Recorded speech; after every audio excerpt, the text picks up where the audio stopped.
There were only 10 days left until the national entrance exam, and I was still sitting in the academic track classroom, waiting for everyone to laugh at me. The news screen at the front of the room scrolled through one report after another. Ruins from the Dark Age had been discovered within half a light year of the solar system.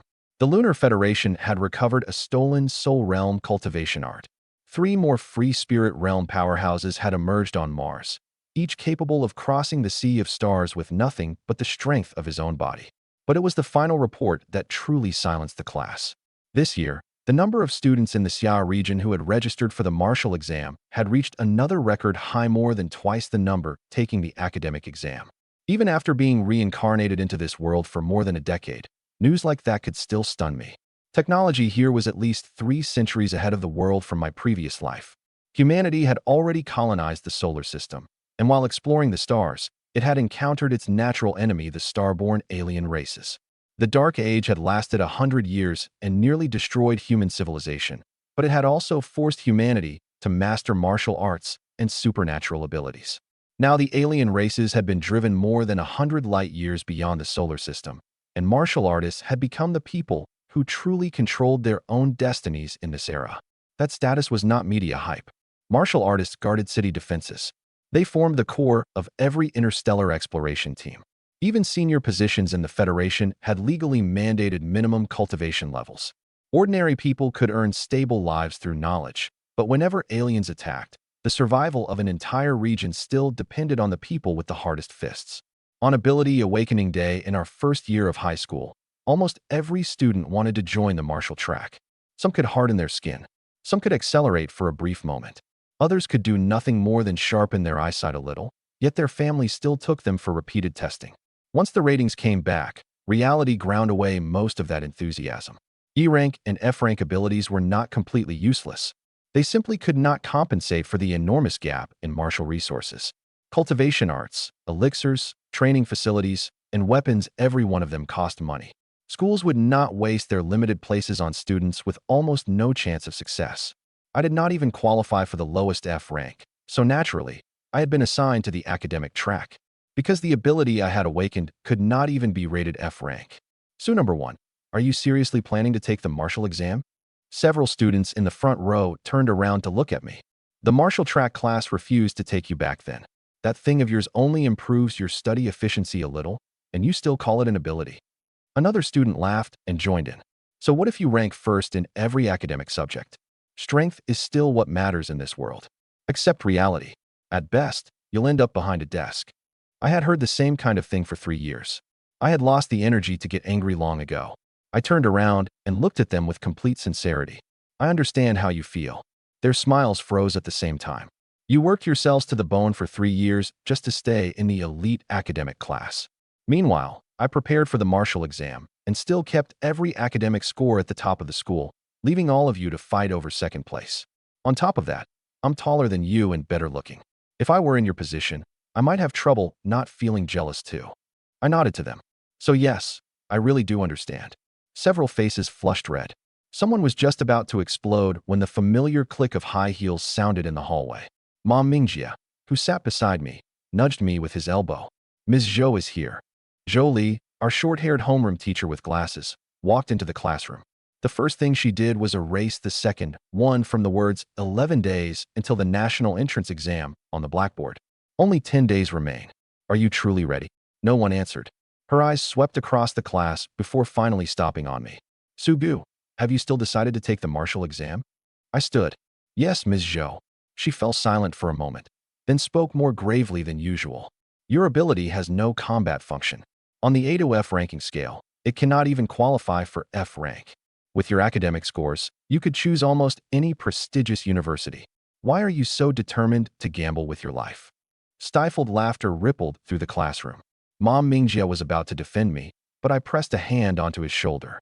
During the Dark Age, martial artists saved humanity from the jaws of the alien races. Even today, major positions in the Federation have cultivation thresholds. If I take only the academic exam, I can already see almost every step of the life waiting for me. I looked at Ms. Zhou, then at the students who had once dreamed of practicing martial arts just as I had, only to slowly give up. I don't want that kind of life. I will take the martial exam. This was not a decision I had made on impulse. For the past 3 years, I had trained my body every morning, spent lunch breaks in the martial exam reference room, and used whatever basic equipment no one else wanted after school. Some people had tried to talk me out of it. Some had laughed. Others had simply waited for me to face reality on my own. But with every combat technique I mastered, I became more certain that I had chosen the right path. The laughter disappeared. The students who had mocked me most viciously avoided my gaze and said nothing more. Ms. Zhou's expression turned complicated. In the end, she only said, "Come to my office after class." She turned and began explaining the problem on the board. One glance was enough for the solution to form in my mind. So I quietly walked Mom Mingjie through it while adjusting my breathing and shifting my attention to the combat technique I still needed to improve. Mom Mingjie copied down the key steps, then gave me a suspicious look. Most of the class was still writing the first set of equations for the comprehensive problem on the board, while I had already written the final answer in the margin of his scratch paper. That was the first benefit my ability had ever given me. Other people saw my grades and assumed it merely helped me learn a little faster. Even ability testing instruments could not detect the subtle changes occurring with each breath, so my school record still read suspected focus and learning enhancement. Unable to assign rank. Only I could hear the notifications that sounded with every inhale and exhale. One breath completed. C rank gunfighting art, tri-point burst. Experience +1. Current proficiency, perfect mastery. C rank assassin footwork, flash step. Experience +1. Current proficiency, perfect mastery. C rank combat technique, breeze thrust. Experience +1. Current proficiency, perfect mastery. They all thought my ability could only help me study. No one knew that as long as I kept breathing, everything I had learned would continue to grow stronger. The rules of my ability were not complicated. Once I learned a skill, every completed breath granted me experience in it. If I focused on a particular skill, the experience would flow toward it first. If I let the ability distribute the experience on its own, the result was impossible to predict.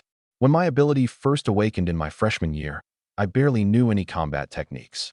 Back then, almost all the experience I gained each day went into Chinese, mathematics, and standard Federation language. Other students awakened abilities that strengthened their bodies or summoned roaring flames. My mind simply filled with more formulas and passages from textbooks. No matter how anyone looked at it, my ability seemed like a joke. 3 years later, everything was different. The first things I learned were ordinary running form, basic punching stances, and standard Federation language. As long as something qualified as a skill, breathing could grant it experience. At first, I could not control the distribution. An entire day's accumulation might pour into a single math problem, or make one textbook passage so familiar that I could recite it backward. Only after I learned to focus deliberately did the experience begin flowing in the direction I chose. A single breath gave very little, but people never stopped breathing as long as they were alive. Whether I was sleeping, eating, sitting in class, or walking, my ability never stopped working. I had trained every basic combat technique available for public study at Hangqing First High School to perfect mastery. That was the real trump card behind my decision to take the martial exam. After the bell rang, Ms. Zhou took me to her office. Holding a cup of strong tea, she still tried to find a safer path for me. You could take the academic exam first and attend a prestigious university. There are martial artist training centers for adults in society too. It wouldn't be too late to learn martial arts afterward. Those places don't even have cultivation arts for the self-discovery realm, I replied calmly. After the body-tempering realm, there is no path forward without a cultivation art. The real arts are controlled by powerful families and official martial universities. For an ordinary person who wants systematic training, the martial exam is practically the only opportunity. Martial artists could break through the limits of the human body. The greatest among them could even cross the sea of stars without equipment. The resources needed to produce such experts were far beyond anything an ordinary training center could afford. Most so-called accelerated adult martial programs were merely gyms wearing martial arts as a costume. Ms. Zhou understood that, of course. She sighed and reminded me that the martial exam had always revolved around one core format. Candidates entered a live combat testing ground and fought captured starborn aliens. Students died during the exam. That was not an exaggerated warning. When she saw that I still would not change my mind, she took 2 sheets of paper from her drawer. One was an excused absence form. The other authorized me to borrow the school's martial exam equipment. Since you've made up your mind, there is no point spending these last 10 days in the academic class. The martial track class won't accept anyone this late. All I can do is help you secure some equipment and give you time off to prepare. Warmth spread through my chest as I accepted the permit. Thank you, Ms. Zhou. If you encounter real danger, withdraw immediately. Don't risk your life just to prove yourself. She stared at me, then added, staying alive matters more than your score. As I left the office, I rubbed my nose. The way Ms. Zhou looked at me truly resembled someone seeing a condemned prisoner off to the execution ground. I understood her concern. Ordinary people grew up hearing stories about the Dark Age, and in movies, the starborn aliens were practically horror incarnate. To everyone else, an academic track student with no offensive ability volunteering for the martial exam looked almost indistinguishable from suicide. But for 3 years, I had trained every saber art, sword art, spear art, footwork technique, and fighting skill available at the school to perfect mastery. Long-term training, combined with the constant accumulation from my ability, had made my body no weaker than that of an ordinary enhancement-type ability user. What I lacked was not ability. I lacked a genuine chance to test myself. 3 years without formal combat had created one problem. Every judgment I made came from training data. I knew I could execute every basic movement exactly as the textbooks required, but I did not know how effective those movements would be against an alien that fought back. During the final 10 days before the martial exam, I had to fill that gap. Once I had the permit, I borrowed 2 gravity wristbands and turned their intensity straight to the maximum. Triple gravity pressed down on my body. My breathing faltered for only an instant before returning to a steady rhythm. Next, I planned to perform a complete martial demonstration at home and determine exactly how far I had come. I had barely left the equipment area when Mom Mingjia caught up with me. Aren't you supposed to be studying? I asked. I'm taking the martial exam too. I looked at his round figure. How did an E-rank ability get you special admission? The fatty puffed out his chest. My dad donated an entire building to Starry Sky Martial Arts University. I fell silent for 2 seconds, then offered a serious assessment. S-rank ability, rich dad. Truly formidable. Mom Mingjia cursed at me through a laugh, removed a watch-shaped device from his wrist, and held it out. It was a military-grade energy shield. Once activated, it projected a force field half as tall as a person, strong enough to withstand direct fire from an assault rifle. Candidates were allowed to bring their own equipment into the martial exam. The rules made no attempt to create absolute fairness, because a real battlefield would never be fair either. The energy shield activated, and a pale blue force field flashed between us. It weighed less than 1/10 as much as an ordinary shield, yet it could stop standard-issue firearms. For most candidates in the body-tempering realm, it was essentially an extra life. Mom Mingjia spoke with complete sincerity. I'm only entering the testing ground as a formality. You're different. Take it. At least this way, the first alien you meet won't kill you on impact. My teacher had sent me off as if I were a death row inmate, and now my best friend was handing me life-saving equipment. I suddenly wondered whether I had registered for the martial exam or some kind of public execution. But military equipment like this was too expensive. I could not accept it for nothing. I won't need it. If you really want to help, find me a high-quality offensive combat technique. Ours was only a comprehensive high school, and the best combat techniques available to the public were C rank. My abilities were balanced across the board. What I lacked most was a finishing move capable of deciding a battle in one strike. Mom Mingjia frowned. Saber, spear, sword, or dagger, which one do you actually practice? Any of them. How can you be casual about something like that? For me, I genuinely can. The fatty stared at me for a long time before finally squeezing out a reply. That request may be harder to fulfill than giving you an energy shield. In the end, Mom Mingjia sent me an A-rank combat technique called Lion's Roar 10,000 Tigers Saber. This saber art had evolved from the signature fist art of a Federation general.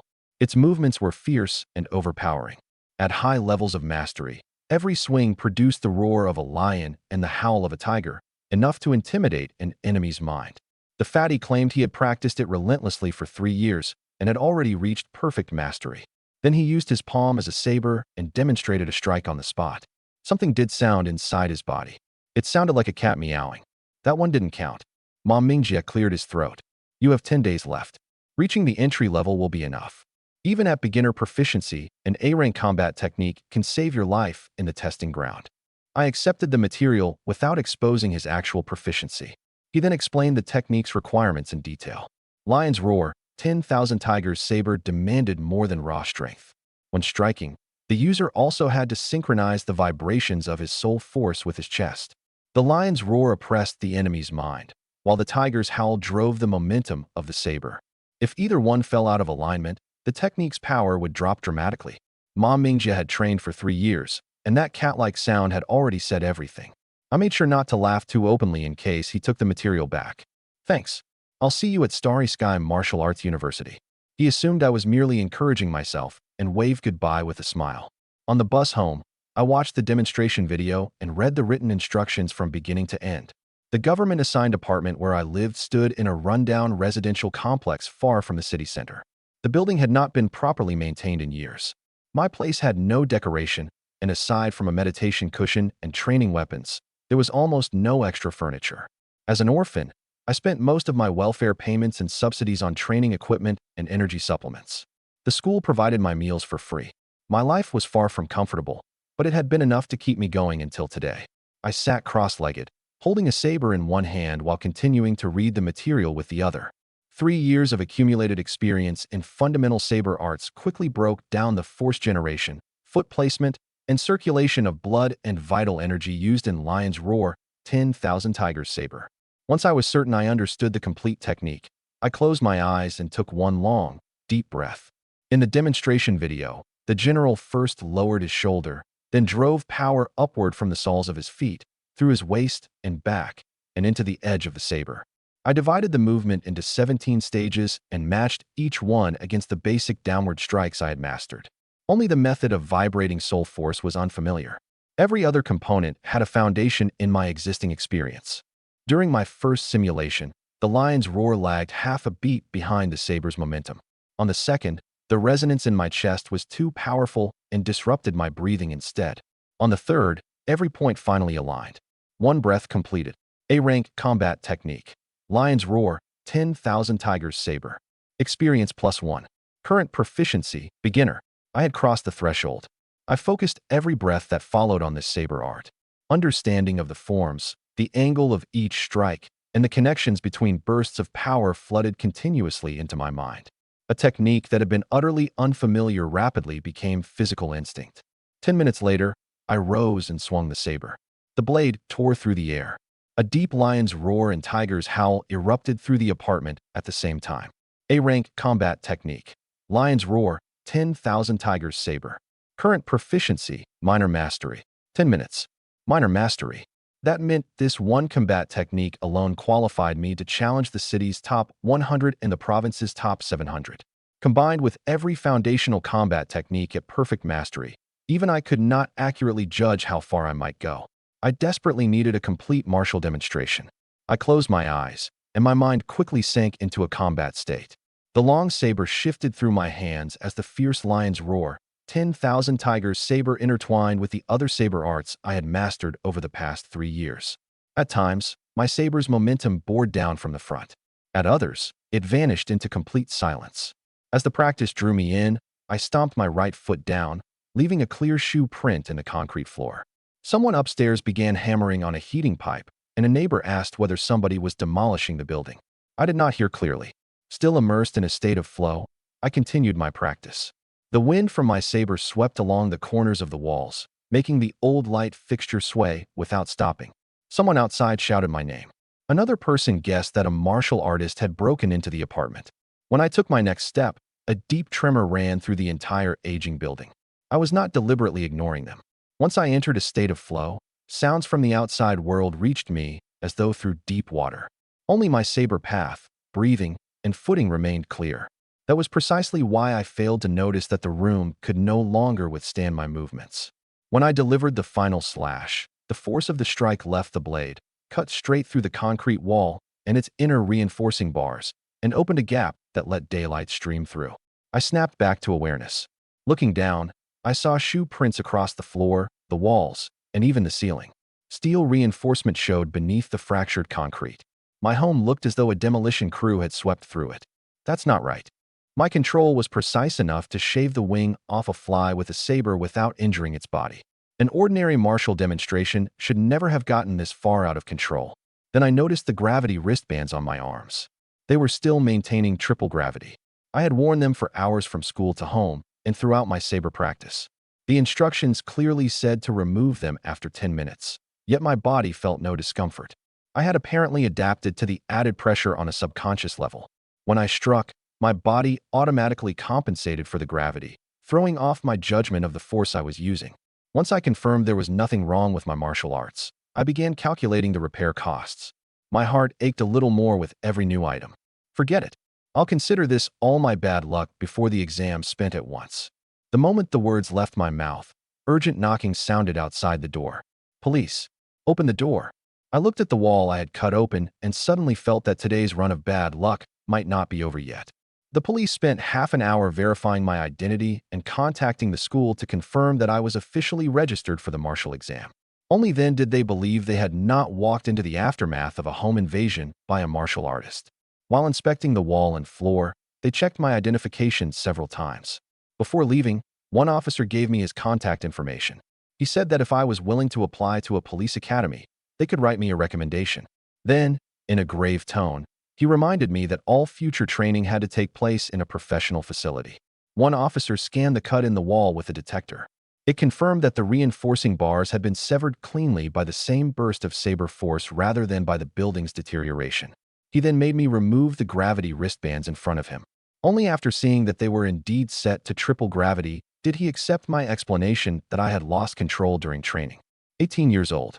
Academic track. No offensive ability. He checked my file again and again. If you can truly control this kind of power consistently, the police academy's combat program would be willing to interview you. That recommendation carried real weight. I saved his contact information, but I also told him clearly that I would take the standard martial exam first and choose a university after seeing my score. I thanked them and saw them out, but my goal did not change. From the day I learned that genuine superhuman martial arts existed in this world, I had decided to follow that path all the way. A police academy was a prestigious institution that countless candidates dreamed of attending, but my ambitions went higher. My apartment was clearly no longer suitable for training. I opened my eyes on time the next morning, washed up quickly, and messaged Ma Mingjie. We were going to the Wu Martial Arts Center, the largest training facility in Hangqing. The moment I left the building, neighbors doing their morning exercises surrounded me. Some urged me not to injure myself before the national entrance exam. Others explained that they had only shouted last night because they were afraid someone had broken into my home. The apartment complex was run down, but the people here had always treated me well. I apologized to everyone and promised to buy Grandpa Lu a drink after the exam. Only then did I catch the bus. The Wu Martial Arts Center occupied a roughly 130-foot-tall building with a lavish gold-trimmed entrance. The price board listed standard training at 600 credits per hour, with a 50% discount for national entrance exam candidates. 300 credits bought only 1 hour in a training room, with no instruction included. The speed at which martial arts consumed resources once again confirmed that ordinary people had to seize the opportunity offered by the national entrance exam. Cultivation arts, equipment, supplements, and training environments only grew more expensive at higher levels. Without the support of an official university, an individual could hardly travel far. Fortunately, I had invited young Master Ma today.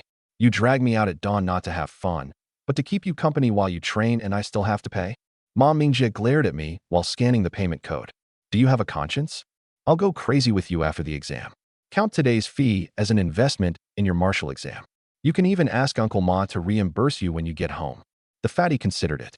Not only would he avoid losing money, he might even make some. His mood improved immediately. After entering the lobby, my attention was drawn to the Dark Age oil paintings covering the walls. Human heroes battled alien races amid the stars, with shattered warships and corpses filling the background. Those paintings were not decoration. They depicted a history that had truly happened. The central painting showed the decisive battle at the solar defense line. A martial artist stood on the bow of a ruined warship, with an almost extinguished solar array behind him and an alien fleet blanketing the stars ahead. There was no grandiose inscription beside the painting, only the number who had fought and the number who had died. In my previous life, I had seen countless fictional heroes.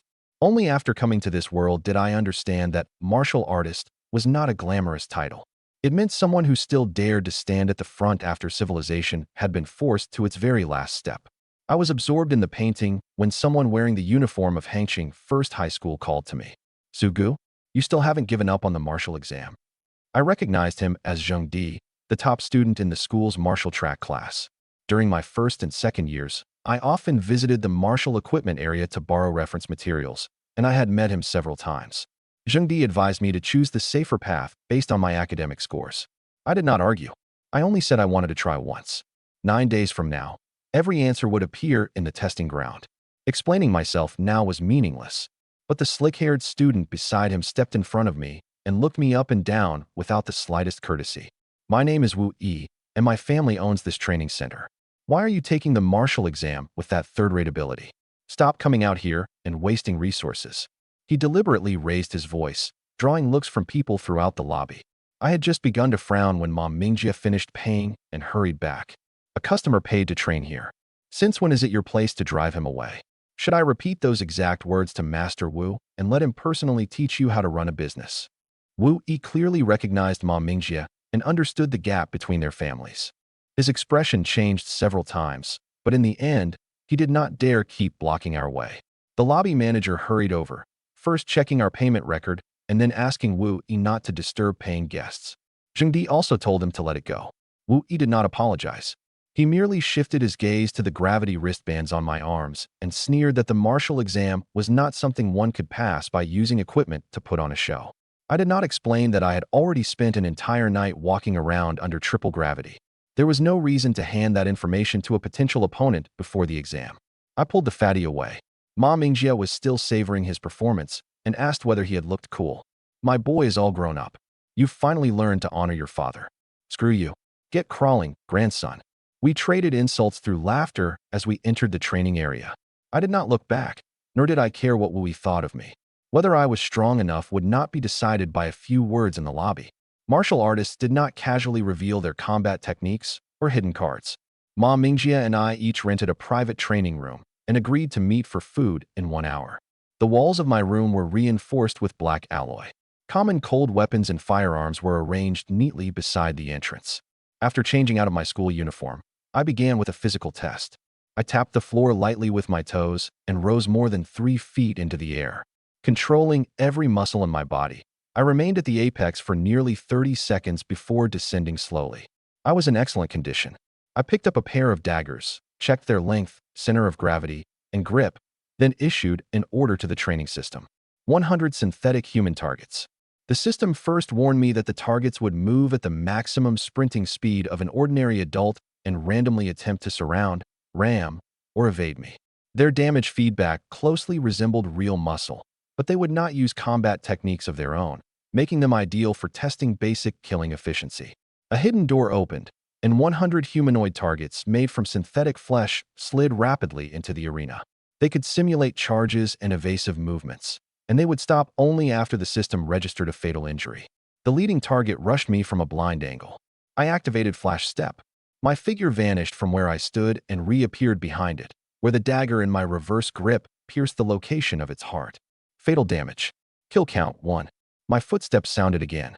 I crossed more than 65 feet, and the second target stopped moving. Kill count 2. Kill count 16. Kill count 100. Challenge complete. Time 31.12 seconds. New facility record. Register a name. Anonymous. Taking more than 30 seconds to eliminate 100 targets showed that daggers were better suited to precise assassination than clearing a battlefield head-on. I switched to a long sword and started the challenge again. The dagger trial also confirmed Flash Step's consumption. After 100 consecutive movements, I still had ample soul force, and my landing error had never exceeded half a step. Zheng Di treated the technique as one of his decisive hidden cards. I could already use it as naturally as ordinary walking.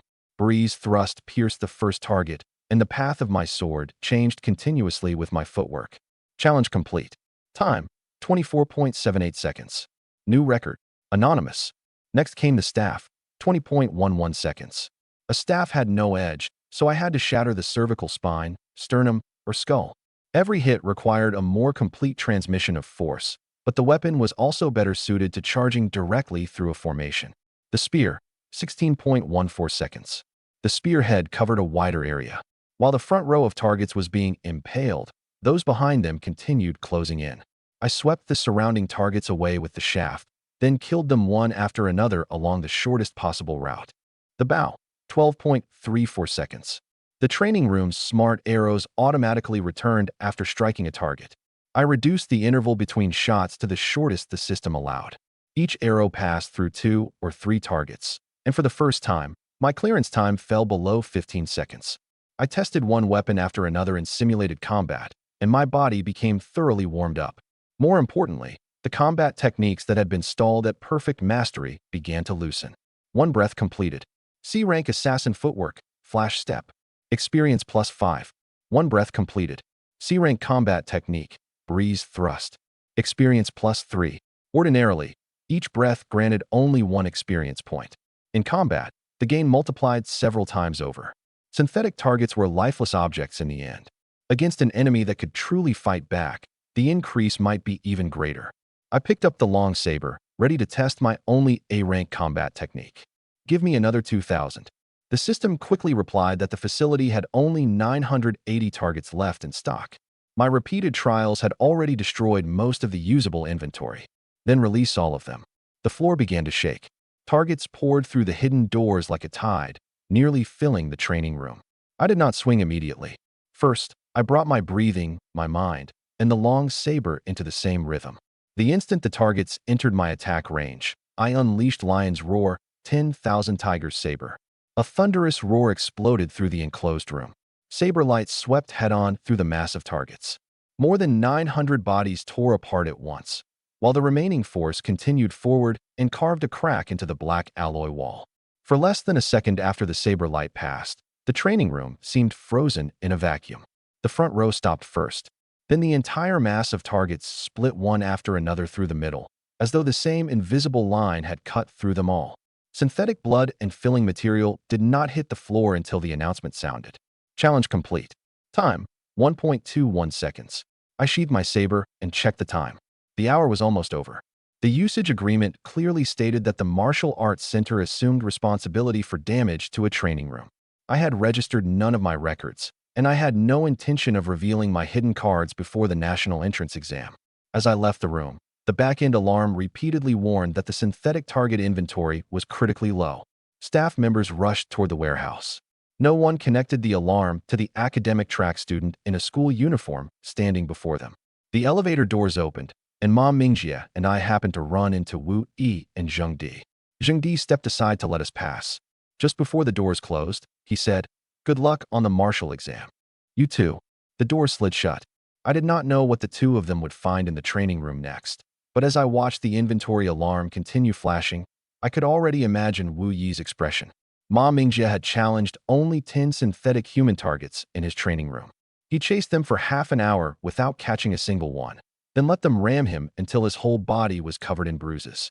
He insisted that he needed medicinal cuisine to treat his injuries, so after leaving the training center, we went straight to a restaurant. The food had barely arrived when the fatty's phone began vibrating nonstop. The Wu Martial Arts Center's public account had posted a set of photographs from the training rooms. Nearly 1,000 synthetic targets displayed different wounds. Some had been pierced precisely through the heart by daggers.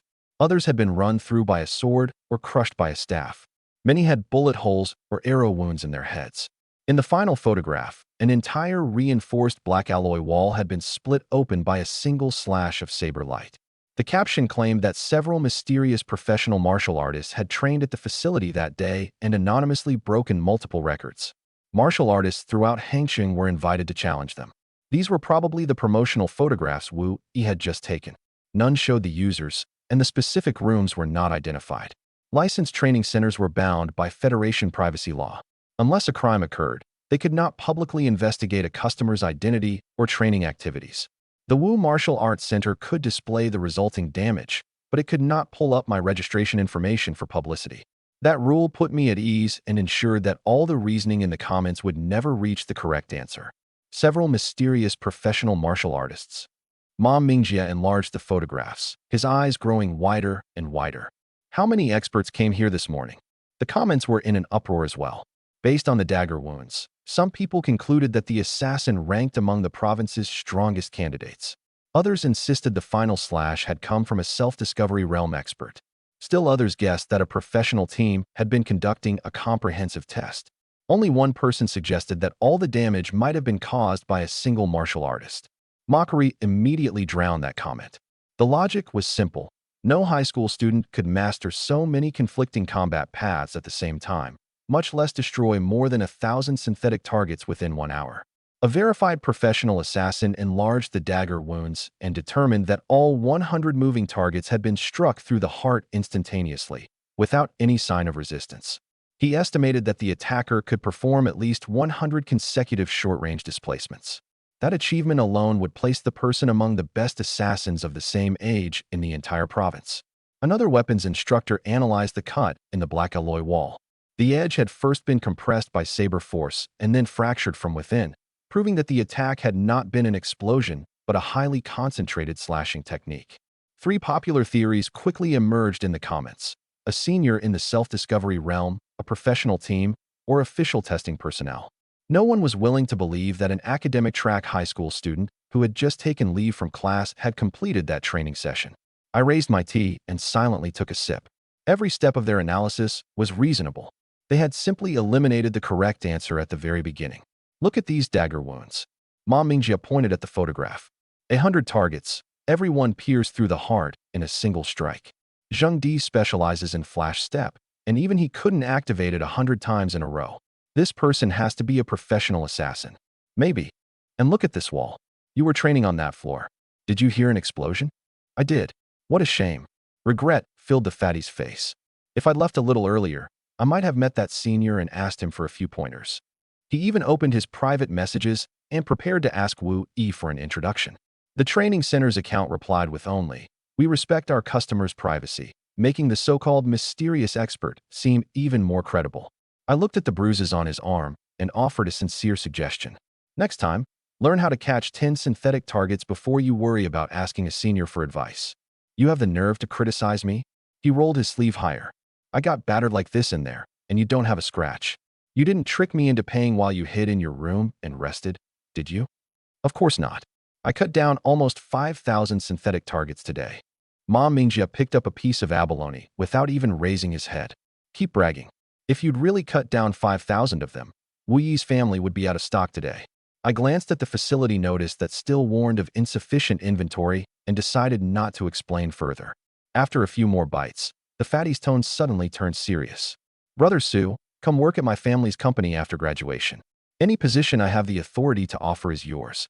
When my dad hands the company over to me, we brothers can run it together. I could tell he was not looking down on me. He was arranging a fallback in case I failed the martial exam. You think I can't pass either? The exam is right around the corner. Let's not talk about that. He buried his face in his bowl. Today's meal is on me.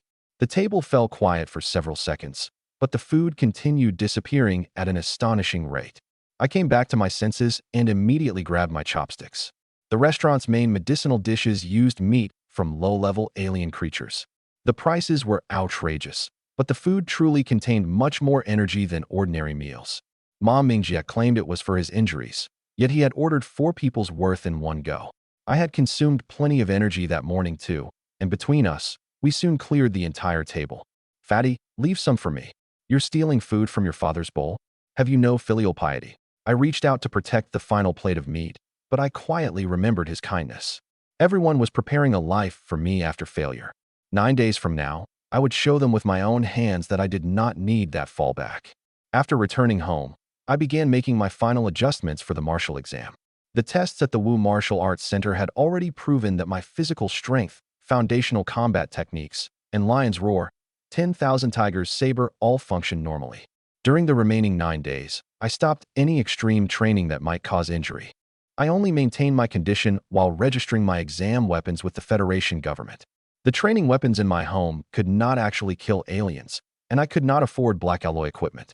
All I could do was apply for 3 standard refined steel weapons: a long saber, a spear, and a pair of daggers. The application required me to state each weapon's purpose. I listed the long saber for frontal kills, the spear for controlling distance, and the twin daggers for confined spaces. When the equipment center saw that I had requested 3 different weapon classes, someone called specifically to verify the application and warned me that refined steel might roll or chip against alien bone. I did not change my choices. Refined steel was the highest grade the government provided free of charge. Anything better had to be purchased personally. A weapon's material limited its upper potential, but it could not replace its user's judgment.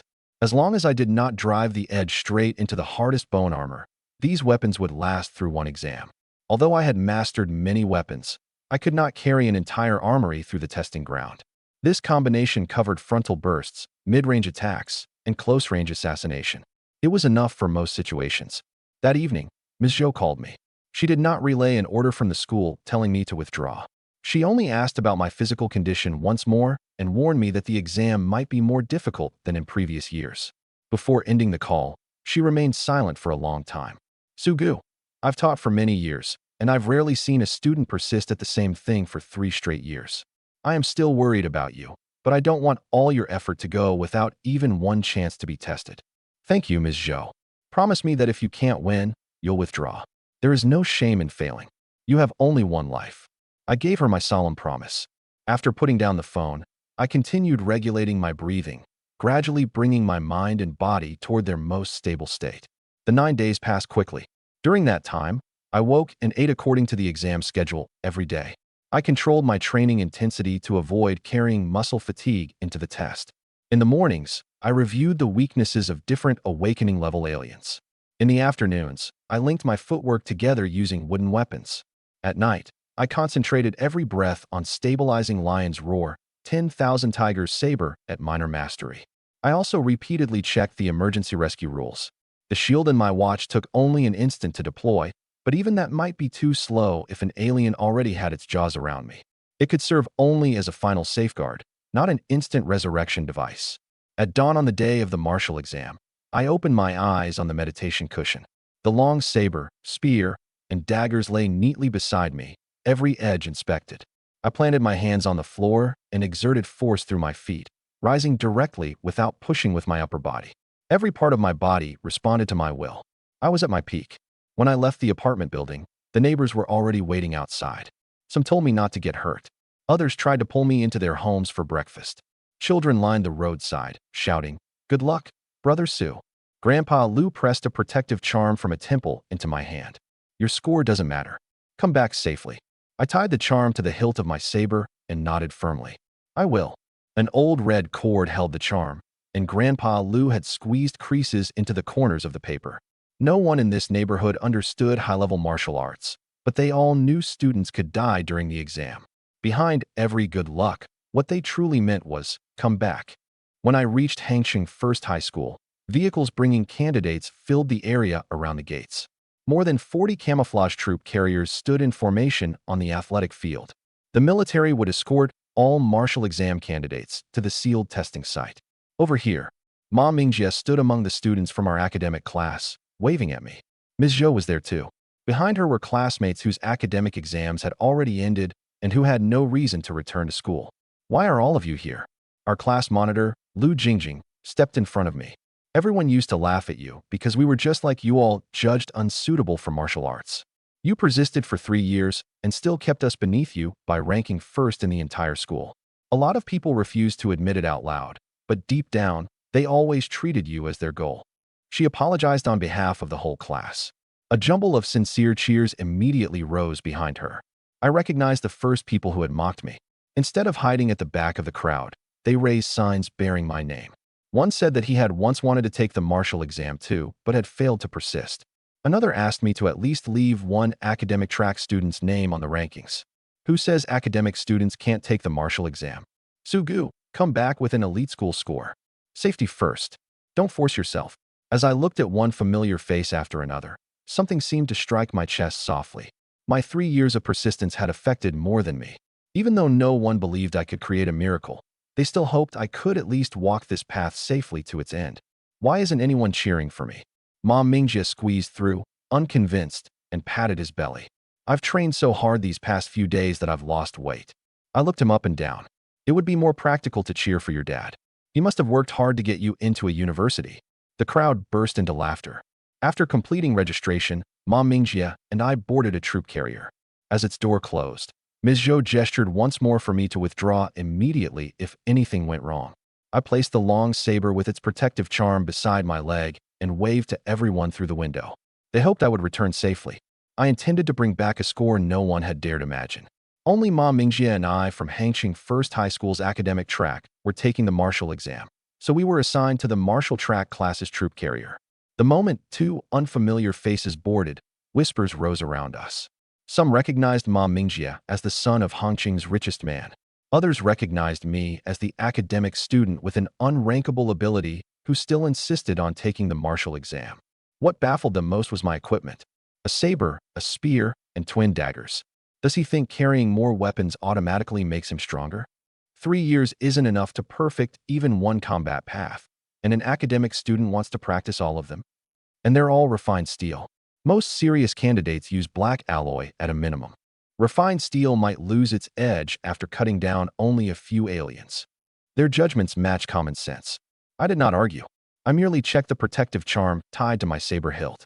The martial track student's equipment was indeed far superior to mine. One carried a black alloy longsword. Another had a firearm barrel mixed with powdered alien bone. One tank class student even wore custom armor made by his family. Amid the clatter of their gear, my refined steel weapons looked like obsolete relics from a bygone era. But the way they judged weapons also revealed each person's rigid path. Swordsmen carried only swords. Assassins carried only daggers. Ranged fighters devoted most of their weight allowance to ammunition. 3 years of specialized training had made them stronger, but it had also taught them to interpret every battle through a single profession. When Ma Mingjie confirmed the material, even he froze for a moment and quietly asked whether I was short on money. I told him the equipment was sufficient, and he did not press further. In his understanding, I would stay near the perimeter of the testing ground, where refined steel truly would be enough. Sit over here. Zheng Di stopped his classmates from continuing the discussion and made room for us. The vehicle soon departed. The military troop carrier was anything but comfortable. Every turn rocked us from side to side, yet not one candidate complained. Outside the windows, escort vehicles surrounded every troop carrier on all 4 sides. Soldiers in black combat uniforms stood armed on the platforms, maintaining a level of security far beyond an ordinary transport mission. The escort vehicles maintained fixed intervals, while unmanned reconnaissance craft flew in formation overhead. Martial exam candidates were future martial artists and prime targets for both alien attacks and underground organizations. The coordinates of the exam site had remained encrypted until immediately before departure. Once we left the city, the windows automatically switched to one-way protective mode. Ma Mingjie pressed himself against the window and sighed in wonder. Even my dad doesn't get this kind of procession when he goes out. Zheng Di explained that the security was not only for the students. Municipal and education officials, along with administrators from every school, would also attend. Candidate performance directly affected school resources and local evaluations. The best students might even attract official attention on the spot. I merely nodded after hearing that. Being noticed was an outcome.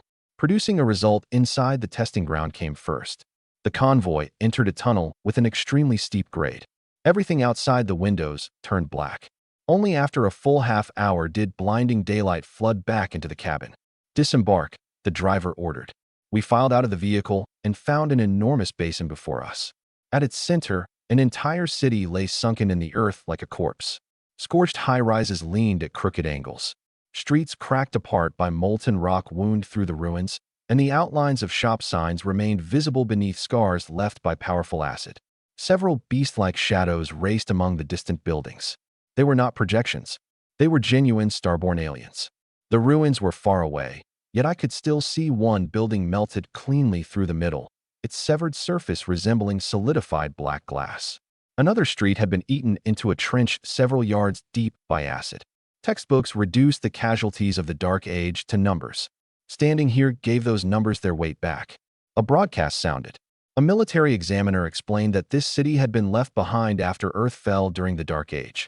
Similar ruins in other regions had been cleared away, but the Xia region continued spending vast sums to maintain this site so that every generation could witness the price humanity had once paid. A roar came from the sky as dozens of military transports descended into the basin. Monsters slammed against their cargo bays and howled. More aliens were being delivered. Exam scores had 2 components: survival time inside the testing ground and points earned by killing aliens. The initial creatures were restricted to the awakening level, roughly equivalent to humanity's body-tempering realm. At the end of each hour, the military would release stronger species. Kill points were jointly verified by drones, watch sensors, and markers implanted in the aliens. Team members did not split points evenly. The system calculated each person's damage, control, and rescue contribution so that the person landing the final blow could not monopolize the reward. Damaging surveillance equipment, stealing another candidate's results, or attacking a candidate meant immediate disqualification. Survival time began accumulating the moment a candidate entered the fallen city. Staying near the perimeter offered a small but steady base score. The deeper one traveled, the denser the aliens became and the more points they awarded. The rules did not require anyone to take risks. Every real choice belonged to the candidates themselves.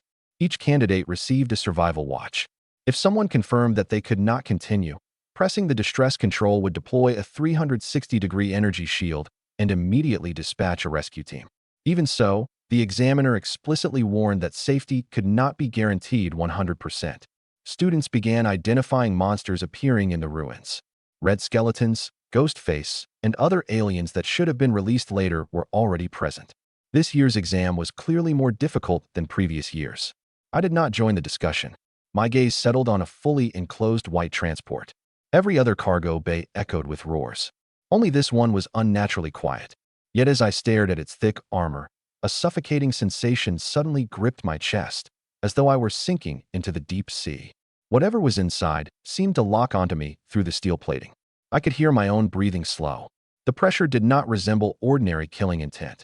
It felt more like the instinctive suppression a higher life form exerted over the weak.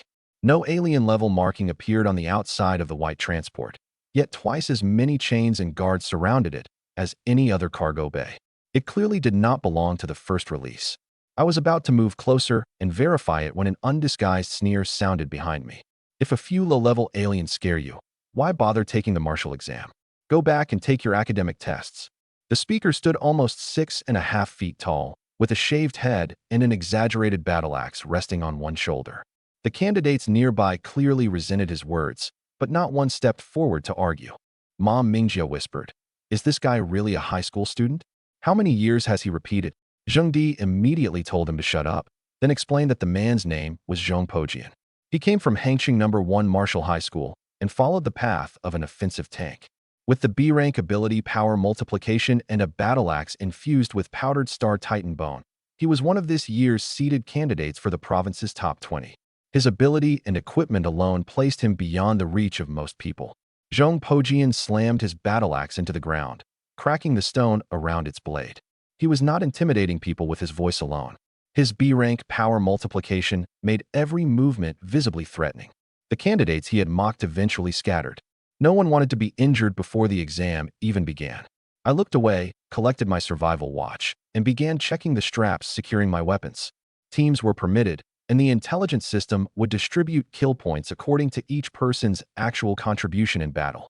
The countdown had not yet ended, but recruitment calls were already rising all around us. Team needs 1 tank for the front line. Swordsman looking for ranged support.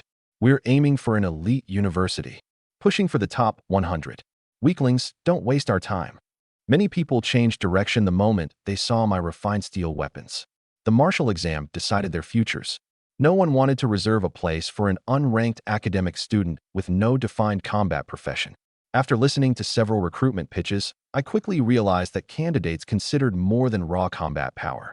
A standard 5-person team needed a tank to absorb charges, a warrior to break enemy formations, an assassin to pursue vulnerabilities, and a ranged fighter to provide sustained fire.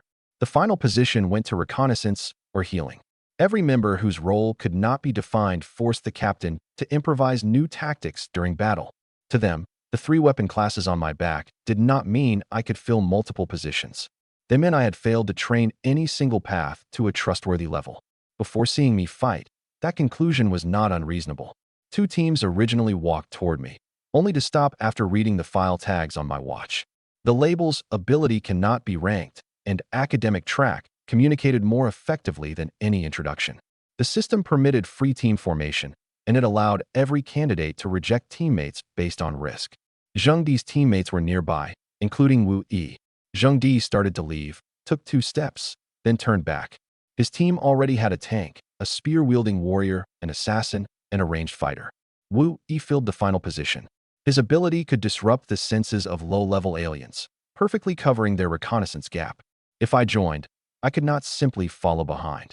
I would alter their movement speed, supply allocation, and retreat routes. Why don't you follow behind us? Your kill score might not be high, but if you survive long enough, you could still qualify for an ordinary martial college. Wu Yi's face darkened the instant he heard that suggestion. I declined with a smile. Your teammates won't agree. Don't let me affect your own exam. Zheng Di glanced at Wu Yi and did not insist. He only wished me luck on the national entrance exam, then returned to his team. I did not blame him. Speaking up at a moment like this already made him more decent than most people in the vehicle. If I truly joined, I would bring conflict into the fight. A team whose members did not trust one another might be more dangerous than traveling alone. The rules also contained an easily overlooked detail. If an unofficial member followed a team for an extended period, the system would still classify both sides as temporary collaborators and divide points according to damage and control. I could not receive their protection for free, and when danger arose, they could not pretend I did not exist. Rather than travel under that vague responsibility, it was better to establish the boundary before entering. Ma Mingjie would not travel with me either. His martial exam was only a formality required for special admission. Once he entered, he would quickly request rescue and withdraw. There was no reason for him to accompany me deeper into the city. I'll see you at Starry Sky Martial Arts University, I told him. Sure. The fatty agreed without hesitation. He did not ask how I planned to get into Starry Sky Martial Arts University. He only punched the air firmly in my direction. Candidates all around us shouted the names of their target schools. Wanhai Martial College, Tianwu Martial Arts University, Imperial Capital Martial Arts University. One name after another rang across the edge of the basin. During the final 10 seconds, I said nothing. At that moment, our survival watches delivered a simplified map. It marked only the entrance, rescue corridors, and several restricted zones. Alien locations and the city's core remained blank. Roads on the outskirts were wide enough for squads to move abreast. Buildings in the central district were densely packed and visibility was poor, but high-value targets would be easier to find there. I had not committed myself to an inflexible route. Once inside, I would identify monster types from tracks, damage patterns, and odors, then decide how deep to travel. If my real strength proved insufficient, retreating alive mattered more than fulfilling any slogan. I checked the clasp on my long saber, the strap on my spear, and the position of my twin daggers. The distress watch showed a green light. The protective charm remained tied firmly to the saber hilt. When the countdown ended, all the experience accumulated through 3 years of breathing would face its first true test. A real goal should be declared through results. The countdown reached 0, and Zhong Pojian activated power multiplication first. His foot cracked the ground, and his nearly 6.5-foot body shot toward the fallen city like a cannonball. The other candidates followed, merging into a human tide rushing toward the ruins. I advanced among the crowd. Swarms of drones rose into the sky and spread across the entire testing ground. At the top of the tallest building in the fallen city, a live ranking board was projected for every candidate and proctor to see. The entrance drew closer. The stench of decay, the bloody odor left by monsters, and the clatter of weapons struck me all at once. Once I entered this city, no teacher would explain the rules for me, and no classmate would prepare a fallback. How far I went depended on me alone. More than 2,000 candidates poured into the fallen city and were quickly scattered by its crisscrossing streets.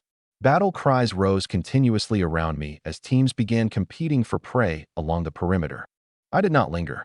I followed a main road toward the city's core. Many alien species were fiercely territorial.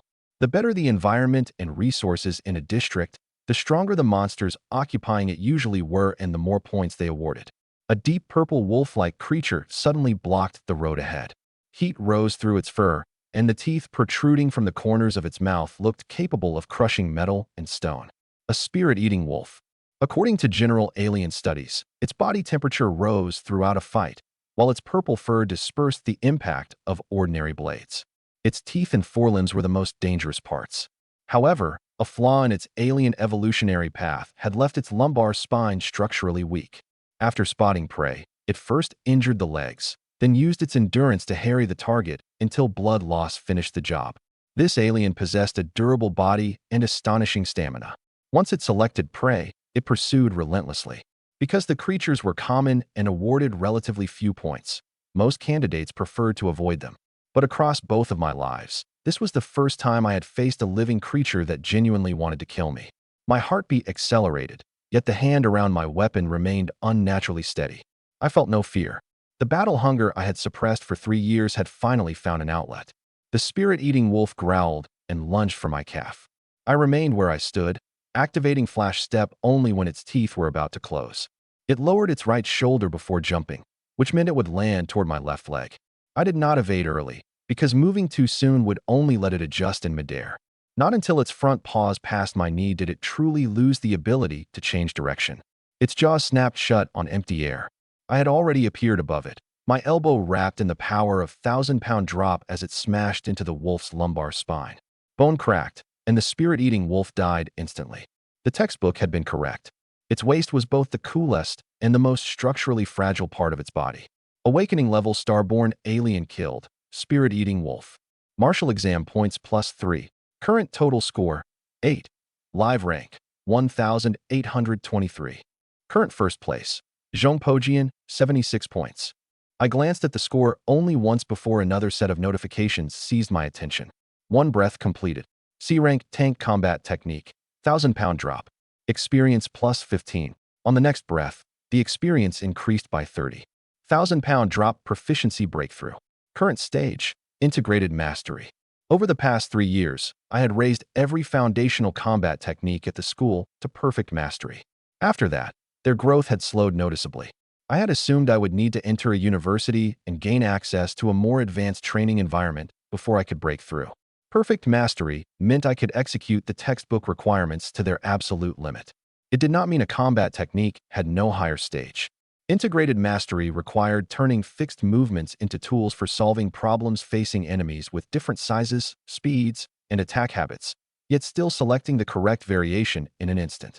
That strike had occurred only once, but it contained patience, baiting, displacement, and an attack on a weakness. My ability had filled in everything my past training lacked by drawing experience from a genuine result. Now the answer had appeared. I possessed forms, knowledge, and training experience. What I lacked was judgment under a genuine threat of death. Synthetic targets did not feel fear, set ambushes, or truly tear me apart. Only life-and-death combat could fill the final gap and multiply the experience gained through breathing. This national entrance exam would determine more than my university. It was a cultivation opportunity designed almost perfectly for me. I drew my long saber and accelerated along the main road. Whenever an alien showed itself beside the street, saber light reached it first. A giant cat leaped from a second-story billboard. I severed its front paw with a reverse slash, then redirected its fall with the flat of my blade. A witch flower hid inside a ruptured median. Just as its bloom expelled paralyzing powder, my saber tip pierced the core at its roots. Mutated corpse hounds chased me in a pack, so I used abandoned vehicles to narrow the road and allowed only 2 to approach at once.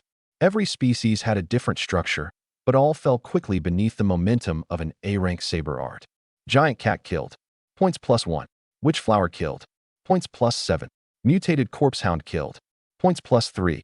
My rank rapidly climbed from below 1,500 into the top 900, but not every battle pushed a technique toward a breakthrough. Lion's Roar, 10,000 Tiger's Saber made eliminating the perimeter monsters too easy. They almost never forced me to make a new judgment. Feeling too safe had become a limitation. I sheathed the saber and drew 2 daggers, one in a forward grip and one in reverse. I would use the A-rank saber art after the military released stronger aliens. Until then, I would deliberately abandon my most familiar attack method. A swarm of crimson human skulls floated out between the ruins ahead. Green light glowed in their hollow eye sockets, and poisonous mist poured continuously from their mouths. A swarm of red skeletons. They were among the most dangerous and highest-scoring species in the early phase of the exam. I lowered my body, held the daggers tight against my arms, and charged straight into the green poison mist. More than 20 red skeletons surrounded an abandoned factory. The skulls, each about half the height of a person, emitted piercing laughter without pause. Green corrosive mist surged from their mouths and quickly sealed the surrounding roads. When the mist touched an abandoned iron rack, white smoke immediately rose from its rusted surface. Within seconds, a gap had been eaten into a steel bar as thick as a thumb. The air monitor on my watch changed from green to red, warning me that neither skin nor airways could withstand prolonged exposure. Red skeletons used power cores hidden inside their skulls to float and create poison mist. Each core was no larger than a fingernail, and it could move within the bone.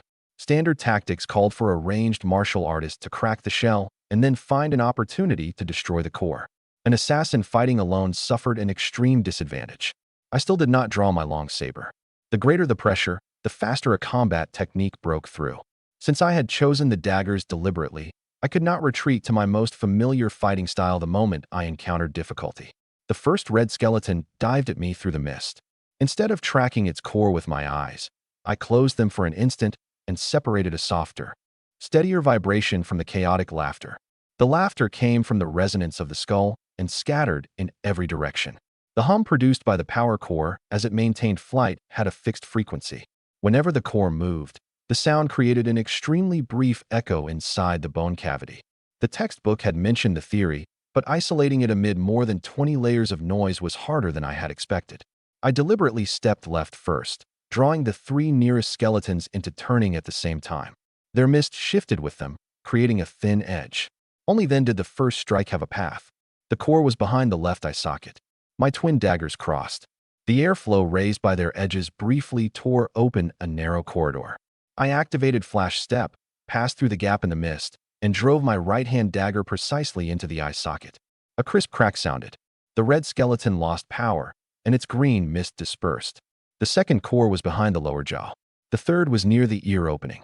The fourth had moved deep into the mouth. Their deliberate laughter truly did interfere with judgment, but 3 years of experience had already pushed my control of sound, airflow, and striking distance to its limit. The fifth skeleton tried spraying mist along the ground. I kicked up a piece of rubble and sent it through the green region first. The position of the resulting white smoke exposed the mist's thickness, and my daggers swept through a narrow, corrosion-free seam. The sixth moved its core to the rear of its skull. I tapped the outer shell with my left dagger, read the returning echo, and thrust my right hand through a gap in the bone. Every method was different, yet all came from the 3 years I had spent accumulating knowledge in the school reference room, the very work everyone believed could do nothing but increase my learning speed. Before every flash step, I first used a dagger to alter the local airflow and tear open a gap in the corrosive mist barely wide enough for one person. I gave myself only one opportunity with every strike. A single error in judgment would expose my arm directly to powerful acid. The poison mist itself recorded the wind direction.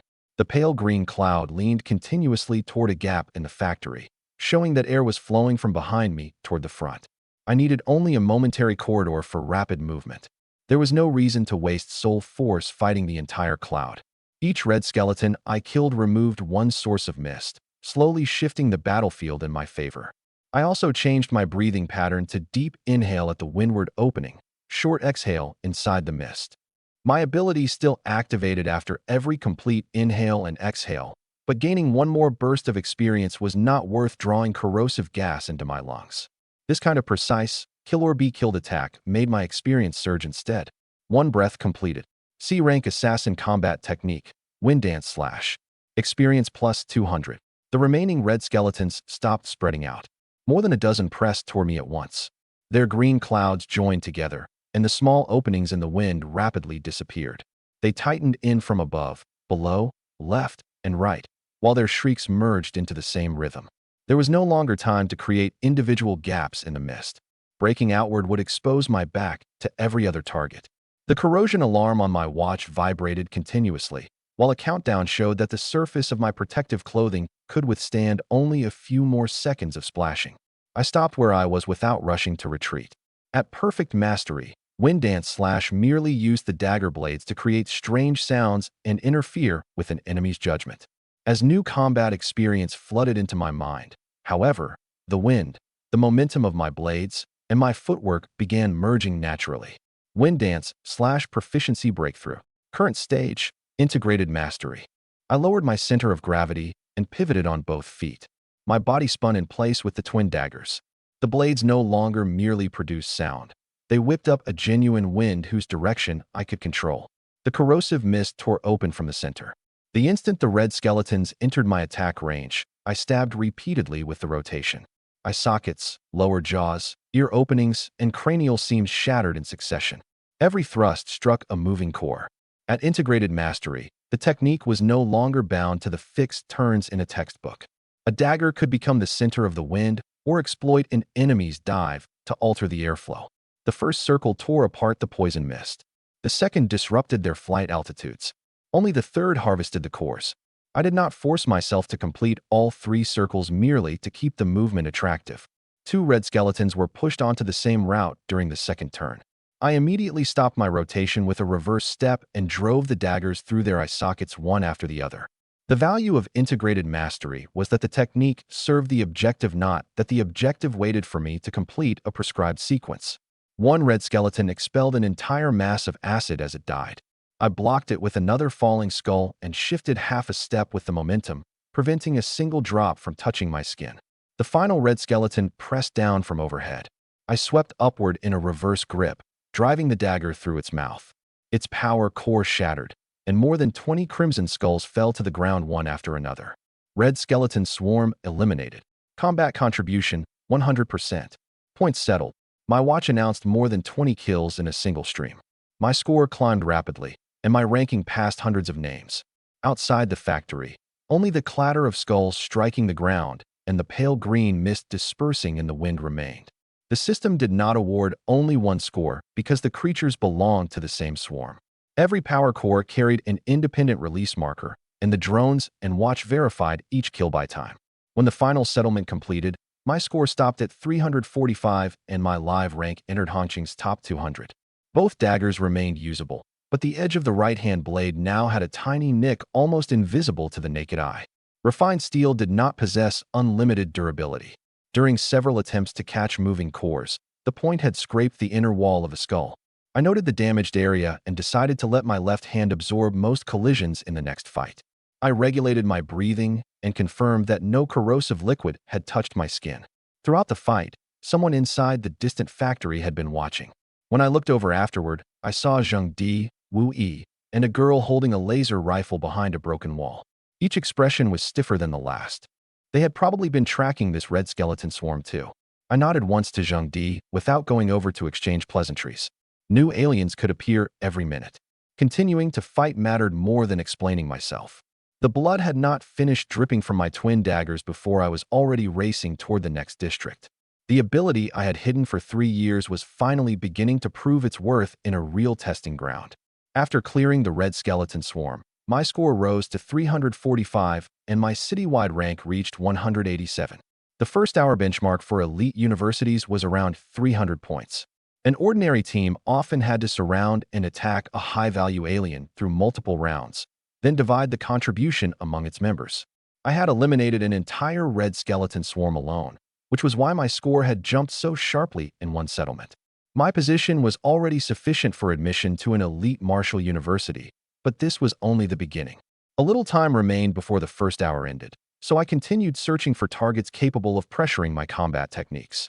I learned what happened outside the testing ground only after the exam, when Mom Mingjia sent me the records from the rescue zone, and I pieced the complete sequence together. The record combined public rescue zone cameras, ranking screenshots, duty communications, and footage Mom Mingjia had taken himself. When announcements drowned out voices, he left the sections blank. The remaining footage was more than enough for me to reconstruct what had happened. Ms. Zhou had waited at the exit the entire time, ready to send me to a hospital the instant I withdrew. At first, she searched from the bottom of the ranking. After scrolling through more than 1,000 names without finding mine, she had no choice but to ask the soldier on duty. The soldier told her, "Su Gu is rising quickly. He's in the top 200. He also reminded her that the ranking did not show the danger of being surrounded by aliens if a candidate had not yet been injured. A high score did not equal safety. Ms. Zhou did not leave the rescue zone simply because I had entered the top 200. She asked the staff to keep my watch signal displayed on a side screen so she could confirm that my vital signs had not suddenly dropped. In the recording, Ms. Zhou first assumed the soldier had mistaken the name and repeated my identification number. The soldier pulled up my watch signal and confirmed that I was still moving toward the core of the testing ground. My vital signs were stable, and I had not triggered a distress call. She searched downward from the top of the ranking this time. Even after finding Su Guhongqing First High School, 345 points rank 187, she checked my photograph and school name several times. Ma Mingjia had already completed his own exam by then. He searched the 1,000 to 2,000 range first, then the 300 to 1,000 range, but never found me.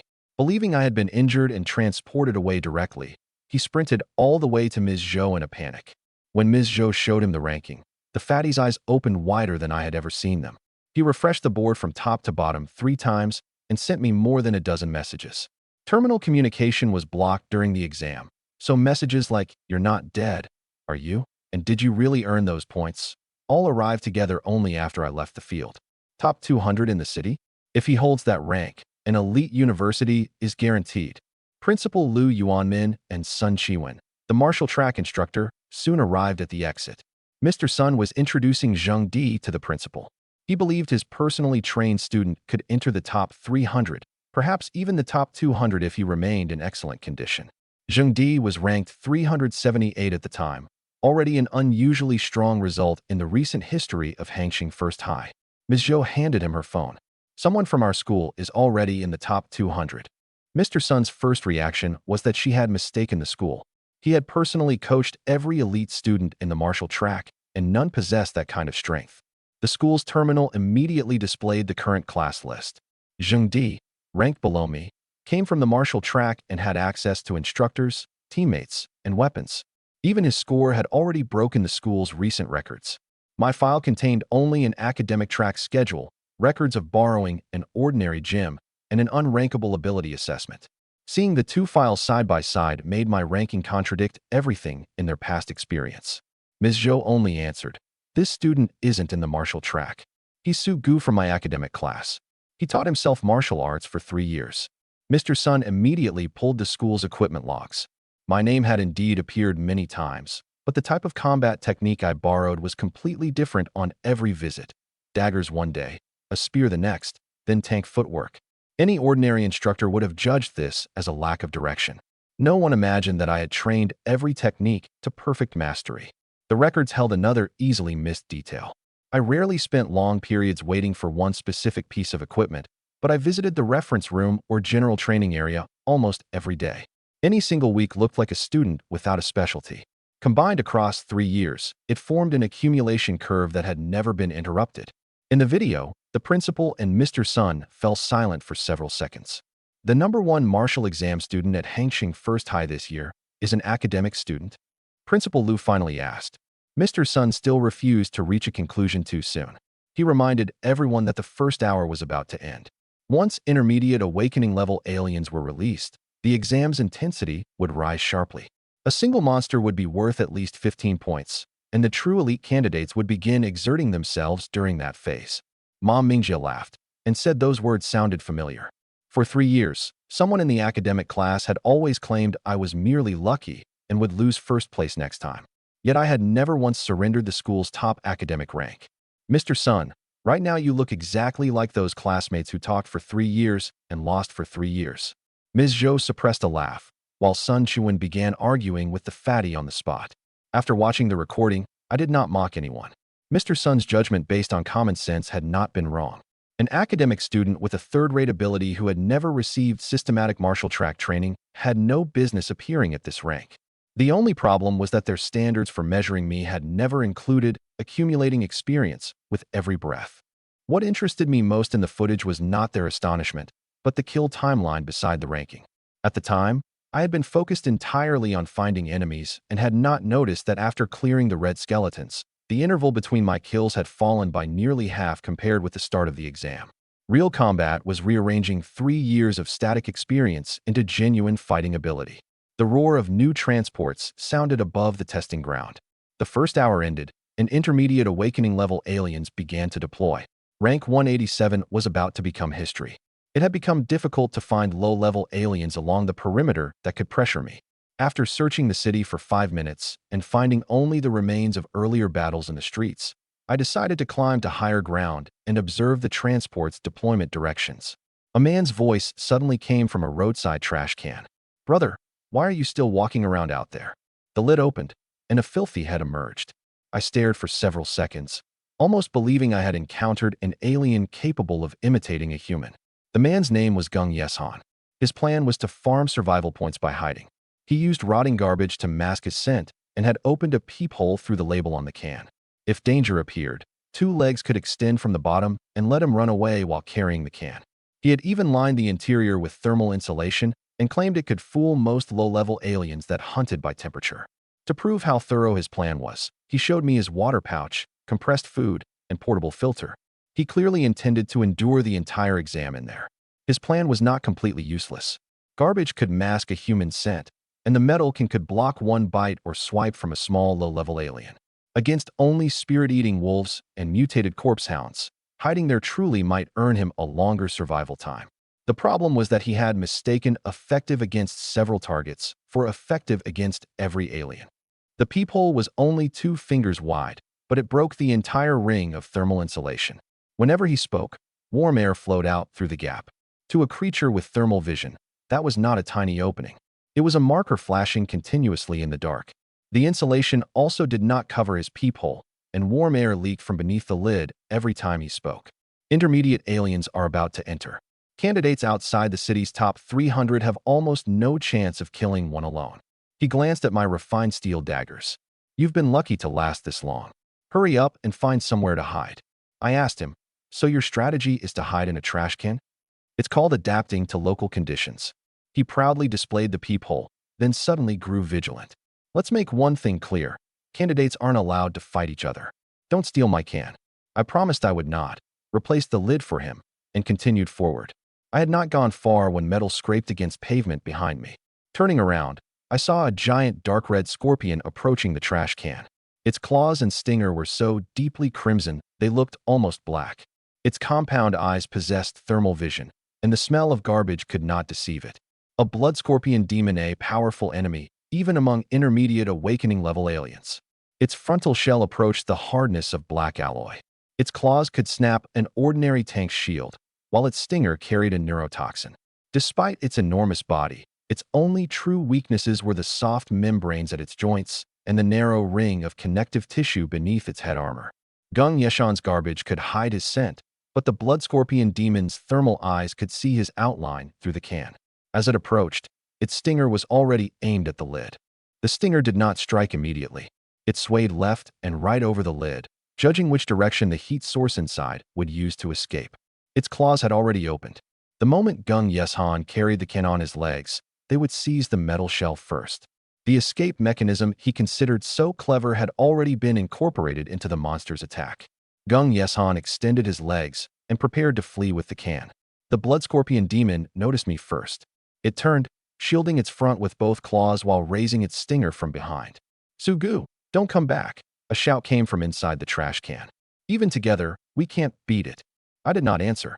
Holding both daggers close to my body, I walked slowly into attack range. The blood scorpion demon's stinger struck first. I activated the newly advanced flash step and vanished beneath it. When I reappeared, I had already crossed over its frontal shell. My daggers crossed through its joints, removing both claws first. My next step opened the connection at its neck. Finally, I traced the seams between the plates of its tail. The blood scorpion demon's body, head, claws, and venomous tail separated almost simultaneously. The claws did not lose their strength immediately after their joints were severed. Neural reflexes still made the giant pincers snap toward the center. Instead of landing between them, I used flash steps remaining momentum to plant my feet directly on the shell. With the weight of its claws gone, the blood scorpion demon turned too quickly and fully exposed the connective ring beneath its head armor.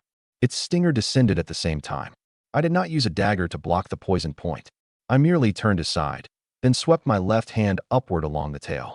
The edge followed the direction in which the plates overlapped, severing every soft joint membrane along the same line.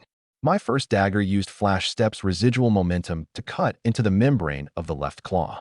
The second blocked the closing path of the right. I stepped onto the shell to avoid the horizontal sweep and used the centrifugal force of its turn to widen the gap at its neck.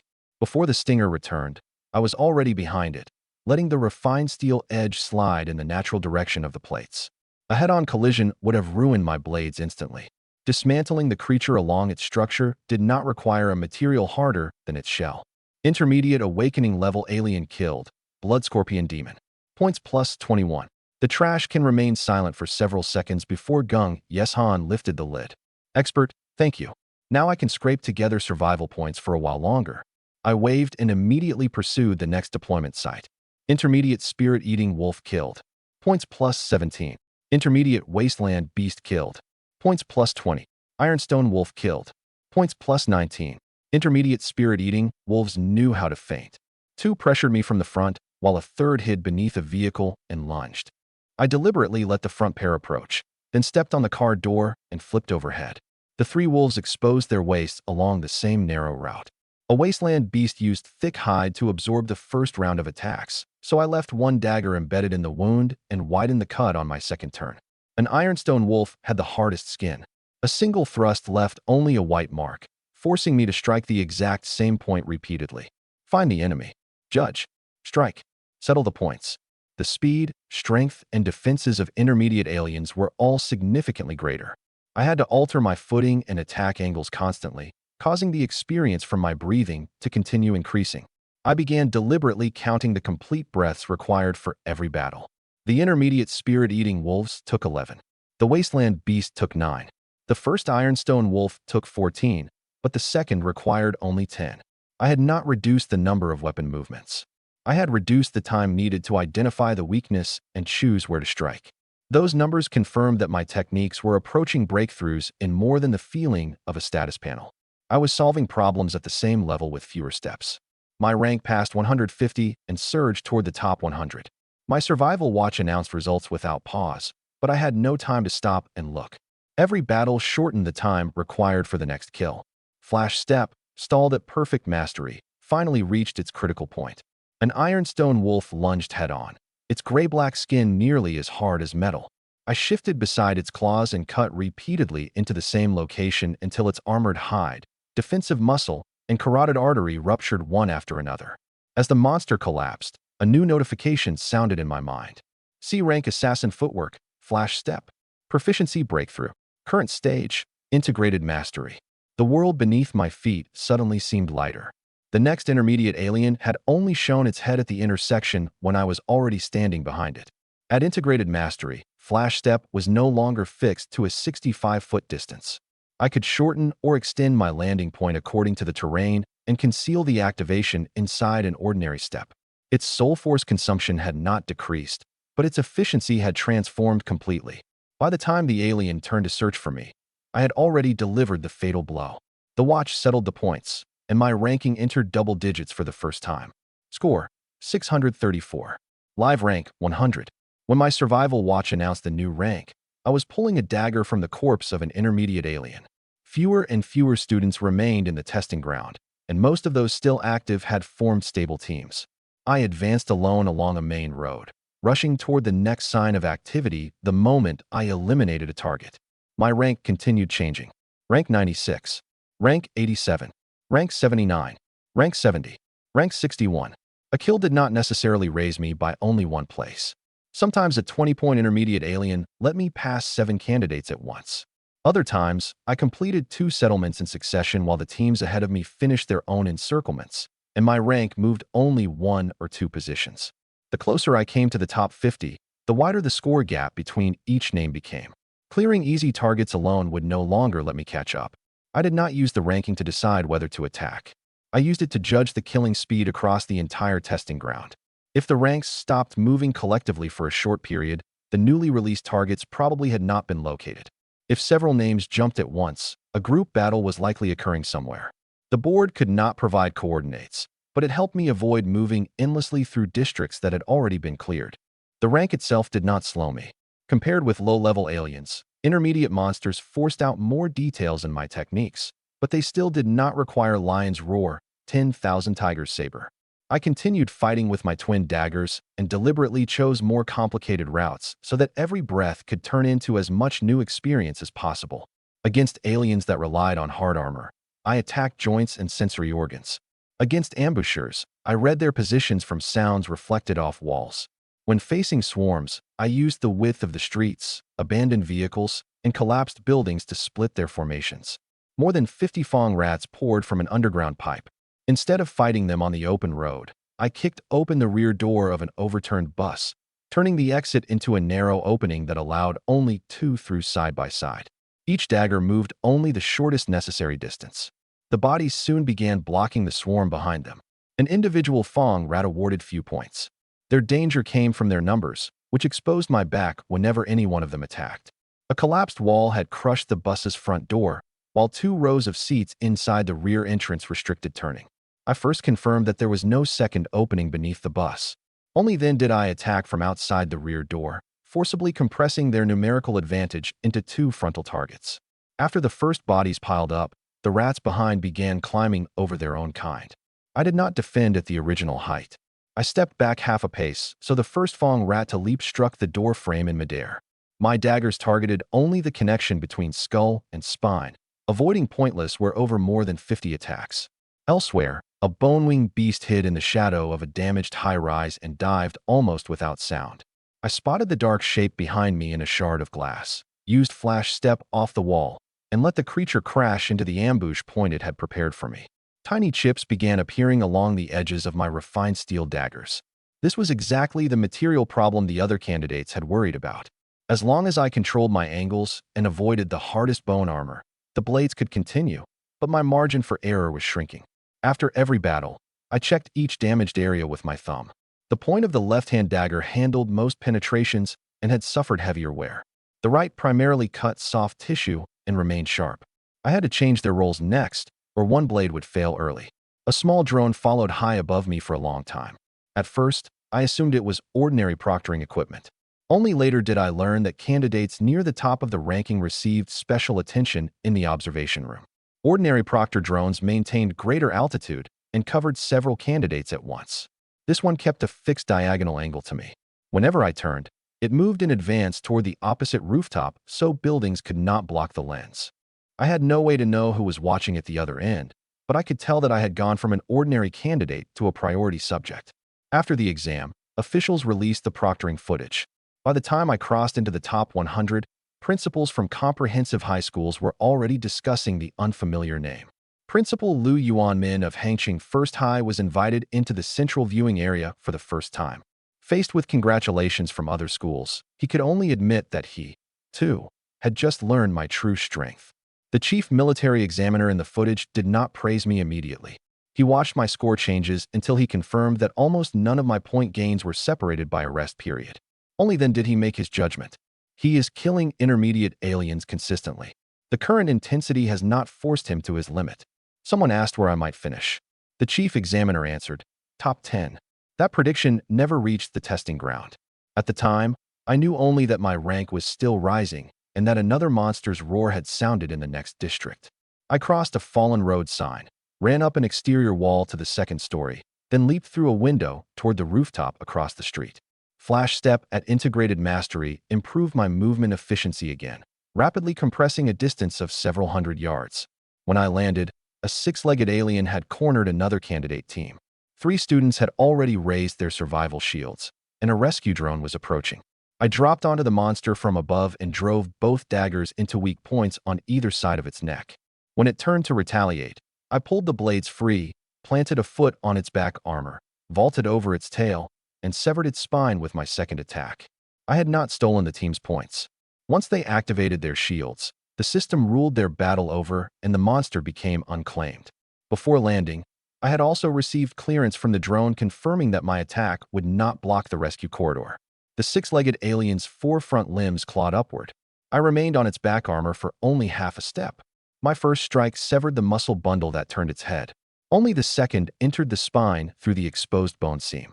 Had the process taken 1 second longer, its tail stinger would have pierced me from behind. Kill confirmed. Points settled. The survival watch updated again. Rank 50. The rescued candidates raised their hands in thanks from behind their shields. I did not stop. The rescue craft had arrived, and more intermediate roars sounded nearby. My integrated mastery footwork accelerated every transfer, and the next battle's settlement notification soon drowned out their voices. 40 people still stood between me and the chief examiner's predicted top 10. After rank 50, every opponent ahead of me held a high score, and I could no longer catch them as quickly as before. The leading candidates continued earning points too.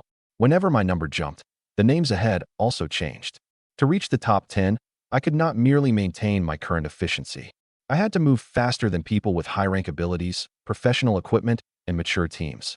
I could not fight other candidates or steal targets they were already engaging. My only choice was to go deeper into the city and find intermediate aliens no one had discovered. As the chips in my refined steel daggers gradually widened, I relied more on footwork and borrowed force, placing my attacks in eyes, throats, joint seams, and power cores. Rank 20. Inside a collapsed shopping center, I eliminated 3 ground lurkers. They could change the color of their skin to match the gray floor tiles.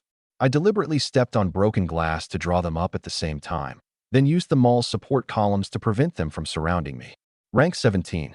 An acid sac beast sprayed corrosive fluid from a rooftop.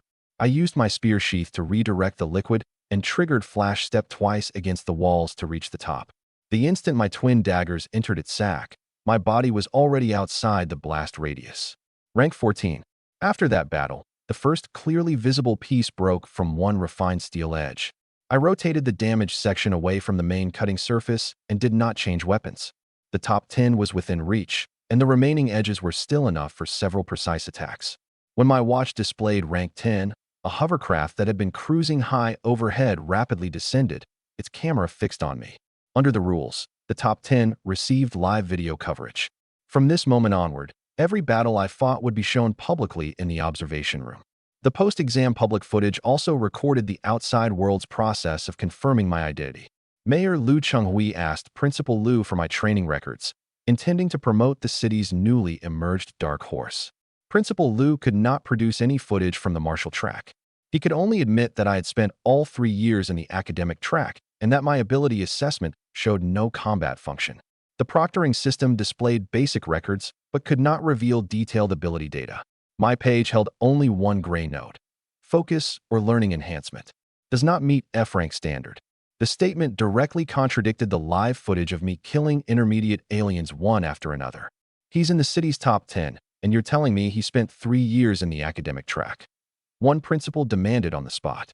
Ms. Zhou then gave staff my records of borrowing combat techniques in the equipment area, training consistently, and ranking first academically for 3 consecutive years. Only then did the outside world learn that I had not erupted overnight. Without formal courses or high-level resources, I had prepared alone for 3 full years. The observation room began using the live feed to identify my profession. My twin daggers were stained with alien blood, while the spear and saber had barely been used, so most people concluded that I was an assassin who had deliberately hidden his identity. The refined steel weapons worried Principal Liu, however. The muscles and bone armor of intermediate aliens could already be harder than their edges. I understood the problem they saw just as clearly. After the drone descended, I could hear the software of its stabilizer.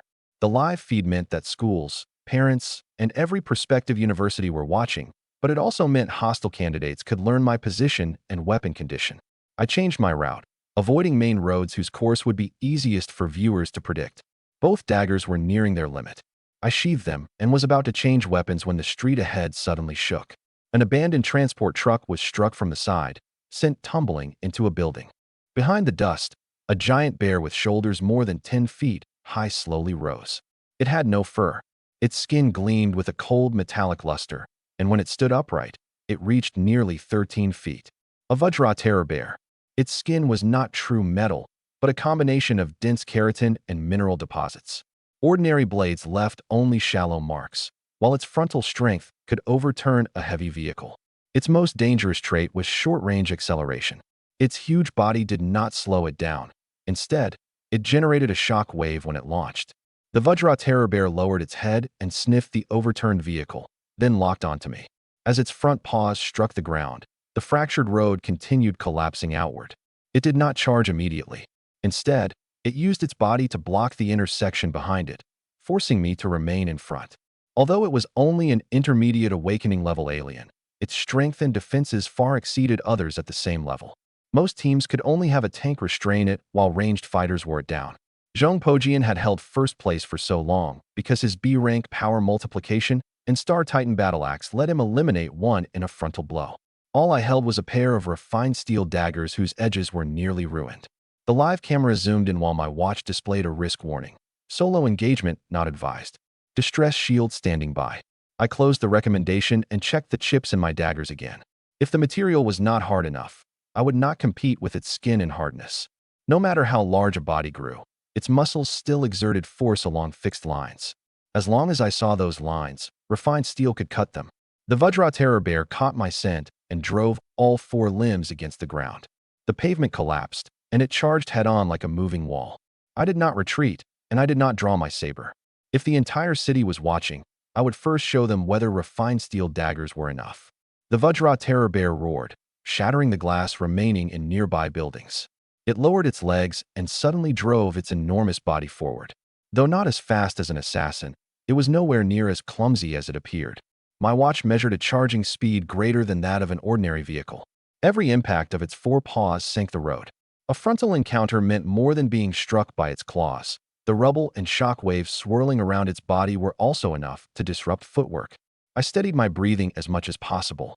Instead of watching its claws, I watched its shoulder blades, waist, and hind legs.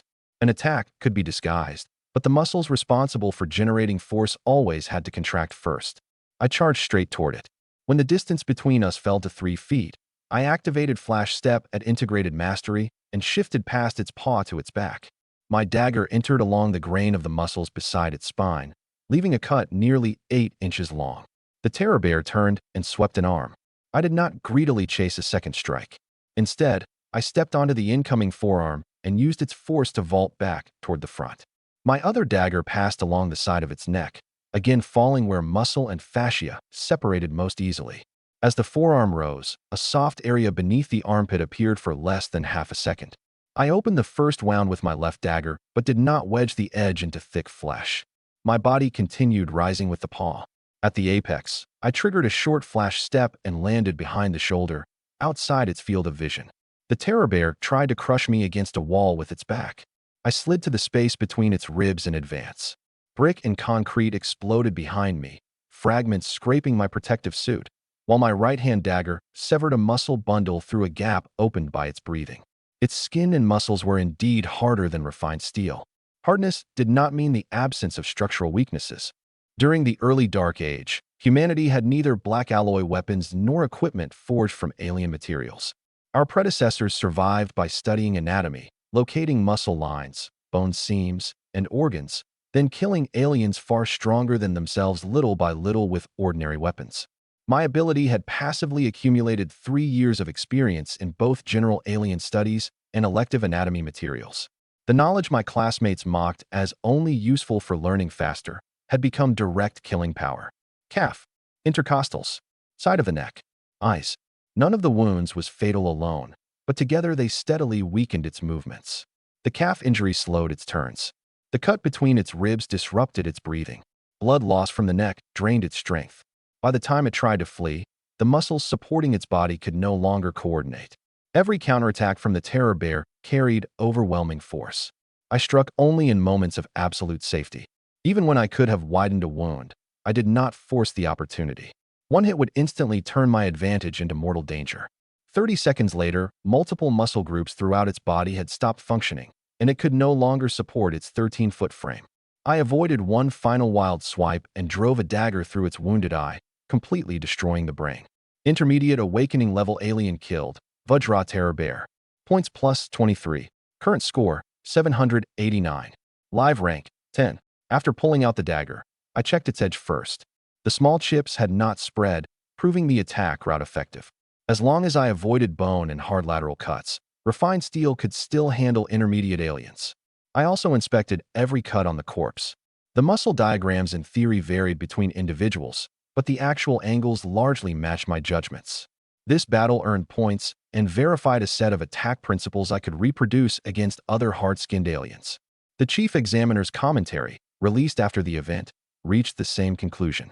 Instructor Zhou Zhengsheng told viewers that I had not forced refined steel through the terror bear's defenses.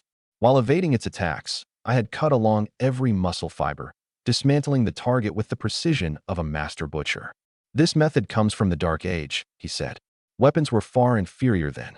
Frontline soldiers survived through their knowledge of alien anatomy. This student has recreated the battle method of those fallen heroes. He also noted that mastering the anatomy of one alien species already required enormous time, yet I had used the same method throughout the exam against numerous monsters whose bodies were stronger than refined steel. The fact that my daggers remained usable was evidence in itself. I could not hear those evaluations at the time. I saw only the ranking continue to change. Ninth. A life-devouring tiger lunged from an underground garage. I avoided its front claws and cut backward along the muscle bundles of its abdomen. The refined steel dagger met resistance from soft tissue alone. Seventh. Two bone-winged beasts attempted alternating dives from the sky. I used the first creature's wing to change my altitude and completed a second displacement in midair, making them crash into each other and break their flight paths. Fifth. After the ranking updated, the drone moved even closer. My actions were now being recorded in full, so hiding the assassin path was pointless. The only cards I still needed to preserve were the spear and long saber I had not truly used. Second, Zhong Pojian's score was still increasing, but for the first time, his lead began to shrink. My watch kept his name fixed at the top and marked only one final gap between us. More alien corpses lay behind me with every step, and blood had soaked my clothes. Only one name remained above mine, Zhong Pojian. A broadcast suddenly announced that the third hour was about to begin and that the military was preparing to release advanced awakening-level aliens. Creatures at this level could penetrate a survival watch's defenses. Remaining in the field would mean a genuine risk of death. I wiped the blood from my daggers and looked at the transports in the sky. To take first place, I would have to pass Zhong Pojian in the end. Of the more than 3,000 original candidates, fewer than 50 could still hunt aliens actively.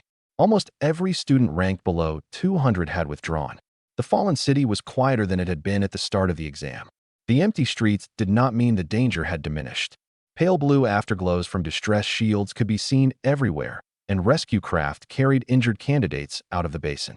Some people hiding inside buildings for survival points began withdrawing voluntarily after hearing the announcement. Advanced awakening-level aliens did not simply possess greater strength than intermediate ones. They had more complex hunting instincts. They could recognize weapon length, exploit terrain, and even deliberately attack at the weak instant of a watch shield's deployment. At this stage, the watch disabled automatic route recommendations and retained only the rescue beacon. Advanced aliens could track the sound of drones. If the system kept planning routes, it might accidentally guide multiple candidates into the same danger zone. From now on, only the candidates themselves could decide which streets were passable. Transports flew toward different districts. Their doors opened, and advanced awakening-level aliens dropped one after another. The broadcast emphasized again that these targets might break through survival shields, and that every candidate had to judge the risk independently. After each release, the transport fired a briefly visible colored beacon into the sky. Yellow represented a single target, red a group, and black a creature with a special attack method. The beacon did not reveal a precise landing point, but it gave anyone unwilling to continue time to move away. I memorized the nearest black-marked area and did not immediately rush toward the crowded red zone. Soon after the advanced aliens landed, I encountered a bone twin. It consisted of two connected skeletons. One handled close combat, while the other fired bone spikes from the rear. Their nervous systems were independent, but their attacks covered each other. I used Flash Step to circle to the side, severed the connecting spine first, then destroyed the soul cores in the two skulls separately. On my first displacement, the rear skeleton did not turn to pursue me. It fired bone spikes at the two places where I could originally have landed. It did not need to see me. Feedback from the force on the melee skeleton told it my direction. I had to shorten the distance before Flash Step ended and stop ahead of the first spike. Severing the connecting spine did not kill the two skeletons immediately. They merely lost their delay-free information sharing and changed from one tightly coordinated target into two advanced individuals. I first used a broken section of spine to jam the melee skeleton's shoulder joint, creating enough time to destroy the soul cores one by one. The frontal skeleton swung for arms while the rear one sealed every evasive direction with bone spikes. I did not try to cross the encirclement in one move. Instead, I deliberately let the first volley strike its own ribs. When the skeleton's movements paused, my twin daggers entered the connecting point together. Intermediate targets allowed gradual testing. An advanced target turned every mistake into a distress call. By the time the kill ended, a bone spike had torn a gash in the shoulder of my protective suit. My points had barely settled when the sound of a battle axe strike erupted across the street. Zhong Pojian had killed a bone twin as well. We studied each other across the two corpses. He looked even more oppressive than he had outside the testing ground. Blood covered his 6.5-foot frame, while his huge axe infused with Star Titan bone powder showed almost nowhere. "You're Su Gu," he said with certainty. "You know me? Your rank rose so fast that it was impossible not to. I smiled. He smiled too, then returned the battle axe to his shoulder. Blood from different aliens coated the axe blade, but its haft showed no looseness. The Star Titan bone powder reinforced more than hardness. It also conducted power multiplication more effectively. In sheer frontal destruction, he truly surpassed every other candidate. I also noticed that his breathing remained steady. 2 hours of continuous killing had not visibly distorted his axe movements. He relied on more than explosive ability output. His body and fundamental training could support extended combat. He had earned the right to treat me as an opponent he had to surpass head-on. Fight me directly after the exam. Why wait until it's over? Aren't we competing now? Zhong Pojian shook his head. Assassins excelled at finding opportunities, he said, but they were unsuited to continuously clearing enemies. An offensive tank could destroy targets head-on, so comparing us by exam scores was unfair to me. That's why I want a real fight after the exam. He tightened his grip on the haft. I will prove that if it involves martial arts, no matter what we're comparing, I am number one in Hangqing. You just said the exam format was unfair to me, which means the score here won't determine the real winner. But there can be only one first place. Zhong Pojian stared at the ranking without answering. Someone who had occupied first place for so long truly had the confidence to speak that way. I did not remain there discussing victory or defeat. The crash of an advanced alien bringing down a building sounded in the distance. Every second we stopped might let someone else reach it first. All right, I understand. I turned and hurried toward the loudest noise. Zhong Pojian did not leave. Carrying his battle axe, he followed. A swarm of advanced blood skeletons soon rose from a rooftop. Compared with red skeletons, their bone shells were thicker and their corrosive mist could cover an entire street. I was preparing to use the wind direction to break apart the formation when a heavy whoosh sounded behind me. Advanced blood skeletons could also compress their poison mist into short-range jets. My dagger had barely disturbed the first layer of airflow when one fired a green acid column from the side. I stepped onto a broken wall to evade, preparing to unleash Wind Dance Slash when they clustered again. There were 8 blood skeletons. 3 stayed low to maintain the mist wall, 2 handled jets from above, and the remaining 3 constantly changed altitude. I threw one dagger to force the rightmost creature aside, creating a gap in the wall. I needed only to wait for one more jet to end before entering the formation through that opening. Zhong Pojian surged past me. If we're competing now, then I'll take this swarm first. His giant axe smashed toward the leading blood skeleton, and the entire street shook. Zhong Pojian unleashed the B-rank combat technique, 12 shocking stone cleaves, and smashed the advanced blood skeleton I had just targeted into fragments with one swing.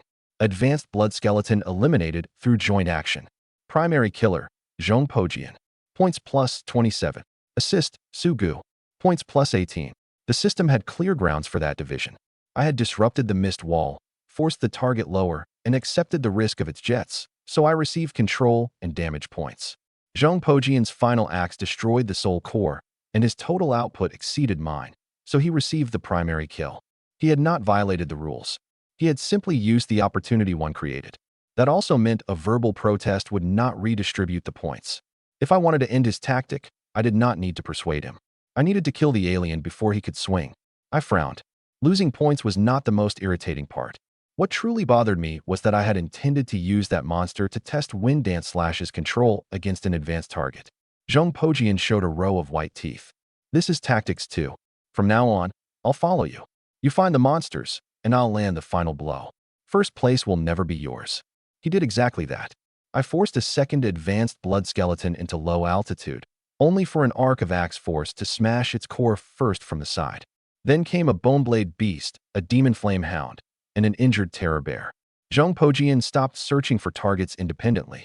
He watched only my direction of movement and attacked with everything he had when an alien was forced to expose a weakness. Against the boneblade beast, I deliberately used one fewer flash step, intending to trap its side blade in a wall. The moment the target lost the ability to turn, Zhong Pojian chopped downward through the angle I had opened. The demon flamehound needed a brief breath after spewing fire. He used his battle axe to widen the throat wound I had already made. Both cases proved that he was not stealing kills blindly. He was specifically waiting for my tactics to enter their finishing phase. The contribution system did not erase my restraint of the targets, but primary kill points were always higher. More importantly, every death forcibly interrupted the combat test I was conducting.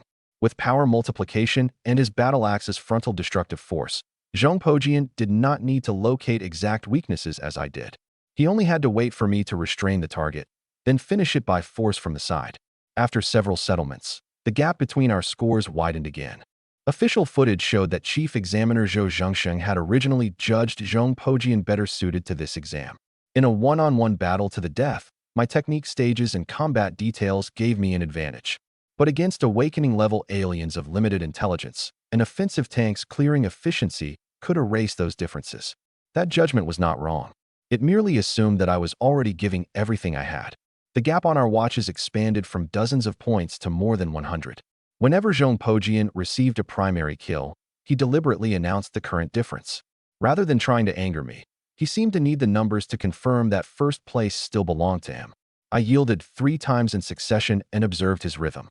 He habitually swung after my second displacement, believing the alien would have lost its balance at that point. Once I knew that, the response became simple. My first displacement drew attention, the second entered the weakness. It was an efficient pattern I had developed against intermediate aliens. Zhong Pojian only had to place his battle axe along my attack line after the second displacement, turning my stable efficiency into his primary kill. To break the pattern, I could not simply perform the same motions faster. I had to remove the second beat on which he depended. I had chosen daggers because I wanted to use the testing ground for cultivation. Against every target, I tried different methods and deliberately increased the difficulty. I had never pursued the fastest possible kill alone. Now that Zhong Pojian had formally challenged me, it was time to answer. An advanced Vajra terror bear appeared ahead. Zhong Pojian followed behind me and declared that even if I restrained it, the axe that finally broke its defense would still belong to him. I did not reply. I pushed my speed to its absolute limit. The advanced terror bear had barely turned its head when I entered a 10-foot radius. Flash Step and Wind Dance Slash at integrated mastery activated together. My body changed position repeatedly around the beast while twin daggers flashed across its neck, armpits, the backs of its knees, and both sides of its spine.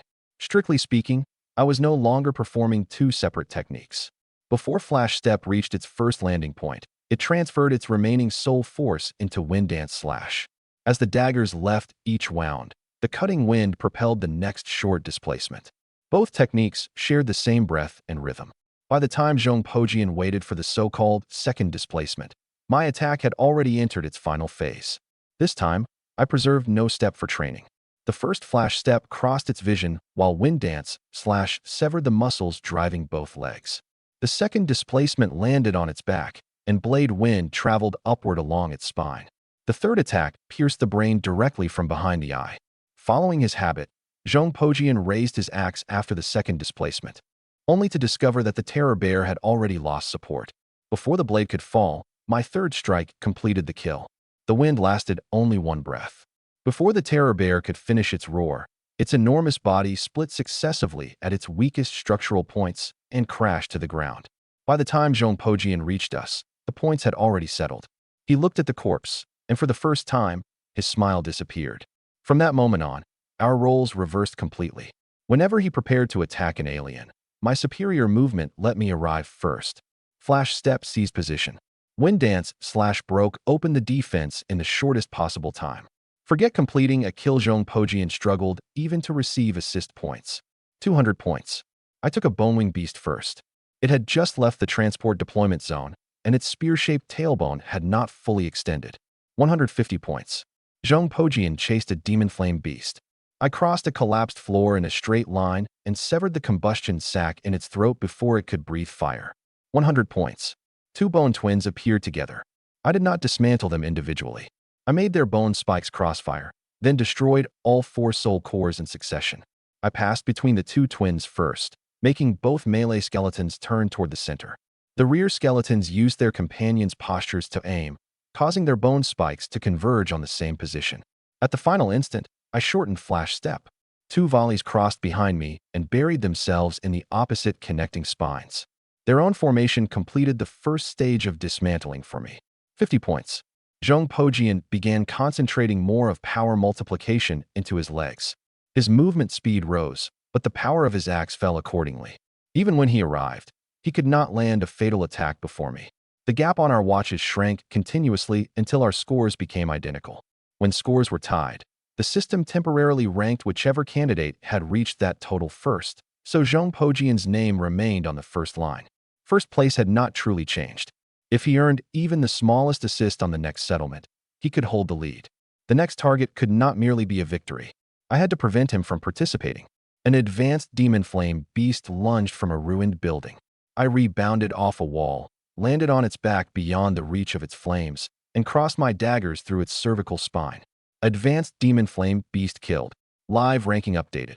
The name at the top finally changed. Sugu first place. Sugu, 2,857 points. First in Hangqing. I did not stop after reaching the top. Zhong Pojian did not withdraw either. He continued strengthening his legs with power multiplication and barely kept behind me, searching for a chance to retake the lead. His tank path was never suited to high-speed movement. Once his own tactic was turned against him, I always reached the target first and completed the entire kill, leaving him without even minimum assist points. After several failures, Zhong Pojian stopped and took out a black case. 2 scarlet injections lay inside. I recognized them. Blood heat serum could greatly increase strength and speed for a short time, but it also damaged the body. Consecutive injections could even leave irreversible consequences. The exam rules did not explicitly forbid it, but supplying a high school student with this semi-controlled drug was clearly beyond an ordinary family. When my watch scanned the serum, it displayed a medical warning but found no violation.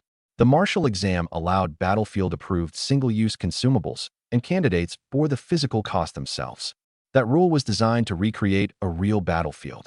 It now allowed Zhong Pojian to trade future recovery time for several minutes of explosive power. The serum had originally been designed for emergencies where battlefield withdrawal was impossible. It raised blood temperature and soul force conduction, forcibly squeezing more from the body. Normal medical guidance allowed only 1 dose per mission, followed by an examination. Zhong Pojian had prepared 2 from the start, clearly treating the final phase as a contest worth physical overexertion. Its effect would not peak the instant the needle left his skin. The drug needed to circulate with his blood, so the initial change would concentrate in the injected arm, then spread to the heart, legs, shoulders, and back.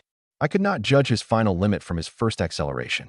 I had to change tactics before the serum took full effect. Zhong Pojian injected the first dose into his arm. The blood vessels beneath his skin rapidly reddened. His soul force fluctuations at least doubled, and even his bald head seemed to glow red. "Your head is pretty shiny," I could not help observing. He gritted his teeth and charged an advanced spirit-eating wolf, moving far faster than before. Yet before his axe entered attack range, I had already crossed from the side and severed the wolf's neck with a long dagger. Faster, but still not enough. Zhong Pojian said the drug had not reached full effect. Roughly a minute later, he could finally keep up with part of each battle and occasionally earn assists, but stealing the final blow from me remained difficult. His speed rose slightly every dozen seconds, and the impact behind his axe grew stronger. In the closest contest, we charged a boneblade beast together. His giant axe had already opened its outer armor, but I was half a step faster and shattered the soul core within. The system awarded him control points, yet still credited me with the primary kill. If I kept using only daggers, the gap might narrow once the serum fully unfolded. The competition had also awakened my genuine desire to win. Twin daggers excelled at precise assassination, but their attack range remained limited during continuous high-speed clearing. If efficiency was what we were comparing, there was no need to insist on assassin weapons. I sheathed both daggers and removed the long spear from my back. The more heavily damaged right dagger was no longer suited to rapid collisions. The left could remain as a close-range backup. I did not discard them. I turned their grips outward so they would not catch the shaft while I ran. The spear was more than 6.5 feet long. Among ruined streets, it was more likely than a dagger to strike a wall or abandoned vehicle. I first swept the butt once to either side, confirming that the road could accommodate a full spear circle, and only then lowered the point forward. Once the shaft entered my hands, I withdrew soul force from the assassin path in my legs and wrists, then redirected it through the Tianyuan art into my shoulders, waist, and spine. The same soul force no longer sought concealment. It formed a straight line from my planted foot through the spearhead. The transition took only 1 breath. 3 years of switching repeatedly between weapons finally displayed their complete value. As my fingers changed from the flexible grip of twin daggers to the shaft, my forearm tried for an instant to continue an assassin's short burst. I did not thrust immediately. I let one complete breath withdraw the soul force from my wrist and return it to my spine. Only when feet, waist, shoulder, and spearhead formed one line could a long weapon truly transform movement speed into destructive power. The rhythm of battle changed the instant I grasped the spear. An assassin relied on a short burst after closing to contact range. A spear converted movement speed directly into penetration from much farther away. An advanced wasteland beast had barely raised its head when I shattered the ground and launched into the air. Spearhead and body remained aligned, every measure of force converging at one point. The wasteland beast spread its back armor, preparing to block with its hardest surface. Just before contact, the spearhead lifted by a hair and entered the seam where two plates overlapped. All the force accumulated through my charge poured inside, shattering the soul, core, and spine together. The spear struck like a dragon. Silver light pierced the skull, and the massive beast was carried several yards by the momentum. Advanced wasteland beast killed. Points plus 53. The second target was a blood skeleton. Instead of entering the corrosive mist, I used the spear's length to thrust from outside it. The point changed direction instantly with the vibration of the core. White marks appeared where the acid mist corroded the shaft. I rotated it immediately, flinging the clinging liquid into empty space. The blood skeleton's core tried to move through the skull, but the spear point followed the echo inside the bone and finally pinned it against a wall. When attacking red skeletons with daggers, I had to put my arms into the edge of the corrosive cloud. The spear let me remain outside and spend only the weapon's material. Whenever a new white ring appeared on the refined steel, I shifted my next grip half a palm backward so the same section would not keep thinning. Advanced blood skeleton killed. Points plus 49. Advanced demon flame beast killed. Points plus 59. Every inch of reach was an inch of advantage. Once integrated mastery footwork combined with the spear's burst, my killing efficiency did far more than double. Even after injecting blood heat serum, Zhong Pojian could only watch me rush from one target to the next. The confidence in his eyes gradually disappeared, leaving only bewildered disbelief. As I passed him, I could hear the racing heartbeat caused by the serum. Zhong Pojian continued chasing, but repeatedly had to plant his axe haft into the ground to stabilize himself. The drug gave him higher numbers. It did not give him another profession's reach, nor did it change the fact that a spear was better suited than a battle axe to continuous precision kills. Everyone had treated me as an assassin. Now they finally knew the spear on my back was not decoration either. Flash steps supplied mobility, while the long spear delivered frontal penetration. The two combat paths merged completely at high speed. At first, the advanced aliens still attacked on sight. As the bodies accumulated, the survivors began fleeing whenever they heard movement. I could only continue tracking them through footprints, odors, collapsed buildings, and the directions in which the drones moved. Different aliens left different traces. Bone creatures landed lightly and left clusters of shallow marks and dust. Demon flame beasts could lower their body temperatures, but their breathing still evaporated nearby moisture again. Blood skeletons never touched the ground, yet their corrosive mist left fresh pale green stains along building edges. Drones would not send target coordinates directly to candidates. But because they had to keep the creatures on camera, a sudden altitude change or several units turning toward the same direction usually meant a monster was moving nearby. I treated this only as a directional hint. I still verified the environmental evidence myself. A demon flame beast lowered its temperature and hid in an abandoned cold storage building. I located it from the melted water outside the door seam and drove my spear through the insulated wall. A bone-wing beast entered the light well of a high-rise. I climbed the exterior, pinned its wing with the spear but before it could launch, then finished it with the point. The cold storage wall was opaque, so I did not thrust blindly based on the water alone. I first tapped 3 sections of the wall with the spear, but the dullest echo concealed added mass. Only after comparing it with the fresh water line on the floor could I confirm that the demon flame beast had not planted false traces. When the spear penetrated the wall, I did not drive forward immediately. I felt the vibration returning through the shaft, confirmed a hit on its torso, and only then released the second burst of force. When pursuing the bone-wing beast, I did not compete with its aerial speed either. The light well had only one opening wide enough for it to spread its wings fully. If I arrived there first, the spear but could pin the expanding bones back against the wall. Another swarm of blood skeletons tried returning to the deployment zone. The drones rose together to avoid the corrosive mist. I followed their movement to a plaza and shattered the power cores one by one with my spear. Alien after alien fell beneath the spear, and advanced targets capable of awarding points rapidly disappeared from the testing ground. The final bone twin hid in an underground parking garage. It used the pillars to conceal the trajectories of its spikes and tried to force me into a dead corner. I knocked the first volley aside with the spear, but used the reaction force to leap onto a car roof, then thrust straight through the connection between the two skeletons. One skeleton remained independently mobile after the connection broke. For bone arms, seized the spear shaft from different directions. I released the weapon, drew my right dagger, and severed the soul force threads. As it tried to steal the spear, I grasped the butt again. My second thrust followed the first wound, shattering both soul cores along the same line.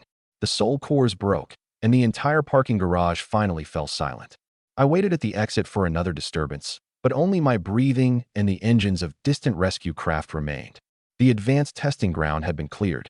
My watch briefly entered scanning mode and confirmed that every deployed advanced marker had stopped. Scores on the ranking no longer changed. Only rescue signals and scattered low-level aliens remained throughout the city, and they no longer counted substantially toward the final stage ranking. Every marker stopped, referred to the tags implanted before military deployment. The system could not guarantee that no unregistered creature existed in the ruins. I did not lower my guard immediately. I stood at the garage entrance first and checked fresh blood, footprints, and echoes inside the building. Only after one continuous minute without new movement did I lower the long spear from an attack position to a guarded one. Candidates ranked 3rd through 10th arrived nearby in succession. They looked at the corpses piled along the road, then at the refined steel spear in my hands. The 7th-ranked candidate was the first to press his survival watch. I withdraw. The 5th and 3rd-ranked candidates soon ended their exams as well. By convention, the final phase released one end-stage target far stronger than ordinary advanced aliens. The chief examiner manually scored performance according to kill contribution. Given the current gap, however, they had concluded they could earn no meaningful points. Remaining would only expose them to mortal risk. The withdrawal process did not make someone vanish the instant they pressed a control. The watch first scanned a 30-foot radius to ensure the deployed shield would not trap another candidate or alien, then sent a route to the rescue craft. The leading candidates took turns moving into open areas and activating their shields one by one. Choosing to leave did not make them abandon basic judgment during the final seconds. Their withdrawal was not cowardice. Remaining until the advanced phase had already proven their strength. Against an end-stage target that might penetrate a survival shield, watching despite being unable to contribute would only burden rescuers. Each person checked the area for aliens before pressing the control, then waited inside the shield for extraction. Zhong Pojian did not withdraw. The effect of his first blood heat serum had faded. His face was pale and his breathing rapid, but he still held the battle axe. One final syringe remained in the black case. I will score against the final target, he told me. The arrogance from our first meeting had vanished. He sounded more like someone forcing himself to persist. I neither advised nor mocked him.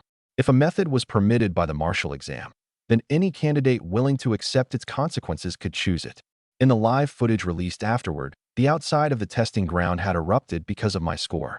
Students from comprehensive high schools saw for the first time that someone without a powerful ability or a martial high school's resources could surpass every seeded candidate.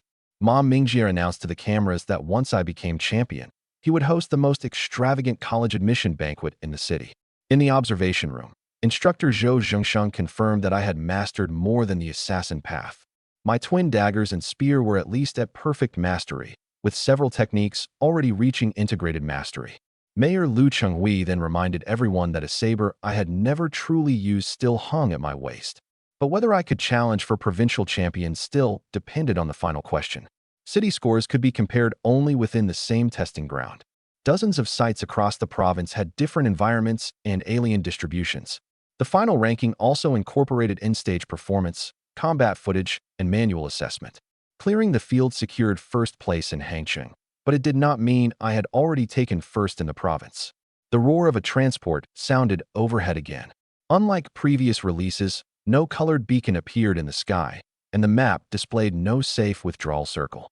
My watch showed only final assessment beginning shortly, then increased the frequency of its vital monitoring to 5 times the previous rate. The military clearly had never expected ordinary candidates to kill the final target through conventional means. I looked up. The fully enclosed white transport from the beginning was descending toward the city's core. It remained utterly silent, without a single impact from within, yet the pressure it brought exceeded every previous alien combined. Inside that cargo bay waited the final target of the martial exam. Under the rules used in previous years, the final question released an awakening-level alien on the verge of reaching the warlord level. It was not meant for ordinary candidates to kill. Its purpose was to reveal the limits of the very best students, with final scores assigned manually by the chief examiner. Normally, multiple suppression devices restrained the end-stage target. Candidates needed only to inflict a wound, evade successfully, or demonstrate tactical value within the allotted time. They did not have to achieve a genuine kill. Proctors would intervene immediately if the danger crossed a threshold. The final stage page on the watch even divided scoring into 3 categories: effective hit, tactical evasion, and team coordination. Each had a maximum. If the target launched an attack stronger than the candidate's shields could endure, the on-site chief examiner was supposed to override exam procedures and terminate the assessment by force. The entire mechanism depended on reliable suppressors, level detection, and rescue corridors. Every warning light on the white transport now glowed, while its life signal remained labeled Awakening Level Limit. Only the pressure I felt completely contradicted that designation. An ordinary awakening level alien's aura fluctuated with breathing, impacts, and suppressive drugs. Even locked in a container, it could hardly remain silent for long. From the first time I saw the white cargo bay before the exam until its current descent, the creature inside had not made one unconscious impact. It did not seem sedated. It seemed to have remained awake, waiting for the door. The broadcast announced that only 2 candidates, Zhong Pojian and I, remained. The final question officially began. The white transport continued descending. I had felt the gaze from its cargo bay before the exam. After growing stronger through an entire field of battle, my sense of danger had not weakened. It had become clearer. Zhong Pojian removed the final blood heat serum and still refused to withdraw.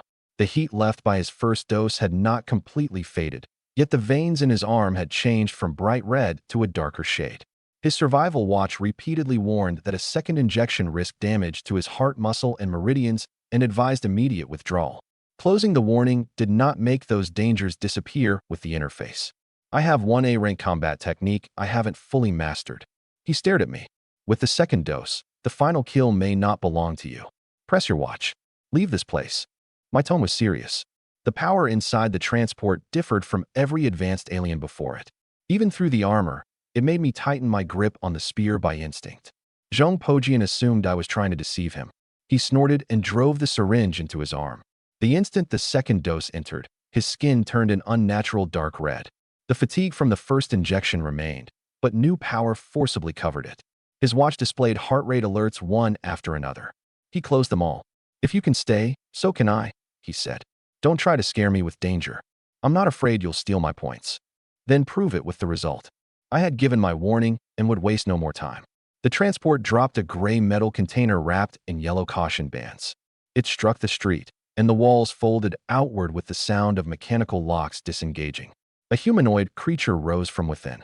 It did not charge the nearest living body immediately. After placing both feet on the ground, it first looked up at the drones, then swept its gaze across the directions from which rescue craft could enter. Only then did it look at Zhong Pojian and me. It was identifying threats, exits, and target priorities. The alloy chains around its limbs had already been broken from within. The fractures were not fresh. They had been worn down slowly long ago. When the creature rose, it did not thrash like a beast. It examined the transport, the drones, and our positions before selecting the easier person to attack. It stood more than 16 feet tall. Rainbow colors refracted from its black skin beneath the sun. Its proportions resembled a human, but its muscles were layered like armor. Its limbs had no more joints than a human's, yet denser black fibers grew between every major muscle group. That meant the muscular dismantling I had used against the Vajra terror bear still held some reference value. But every pathway was narrower than in an ordinary creature, and the strength of its skin belonged to an entirely different level. Its eyes were more dangerous still. Low-level aliens immediately displayed hunger or attack reflexes when they saw candidates. The Star Titan's gaze moved between our weapons, wounds, and watches. It was reading our condition. A Star Titan. Afraid of falling behind in speed, Zhong Pojian did not wait to observe. He charged directly. Blood heat serum and power multiplication drove him together as he unleashed the B-rank combat technique 13 Shocking Stone Cleaves. His battle axe, capable of instantly killing an ordinary advanced alien, struck the Titan's calf dead center. 13 Shocking Stone Cleaves was not 13 fully independent axe strikes. The first 12 redirected their recoil back along the haft into the body, layering that force into the final blow. Zhong Pojian also used his charge and blood heat serum. By the time the 13th axe fell, his footsteps had pressed several cracks into the street. This was one of the strongest frontal attacks he could produce within the awakening level. The more complete it was, the more the outcome proved that the target did not belong to its marked rank at all. A dull impact sounded. There was no wound. The creature had not even taken one step back. Only an extremely shallow white mark appeared where the blade struck. Zhong Pojian's B-rank technique had not failed, and his strength truly reached the advanced awakening limit. But a complete major realm stood between them. The Titan did not even defend actively. Its body alone absorbed every measure of force. As if waking from sleep, the Star Titan glanced down at the axe and casually swung one palm. Zhong Pojian and his weapon flew away together, repeated cracks sounding from his bones. A clear smile appeared on the monster's face. "You finally released me, human." It spoke standard Federation language. The pronunciation was slightly stiff, but the sentence was complete. It understood more than the environment. It knew what being released meant. Its silence inside the transport had not been unconsciousness, but deliberate waiting. Only an alien that had truly entered the warlord level and gained full intelligence could communicate through language. Instructor Zhou Jingxing's command immediately thundered over the broadcast. "Terminate the exam. All rescue personnel enter immediately. The target has advanced to warlord level. Repeat, the target has advanced to warlord level." The so-called final question had contained a fatal error from the very beginning. The system was still attempting to match Bu Anu's power with its awakening level limit model, causing red calculation errors to flash repeatedly on our watches. Zhou Jingxing's manual termination order overrode that assessment and changed every candidate's status to evacuate. If they waited for the automatic system to confirm the danger, Zhong Pojian would already have suffered a second attack under the incorrect level designation. The plan manual scoring was voided immediately. Survival watches switched automatically to red evacuation mode. The rescue channel ordered everyone nearby to withdraw, while armed drones above the city released their exam restrictions and began locking onto the Titan's head. But Zhong Pojian was already lying at its feet. The Star Titan looked at the fallen student, then saw the battle axe containing powder from its own species' bones. Its smile vanished, and its rage became almost tangible. "You used the bones of my people to make a weapon?" The Titan picked up a fragment of the axe blade. Its nostrils moved as it confirmed the Titan bone powder within. Its fingers tightened, crushing the black alloy and bone composite into grit. Its anger was no longer part of the exam. It viewed Zhong Pojian as someone who had desecrated the remains of its kind. The rescue drones had not yet entered range when its fist descended. The 16-foot body vanished from where it stood. Its step opened a crater, and it rushed Zhong Pojian, fist falling like a meteor. I tightened my grip on the spear and intercepted it head-on. The spear point struck a joint in the fist. Silver spear and black knuckles collided head-on, and a shock wave blasted dust and rubble outward. I had not aimed for the center of the fist, but a turning point between the index knuckle and wrist. The point could not pierce the skin, yet it shifted the fist by less than 2 feet before it reached Zhong Pojian. Against a fist larger than a human head, that was not enough to avoid it completely, but it moved the strongest impact away from his chest and into the ground beside him. My feet plowed 2 furrows backward through the road, and the shaft bent nearly into a semicircle. I had chosen the joint not to puncture the skin, but to force the fist to bear pressure at its most disadvantageous angle. Even so, my arms felt as though they had collided with several speeding vehicles at once, and a series of soft cracks came from my bones. The spear could not align completely with the force. Before impact, I lowered the butt toward the right, distributing the bend across the full shaft, then sent part of the power into the ground through my sliding steps. Even so, the first white fracture appeared along the refined steel. If I blocked the same way again, it would not keep bending. It would break. The difference between the Warlord and Awakening levels was not merely a higher strength value. Crossing a major realm fundamentally transformed an alien. Warlord-level aliens possessed intelligence no weaker than a human's, and certain ancient species had dedicated inheritances. Humanity captured awakening-level aliens as trial material, but it would never deliberately place an intelligent species in a student testing ground. The Force bent the spear. I rotated the shaft to guide the fist toward the right and shouted at Zhong Pojian, "Activate your survival watch." He was still dazed by his fractures, but on hearing me, he deployed the shield. I pulled away the spear and kicked the energy barrier. Its surface deformed violently. The outer layer shattered instantly, while the remaining force sent Zhong Pojian flying hundreds of yards inside the protection, carrying him out of the battle center. Before kicking, I checked the positions of the rescue craft. A ruined building stood to the left. To the right lay a broad street without overhead cables, and the nearest rescue craft was descending from behind that side. I struck the lower middle of the energy shield and sent Zhong Pojian along a slight upward arc so he would not immediately scrape and tumble across the ground with broken bones. Only the outermost shield layer had shattered. The inner layer remained around him during flight. His watch changed his status to Shield Damage Priority Rescue, making him easier for the system to locate than if he remained at the Titan's feet. I could not kick his body directly. Receiving the full force while fractured might have killed him on the spot. The energy shield absorbed the first impact and transferred the remaining momentum across his entire body. Flying away looked humiliating, but it was far safer than staying beneath the fist.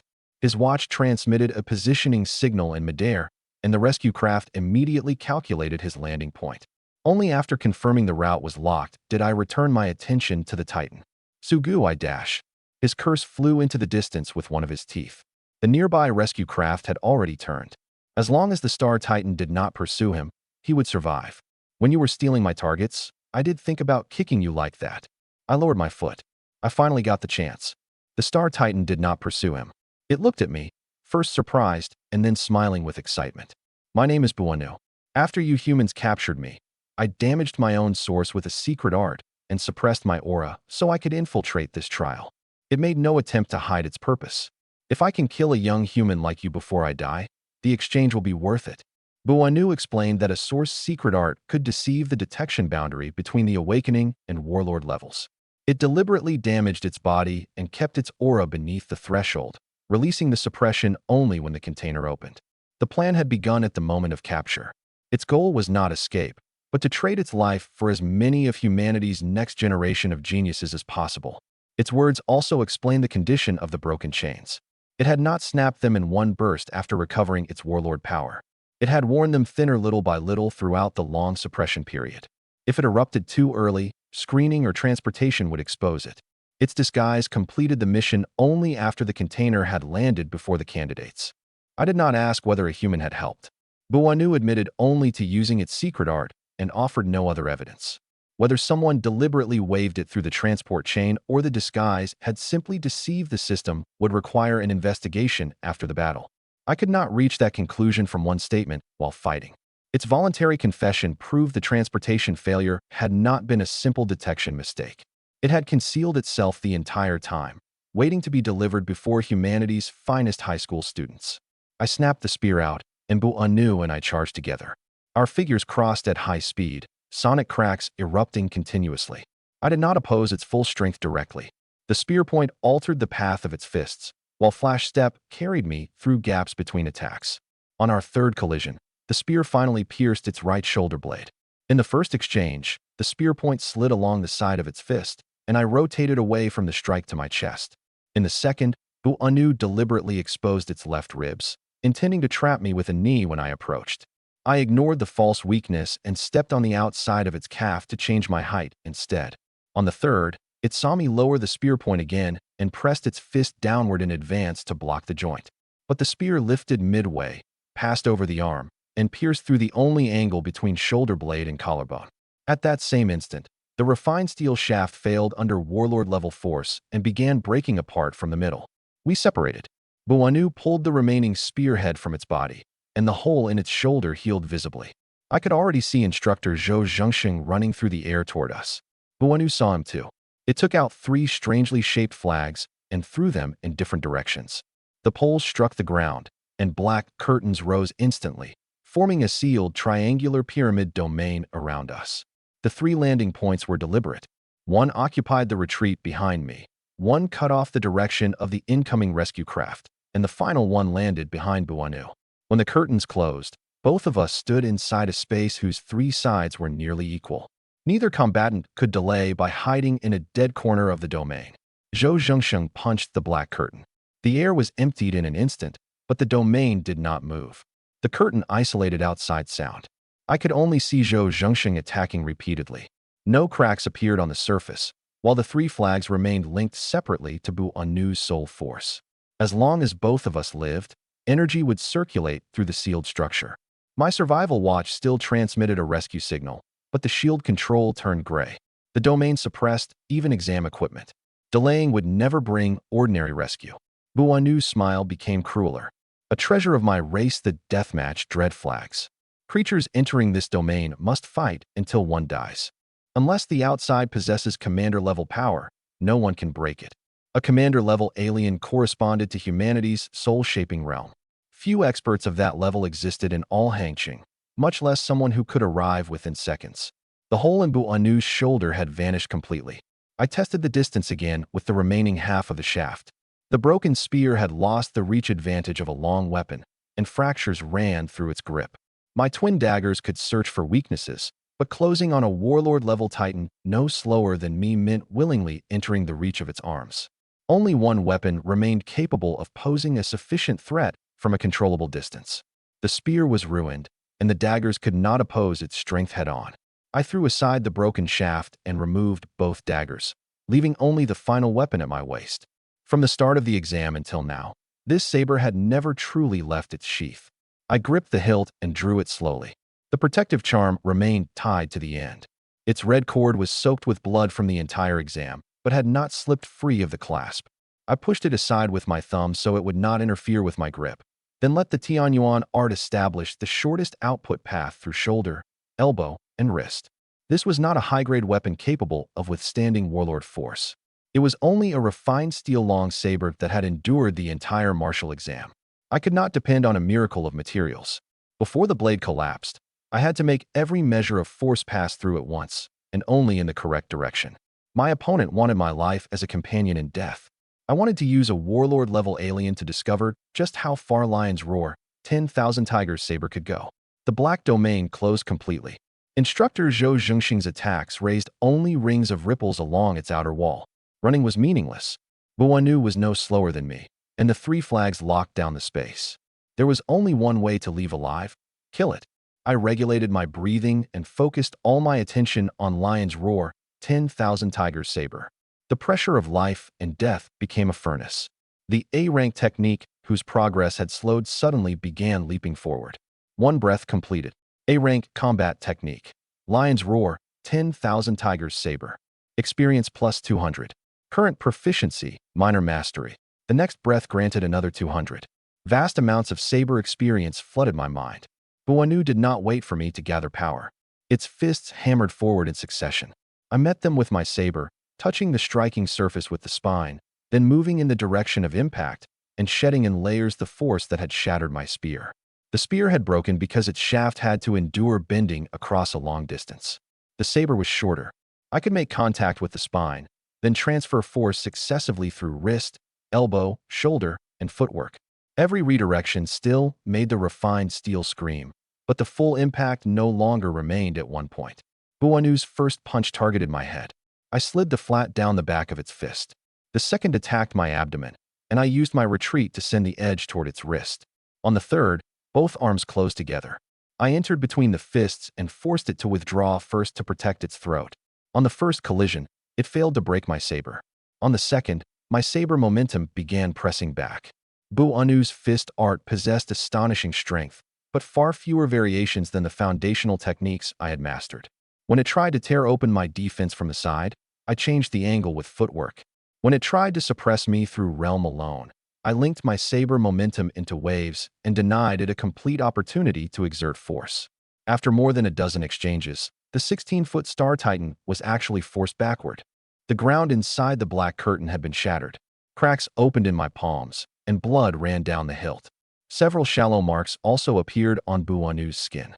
They healed rapidly, but every repair made its gray, depleted aura more obvious. The realm gap still existed. I could suppress the path of its fists through technique, but every judgment had to be correct. One true hit from it would end the battle. It roared, "How can a human in the body-tempering realm suppress me? A higher realm doesn't make every strike of yours stronger than mine." Buanu's skin changed from black to gray, and its aura surged. It burned its life force deliberately, entering the Star Titan's berserk state. Strength, speed, and recovery all rose together, while its reason was rapidly consumed. Its first berserk step crossed more than 30 feet. The fist scraped past my blade and opened a deep crater behind me. Its second movement left 3 almost overlapping afterimages, showing that it was using pure speed to destroy my predictions. I changed position repeatedly with flash step, but could barely avoid the frontal attacks. The domain's edge blocked retreat like a solid wall. Even when my saber scraped the black curtain, it left no mark. Afterimages from its high-speed movement filled the domain. Waiting for the berserk state to fade was impossible. The narrow space gave me no distance for prolonged avoidance. Before the final frontal clash, one last notification sounded. A-rank combat technique. Lion's roar, 10,000 tigers saber. Proficiency breakthrough. Current stage, perfect mastery. The breakthrough brought more than greater strength. The lion's roar could shake the mind, while the tiger's howl brought the saber's strike, soul force, and body to the same instant.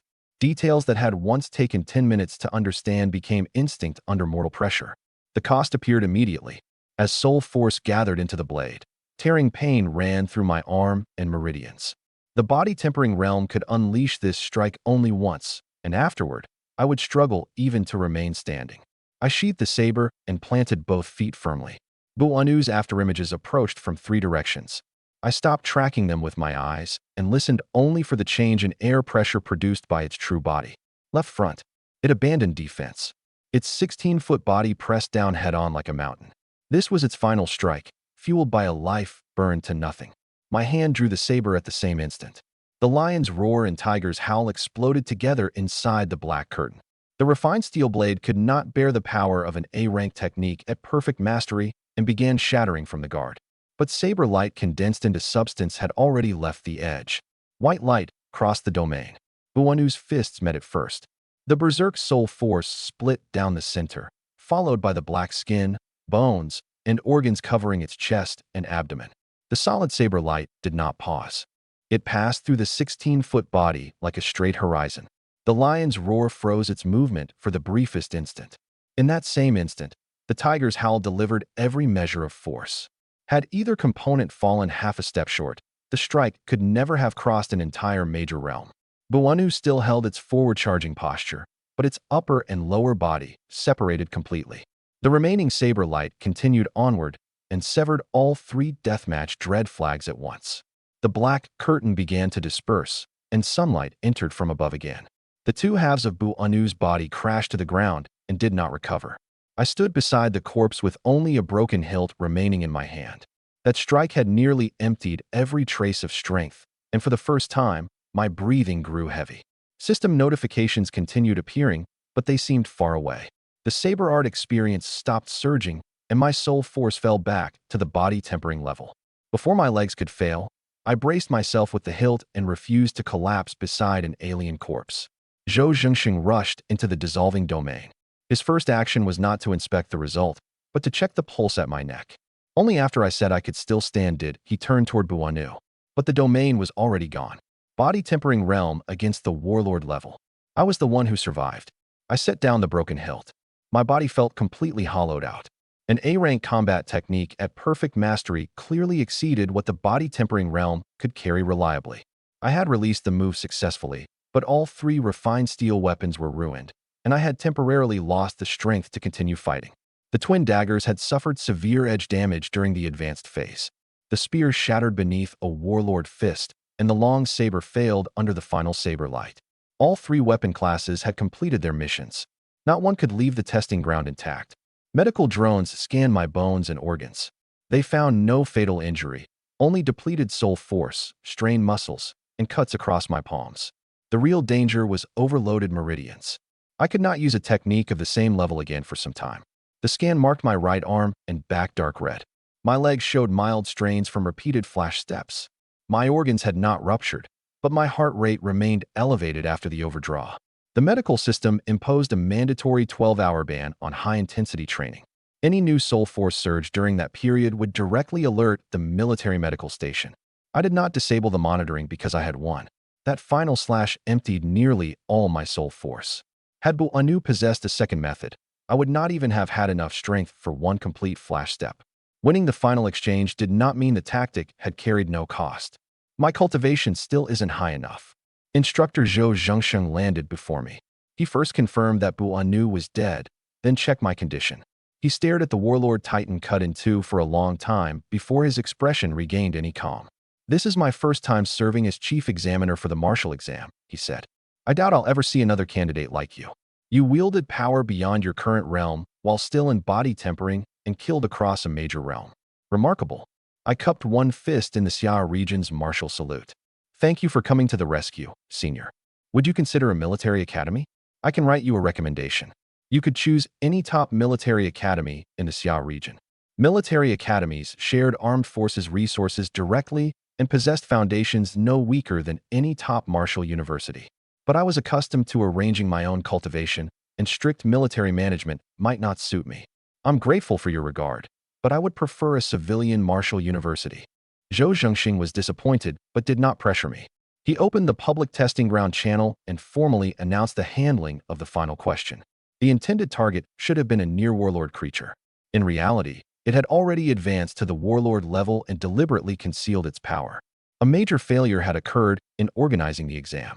The military and education authorities would investigate and provide me with a separate accounting. Zhou Zhengsheng did not shift responsibility onto the candidate's judgment or dismiss the matter as an accident. Before the live cameras, he explained that alien screening, transport, and final deployment involved at least 3 inspections.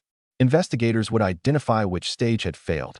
My rescue and compensation would be handled independently and would not be cancelled because I ultimately won. He also ordered Bu Anu's source secret art, the deathmatch dread flags, and the ware inside the transport container preserved separately as evidence. If investigators checked only whether the creature had died in the end, they could not determine when the disguise began or which test should have discovered the anomaly. The site remained sealed. No one except rescuers could approach the corpse or the 3 broken flags. For my performance in the final question, he awarded the maximum score within his authority, 10,000 points. Manual score for final question, 10,000. Candidate Su Gu. Final total score, 18,761. That result was almost 5,000 points higher than the greatest provincial champion score in previous years. Not every testing ground in the province had finished, but unless another extreme incident of the same level occurred, I had secured first place early. 10,000 points was not a market price placed on killing across realms. It was the chief examiner's authority limit. Zhou Zhengxing specifically explained that if the system allowed more, he would have continued awarding points. My original 8,761 came from survival and clearing the field. The perfect final score raised the total beyond what any conventional testing ground could reasonably catch. The system first locked the automatic record of 8,761, including every alien marker, survival time, and contribution allocation. Zhou Zhengsheng then added the manual final question score under his chief examiner credentials. Both components retained separate signatures. The final accident would not rewrite the results from the first 3 hours. Zhou Zhengsheng supported my shoulder and led me out of the fallen city. The instant we reached the rescue zone, cheers erupted loudly enough to almost drown the engines of the military vehicles. "Su Gu, provincial champion. God Su, teach us how to train combat techniques." Students from martial high schools, comprehensive high schools, and Hangxing First High rushed toward me together. Some wanted to shake my hand. Others even tried to lift me into the air. My body had just survived a battle to the death and could not withstand that treatment. I retreated as best I could until soldiers stepped in to restore order. A medical drone projected a red warning circle around me, directing unrelated personnel to remain at least 6.5 feet away. Several soldiers divided the crowd into 2 lanes, one for candidates being transported to medical care, the other allowing classmates to pass briefly. I high-fived only the first few people and did not let the cheers block Zhong Pojian's stretcher. The crowd included many voices that had doubted me before. Now no one argued about comprehensive schools, academic classes, or refined steel weapons. They repeated one name. Their support was not entirely for the score. Everyone had just watched a human student survive a death trap set by an alien. I spotted Ms. Zhou outside the crowd. Her eyes were red, but she smiled with more relief than I had ever seen.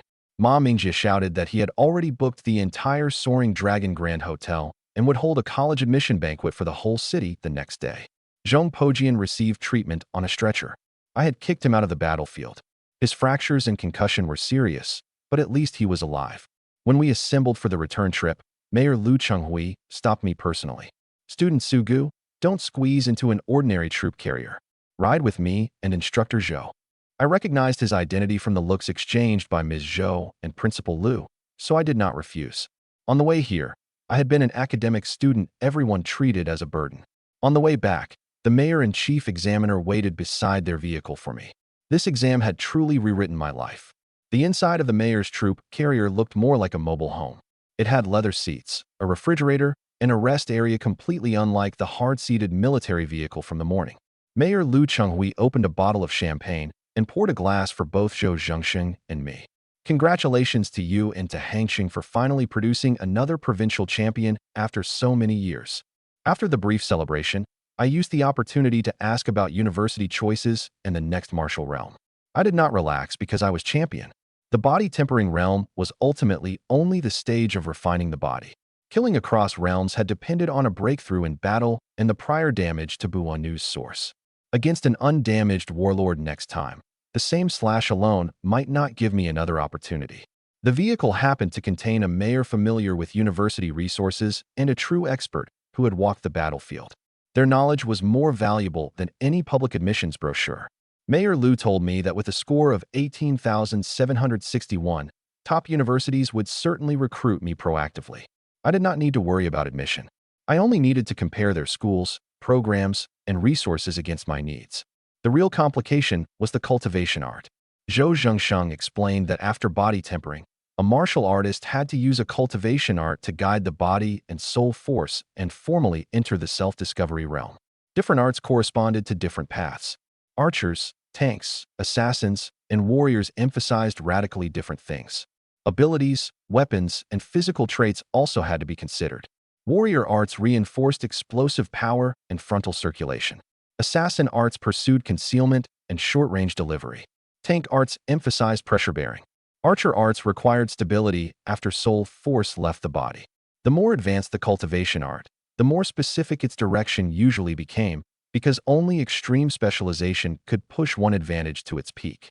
For everyone else, this meant selecting the path that suited them best. For me, any choice might deliberately seal off several other paths. You want to compensate for your ability's natural weakness by learning many combat techniques. That works in the body tempering realm, Zhou Zhengxing said. Once you enter self-discovery, if your cultivation art reinforces only one path, the benefit to all your other techniques will fall noticeably. I asked about the core arts kept by several top universities. Information unavailable online could be explained at a basic level by a mayor and military chief examiner, but not one art truly met the need for multiple weapons and professions in parallel. One art supported both saber and spear, but weakened the soul force concealment required for daggers. Another allowed form switching, but rebuilding circulation before and after each change took too long. A third called itself comprehensive, yet in practice merely avoided mistakes in every area without allowing any one aspect to reach the top. Zhou Zhengsheng did not decide for me. He only warned that after an art completed the foundation of the self-discovery realm, changing it would become increasingly costly. Being champion gave me more choices, which made the first step even less casual. Delaying my breakthrough while waiting for a suitable art would be equally wasteful. When the vehicle returned to Hangxing First High, I was still thinking. Mayor Lu offered to take me home, but I chose to walk for a while and organize my thoughts. Before I disembarked, Zhou Zhengxing said he would attend the college admission banquet the next day and had prepared a gift. It could not solve the cultivation art problem directly, but it would let me choose my self-discovery path with greater freedom. When I asked what it was, he said it came from the military's Cultivation Art Research Division and could be delivered only after the paperwork was completed. Even Mayor Lu looked surprised, showing that the gift was no ordinary prize. I thanked both men solemnly and watched the vehicle leave. Near the school gates, my academic classmates were waiting for Ms. Zhou before attending their teacher appreciation dinner. They had clearly seen me step from the mayor's vehicle and watch Zhou Zhengsheng, wearing military decorations, speak with me, but none knew what had happened inside the testing ground. Someone guessed that I had ranked first in Hangqing First High's martial exam, only for a companion to reject the idea immediately. An academic student surpassing people who had received 3 years of systematic martial training lay beyond what they could accept. In the end, most concluded that the mayor had given me a ride merely because an academic student taking the martial exam was unusual. They were discussing it close enough for me to hear every word, but I did not interrupt immediately. One day earlier, the same conclusion would have been perfectly reasonable. Even if I told them I had killed a warlord titan, without seeing the live footage, they would treat it as another exaggerated joke. I was about to greet them when a line of troop carriers entered the campus behind me. The doors had barely opened when martial track students rushed toward me. "God Su, let me touch the exam god and borrow some luck. Can you teach me flash step? I practiced for 3 years and couldn't catch what you did in one exam." Some held screenshots from the live feed and asked for autographs. Zheng Di stood behind the crowd without forcing his way forward. He merely raised a fist toward me. Having witnessed the red skeleton battle, he had accepted the result earlier than the others. Wu Yi was nearby too. He tried to speak several times and finally said only that the training center would preserve the damaged room permanently. "When I get to college, I'll brag for 3 years that I attended the same school as the provincial champion." For the first time, I realized fame could be dangerous. I turned to escape, but Principal Lu Yuanmin blocked the crowd in time and dispersed the students. Then he put an affectionate arm around my shoulder and asked Ms. Zhou to take a photograph. "This picture is going into the school history gallery," he said. "Student Su will be Hangqing First High's most important distinguished alumnus from now on." Principal Lu also proposed including my martial exam footage in next year's curriculum.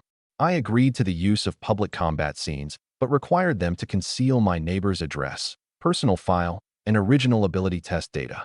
The principal promised Ms. Zhou would review everything before it went to the publicity department. I made a stiff gesture toward the camera. My academic classmates stood nearby, their expressions completely beyond control. The campus broadcast activated, carrying Mom Mingjia's voice as it cracked with excitement. "We're celebrating my brother Su Gu becoming provincial martial exam champion. I've booked the entire Soaring Dragon Grand Hotel tomorrow. Everyone is welcome. All food and drinks are on me." Provincial martial exam champion? The classmates who had just been searching for a reasonable explanation all looked at me. Someone gripped the railing as though his legs had suddenly become unsteady. The news that I was provincial champion had already spread through the campus broadcast, so there was no need to keep explaining. After dealing with the principal and martial track students, I invited my entire academic class to the next day's admission banquet, then took the bus home alone.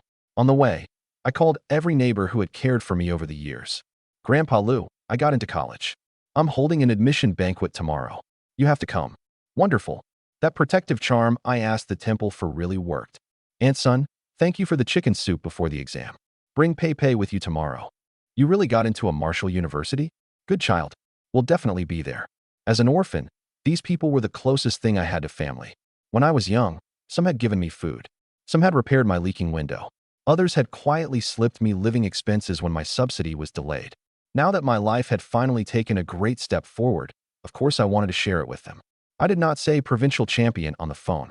Hearing that I had entered college already made Grandpa Lu cheer repeatedly. Aunt Son cared about whether I had been hurt, while Uncle Li asked whether I had enough for tuition. To them, returning safely and truly earning admission was already the result most worth celebrating. Their questions brought me back from the cheering to everyday life for the first time. The scholarship had not arrived. I had not formally selected a university. My cultivation art and next realm remained unresolved. Being champion had only opened a door. I still had to walk the road beyond it myself. After returning home, I ordered a rare premium nutrition meal as a celebration. Once I finished eating, I sat on the meditation cushion and reviewed my battle with Buanu.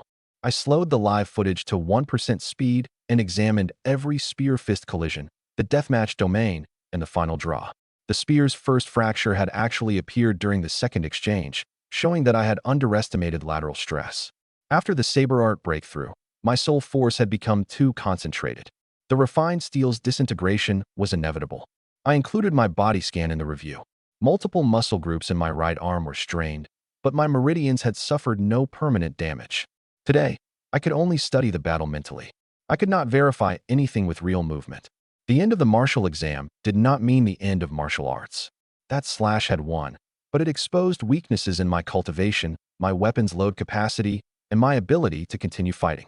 The next warlord opponent might not give me time to accumulate experience and break through during battle. The next morning, I changed into ordinary casual clothes and took my neighbors to the Soaring Dragon Grand Hotel. Along the way, they knew only that I had entered a martial university. They assumed my score was probably enough for a decent bachelor's program and repeatedly told me not to spend too much on the banquet. The trip required 2 bus transfers, but not one of the elderly neighbors arrived late. Grandpa Lou wore a new jacket he normally saved for special occasions. Aunt's son brought homemade pastries. Pepe spent the entire journey asking what starborn aliens looked like. I described spirit-eating wolves and red skeletons, but left out the warlord accident so I would not frighten her. When the hotel tower of more than 50 stories appeared before us, their voices gradually quieted. An electronic banner above the entrance read, "Warmest congratulations to Su Gu of Hangqing First High School for his outstanding martial exam achievement. Today, the Soaring Dragon Grand Hotel will host only student Su Gu's college admission banquet." Even I frowned.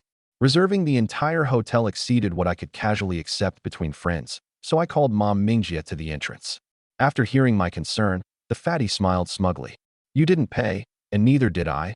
Business owners from every industry in Hangqing fought to finance this banquet. The chief examiner said publicly that if you develop normally, you may one day cross the sea of stars with your own body. If they take one photograph with you now, it can become a company advertisement in the future. So when you said you booked the place, you were really using my name? As expected of the top academic student. Your understanding is perfectly accurate." The moment he finished, a group of suited executives came to welcome me. I disliked pointless socializing, but I had no reason to offend people deliberately. Ma Mingjie had screened the guests in advance, so I shook hands and posed for photographs politely while making clear that I would accept no additional promises or private deals. One person offered a brand endorsement. Another proposed sponsoring my university equipment. Someone else wanted a long-term partnership in exchange for a scholarship. I signed nothing on the spot. Photographs and ordinary congratulations were acceptable. Any resource requiring repayment would be reviewed by a lawyer later. Ma Mingjie's advanced screening had been useful. No underground training centers, gray market serum merchants, or companies demanding exclusivity were allowed near me. Anyone rejected could only leave a gift at registration, where staff would return it individually. My neighbors stood to one side, visibly growing self-conscious. I introduced them as the family who had raised me and was about to lead them inside when a black official vehicle stopped outside the hotel. Mayor Liu Qinghui and instructor Zhou Zhengxing stepped out in succession. The executives surrounding us immediately cleared a path. "Why is the champion still standing at the door?" Mayor Liu patted my back. "The hotel volunteered to host 300 tables and charged nothing. Let's go in. Don't keep the elderly waiting." My neighbors finally heard the word champion clearly. Grandpa Lou remained stunned for a long time before asking whether I had taken first place in the province. I did. The crowd immediately fell into confusion. Some stared at the mayor without daring to speak. Others remembered the signs saying the hotel was serving only one guest and finally understood why Hongqing's business owners had swarmed here. I explained to Mayor Liu that our neighborhood was remote and inconvenient for the elderly. After asking his secretary, the mayor mentioned that the district already had a preliminary subway development plan and that he would urge the relevant departments to evaluate it promptly. It was not an instant promise that construction would happen, but it let my neighbors see a possibility of improved transportation. I added that our buildings were very old and structural inspection was more urgent than a subway. Mayor Liu had his secretary record the address and said the housing department would verify it through standard procedure. No one promised demolition or compensation on the spot, nor did they turn a public project into a private reward. I thanked him sincerely and helped Grandpa Lou into the hotel. As Zhou Zhengsheng passed, he lowered his voice. "Find me after the banquet. Besides the medal, I have something that truly suits you." He did not explain what it was. A gift that made a military expert avoid the crowd to deliver, it was clearly no ordinary item. The planned 300 tables filled quickly, and the hotel added another 200 at the last minute. Academic and martial track students, candidates from other schools, neighbors, and ordinary guests packed the entire banquet complex. The scene was far more extravagant than I had expected. 500 tables were divided across 3 banquet floors, with speeches simulcast on the main screens.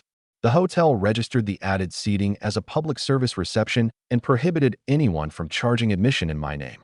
Mom Mingjia assigned classmates to the entrances to stop people from selling forged autographs or so-called champion training courses. Every gift passed through registration first. Food, flowers, and reasonably priced souvenirs could be accepted directly. Large cash amounts, real estate, and equipment tied to endorsement clauses were returned on the spot. Ma Mingjie also had the hotel record each exchange so no one could later demand repayment for a sponsorship I had never accepted. News media occupied a separate area and could film only public speeches and the award presentation. Tables for neighbors, classmates, and underage family members were not broadcast. Sitting at the champions banquet did not force anyone to give an interview. After the host finally quieted the crowd, Principal Liu Yuanmin and Ms. Zhou took the stage first. Many years from now, younger students will choose Hangqing First High because of Su Gu's name, Principal Liu said. The school is proud of him. May fortune follow his martial path. Mayor Liu Chenghui took the stage next. He announced that no matter which martial university I ultimately selected, Hangqing would cover 3 years of tuition and related fees. In addition, based on my status as provincial champion and my cross-realm kill, the city had approved a 5 million credit scholarship. I went on stage and accepted the certificate. During my 3 high school years, I had needed to calculate almost every expense carefully. This reward meant that in university, I could finally devote more energy to cultivation instead of living costs. The 5 million was not a bag of cash. It was a designated scholarship deposited into my personal account. Tuition, housing, and university-mandated fees would be covered separately by the city. The scholarship could pay for cultivation art courses, training time, and legal equipment, with all transactions recorded as required by law. The certificate defined the start of the 3 years as my official enrollment date, so delaying my choice of school would not consume the benefit early. If I transferred within those 3 years, previously covered tuition would not be reclaimed, and future payments would be calculated according to the new school's official fees. Mayor Liu did not conceal boundaries behind the phrase, everything covered. Every reward had a responsible party on paper. I confirmed on the spot that there was no service period or requirement tying me to the city. Mayor Liu smiled and said the reward came from a public talent policy, whose only condition was lawful use. Finally, Zhou Zhengsheng walked onto the stage in uniform. The hall quieted naturally, and many guests straightened by instinct. Because of staff error during this martial exam, a starborn alien that had advanced to the warlord level entered the testing ground. Su Gu first saved a competitor, then held the line alone, ultimately crossing a major realm to complete the kill. Killing a warlord-level alien would ordinarily be recorded as military merit. Because he does not intend to enter military service, I applied to convert the corresponding honor into a medal for civilian valor. He pinned the medal to my chest personally. Only then did the guests who had come merely for a free banquet truly understand that today celebrated more than a high score. A high school student had saved a classmate from a warlord alien and walked out alive. The medal citation listed 3 facts. I had voluntarily rescued another candidate during an exam accident, restrained a warlord-level alien alone, and ultimately completed the kill. The honor was not a formal military position and granted me no law enforcement authority, but it entered that battle into the official record. The back of the certificate held a military verification code for universities, admissions offices, and employers. It returned only the fact and validity of the decoration. It did not reveal classified details about Bu Anu's corpse, the deathmatch dread flags, or the ongoing investigation. The honor could be verified without turning an unfinished military inquiry into banquet conversation. After the award, I toasted guests table by table. The master of the Wu Martial Arts Center brought Wu Yi to my table. He first apologized for the conflict before the exam, then presented a lifetime VIP card and a cash gift. We're all young. A few words aren't a serious matter. I accepted the VIP card, which could be used normally, and let the issue go. After hesitating for a long time, Wu Yi still asked about the more than 5,000 synthetic targets destroyed at the center that day. The dagger, spear, and saber wounds from the martial exam were probably all yours. But the warehouse also had traces from dozens of other weapons and combat paths. Were those all you too? Master Wu laughed first. If one person could really train dozens of completely different professions to that degree, you couldn't call him an ordinary martial artist. You'd have to call him a martial god. Stop imagining things. I looked at father and son without confirming or denying anything. I merely raised my glass and touched it to theirs. The training center scene already contained traces from multiple weapons, while the public exam footage showed me using daggers, a spear, and a long saber. They needed no access to back-end records to make the connection. But if the center had actually retrieved a customer's identity, that would no longer be speculation. It would be a direct breach of training privacy. Wasn't the training record anonymous that day? My tone remained calm rather than accusatory. Master Wu understood immediately that secretly retrieving a customer's identity would be far more serious than his son's rude remarks. He stated on the spot that they had only guessed from the public footage and damage patterns. Registration remained protected by the encrypted system, and no employee had viewed it. Wu immediately fell silent. Master Wu looked at me for several seconds as his smile slowly stiffened. Near the end of the banquet, Ma Mingjie was too drunk to stand. With an arm around me, he repeatedly said, "Incredible," then claimed he had something truly good for me once he sobered up. Afterward, he collapsed straight onto the floor. I asked hotel staff to take him to a guest room, then went to Zhou Jingxing's room as agreed. Instructor Zhou tossed me a small projection reader. When activated, it filled the air with unfamiliar circulation routes, soul force guidance, and bodily nodes. This was not a combat technique. It was a complete cultivation art capable of guiding a body-tempering martial artist into the self-discovery realm. The edge of the projection displayed a military file number, temporary reading deadline, and classification level. From the number of soul force nodes on the first screen alone, I knew this was no simplified version available online. The reader had no external port and could not copy the contents to a personal terminal. It displayed the screen only after verifying my fingerprint, iris, and soul force fluctuations, then shut off automatically if it left my palm for several seconds. Zhou Zhengxing had not handed me a freely shareable file. He had granted me one personal right to read it for a limited time. This cultivation art is called the Tianyuan art. Zhou Zhengsheng explained that its greatest characteristic was its calm balance, or, less generously, its mediocrity. In explosive power and specialization, it was inferior to top assassin, tank, or archer arts. But any martial profession could practice it, and switching to another art during the early self-discovery realm would create no obvious conflict. Some martial families had descendants whose paths remained undecided practice the Tianyuan art as a transition. The art arranged soul force circulation through 12 balanced nodes. It favored no muscle group and demanded no particular weapon. Its cultivation speed, maximum burst, and defensive enhancement were all merely average. Its real value was its clean structure. When switching arts early in self-discovery, the new circulation could directly overwrite the old path without first destroying every previous gain. It was not the strongest cultivation art, but it was the lowest risk bridge available to me. That made it exactly what I needed now. I could use twin daggers, a spear, and a saber, and I had not abandoned the school's other combat techniques. Choosing an art that strengthened only one path too early would mean cutting away most of my accumulated foundation with my own hand. The Tianyuan art would let me enter the self-discovery realm first, then search for my true path at a top university. I did not accept it immediately. The military merit for killing Bu Anu shouldn't be enough to exchange for a complete cultivation art. Zhou Zhengxing admitted that he had added some of his personal military merit and called in favors. When the deathmatch dread flags sealed the field, he had prepared to take a secret medicine that consumed lifespan and briefly restore his soul-shaping realm power to save me. By completing the kill myself, I had also preserved his remaining years. He did not explain his old injury in detail. He only said that he had once truly ignited his soul flame, but battlefield wounds later caused his realm to fall. If he forcibly restored it with medicine, he could touch soul-shaping for a short time, but the remaining road of his martial life might be severed completely. Only then did I learn that the figure attacking continuously outside the black curtain had been prepared to trade his own future for my life. A favor like that could not be balanced simply by one reader. I could only remember it. More importantly, he believed that talented people born to ordinary families without powerful backgrounds deserved reasonable support. Rules are rigid, but people are alive. You can already kill across realms. One day, you may cross the sea of stars. When you grow, you won't be the only one who benefits. I stopped refusing and bowed solemnly. My permission to read the Tianyuan art lasted only 3 days. When the time expired, the program would destroy itself.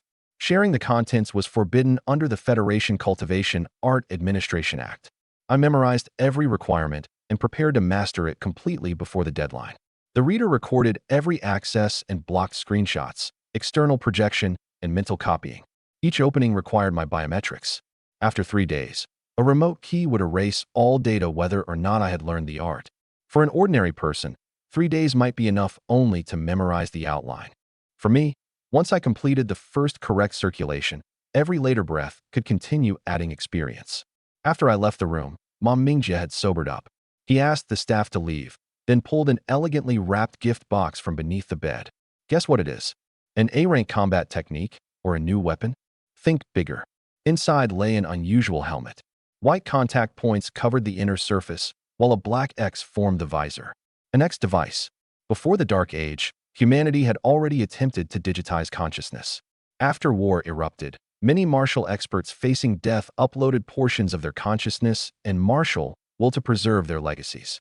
Countless inheritances, trials, and digital lives intertwined over centuries until that network separated from the ordinary internet and became the virtual spirit realm, beyond the control of any single power. Some early uploaders left only teaching programs, while others preserved nearly complete personalities. After several centuries, those digital wills and network rules influenced each other, creating an independent space that even the Federation could not shut down completely.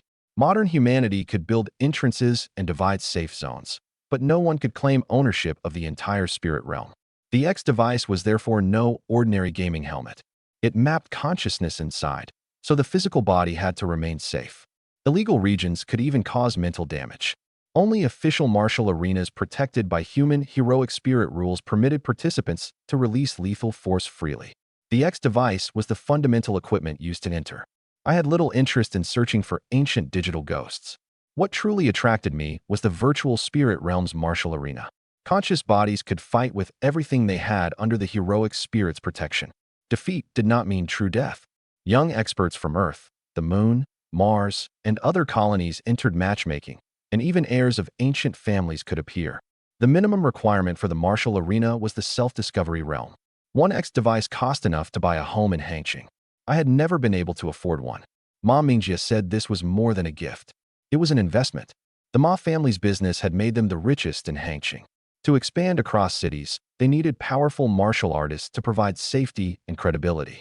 Ordinary guards could be hired with money, but experts capable of deterring threats across several regions were difficult to retain. Ma Mingjie described the investment directly.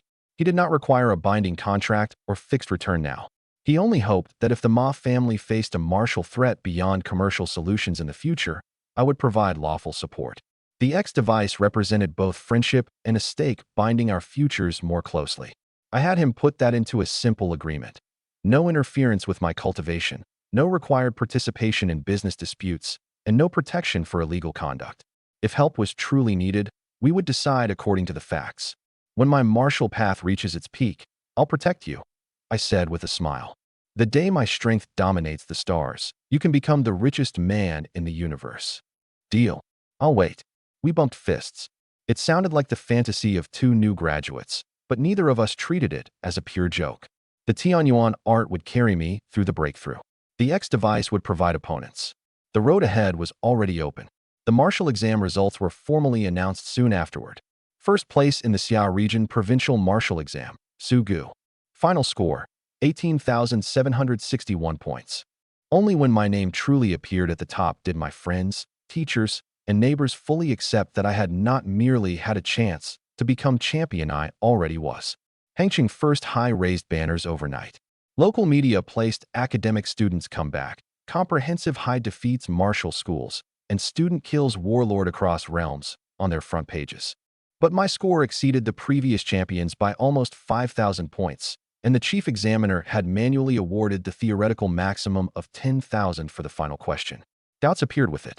Ordinary final stage scores ranged from several hundred to 2,000 or 3,000. A perfect score had almost never occurred.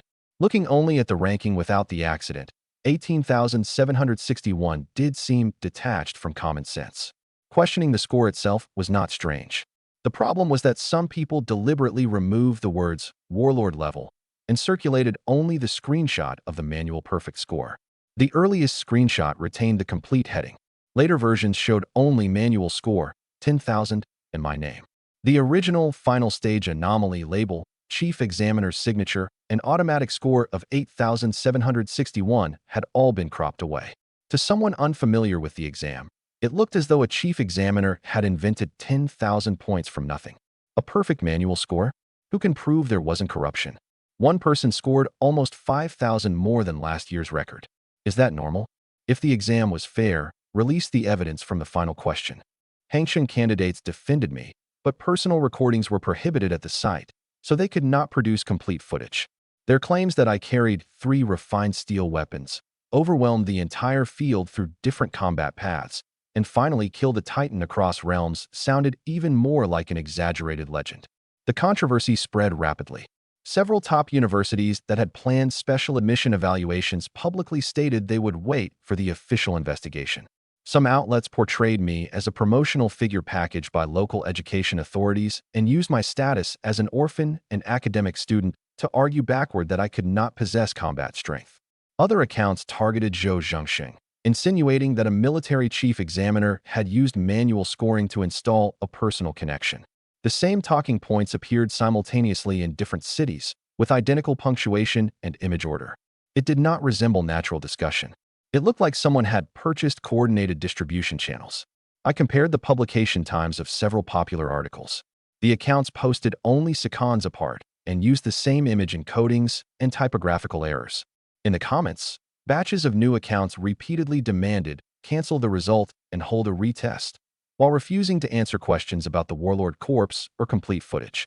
This proved only coordinated distribution, not who stood behind it. I saved the screenshots and links without publicly accusing any family or candidate in the absence of evidence. After reading a few messages, I shut down the terminal. Online arguments would not help me break through. The Tianyuan art in my hands remained accessible for only 3 days. It was not difficult to decide which mattered more. Sitting cross-legged on the meditation cushion, I adjusted my breathing according to the cultivation route. Body tempering refined the physical body.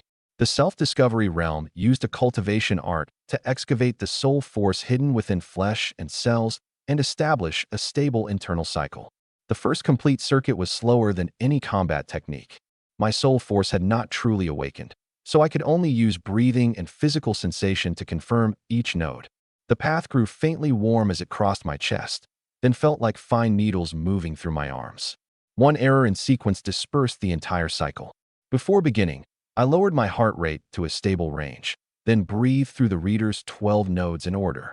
On the first attempt, my battle-strained right arm caused the soul force to deviate at the 7th node, scattering the circuit. On the second, I reduced the amount entering the arm, but failed at the 10th node by transitioning too quickly. On the third attempt, I stopped trying to complete the entire circuit immediately.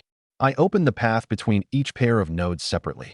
After confirming all 12 segments, I finally let the soul force depart from my chest and return to the same position. I matched the 12 nodes to familiar force structures. A warrior's punch traveled through shoulder and elbow. An assassin's burst emphasized waist and legs. A tank spread soul force across the core. The neutral Tianyuan art linked these regions into one closed loop that my multi-profession experience could understand. One breath completed. Tianyuan art experience +1. Current status, beginner. With each circulation, the details became clearer. White currents wound around my body with my breathing and moved slowly outside my skin like mist. An ordinary martial artist first had to memorize the complete art, then sense soul force with assistance from an instructor or guardian. Any error in those steps could injure the body. Many students therefore waited until entering university before attempting a breakthrough. I had no guardian, so I activated medical monitoring and the reader's checks together. If my pulse, meridian pressure, or local temperature crossed a warning threshold, the program would interrupt the circulation and tell me to seek treatment. My ability could help me learn the correct path quickly. It did not mean I could ignore my body's response before the art stabilized. The art had entered beginner status, and every breath continued adding experience. After enough complete circuits, I could begin truly excavating soul force the next day. Beginner did not equal breakthrough. My body still had to adapt to the cycle and find the same energy in every cell. If I rushed, streams of soul force would collide within the meridians. My ability could increase correct experience, but it would not bear the consequences of incorrect movements for me. Outside, people still demanded that my score be canceled. Organized accounts pushed the controversy from "was the score too high?" to "privilege destroys ordinary people's path upward." This clearly exceeded ordinary public doubt, but I still had no evidence of who was driving it. I knew only that some people wanted top universities to fear contacting me. and only one final step separated me from the self-discovery realm. On the day the controversy intensified, Mayor Liu Qinghui's office announced a press conference. Zhou Zhengxing attended personally as chief examiner of this year's martial exam.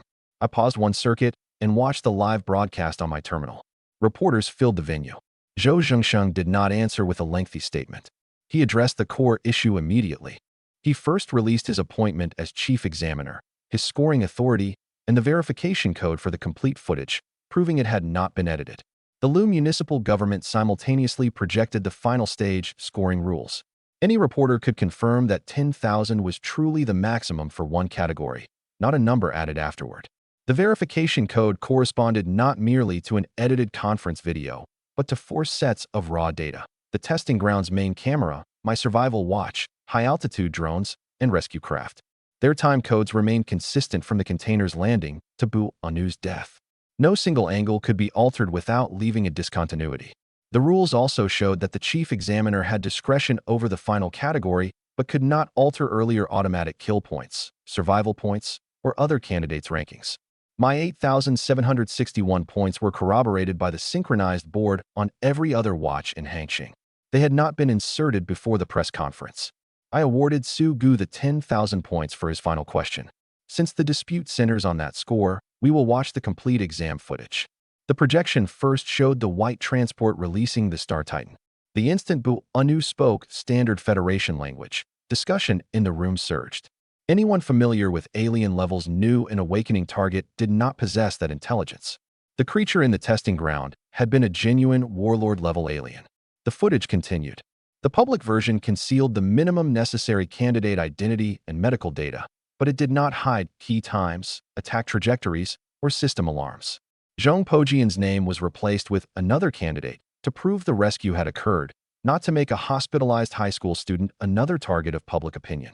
The earlier section did not show only the final slash. It retained Zhong Pojian's second injection, his voluntary attack, the abnormal target label, and the military's order to terminate the exam. This confirmed that officials had recognized the accident before the battle, rather than packaging it afterward to add points for me. Zhong Pojian's attack failed, and one palm gravely injured him. I blocked the fist with my spear and kicked him out of the battlefield.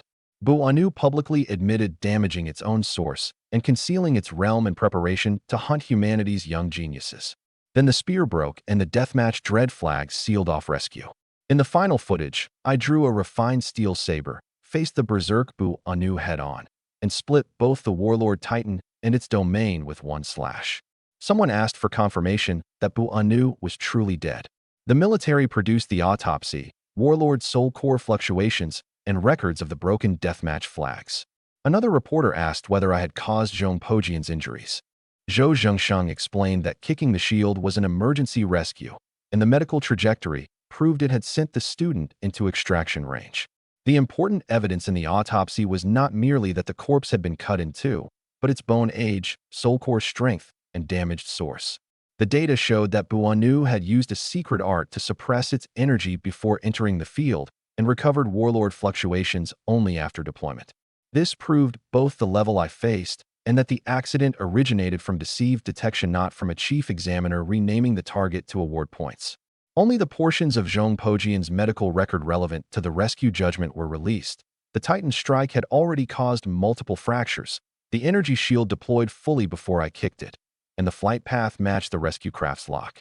His later treatment and family information remained private. Every point that could be edited into suspicion had a corresponding timestamp and physical evidence. The reporters who had prepared to challenge the scoring basis fell silent. Zhou Zhengsheng turned off the projection. This was not the planned question. It was an exam accident capable of causing mass casualties.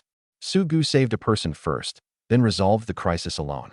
His performance exceeded the limit I could assess, so I awarded the highest 10,000 points within my authority. If anyone considers that too high, explain publicly how many points should be deducted when a body-tempering student kills a warlord across realms and saves another candidate and rescue personnel. One reporter still asked whether personal admiration had influenced the score. Zhou Zhengxing admitted that he admired my battle method, then enlarged the authority rules again. Subjective admiration cannot exceed the maximum or forge a warlord corpse. 10,000 was all I could award, so I awarded 10,000.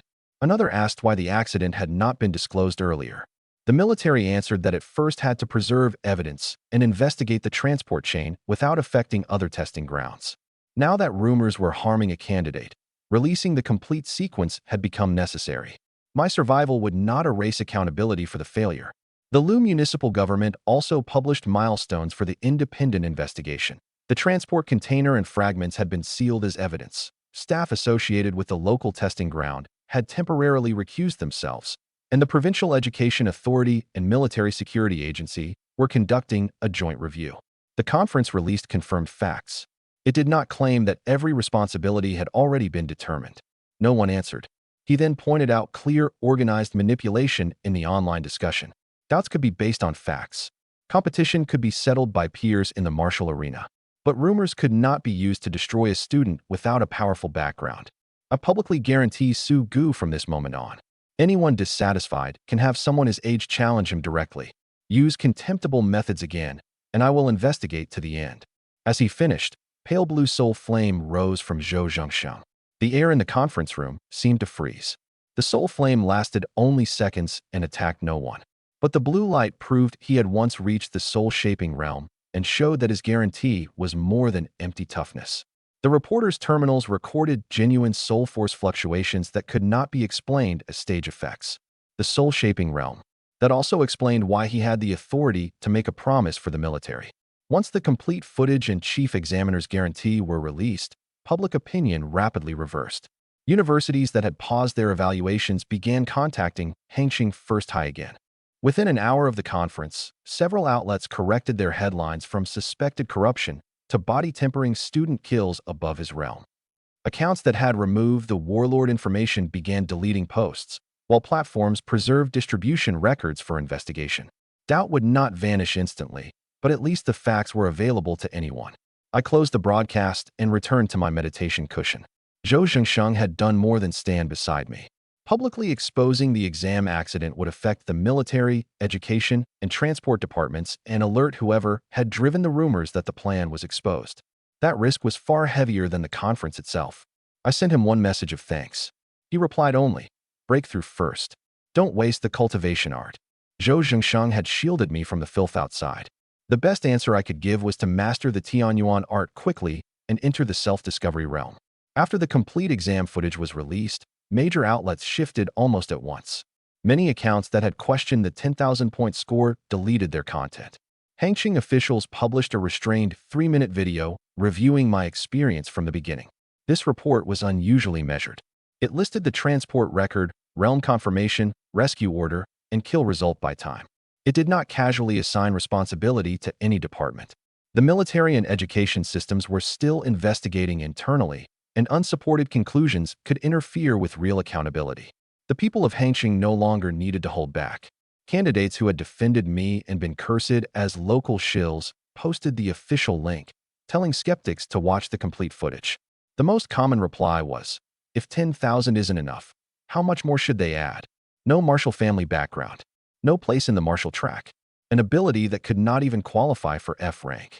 I had persisted for 3 years in the academic class, then entered the field with government-issued refined steel weapons and killed a warlord star titan across realms.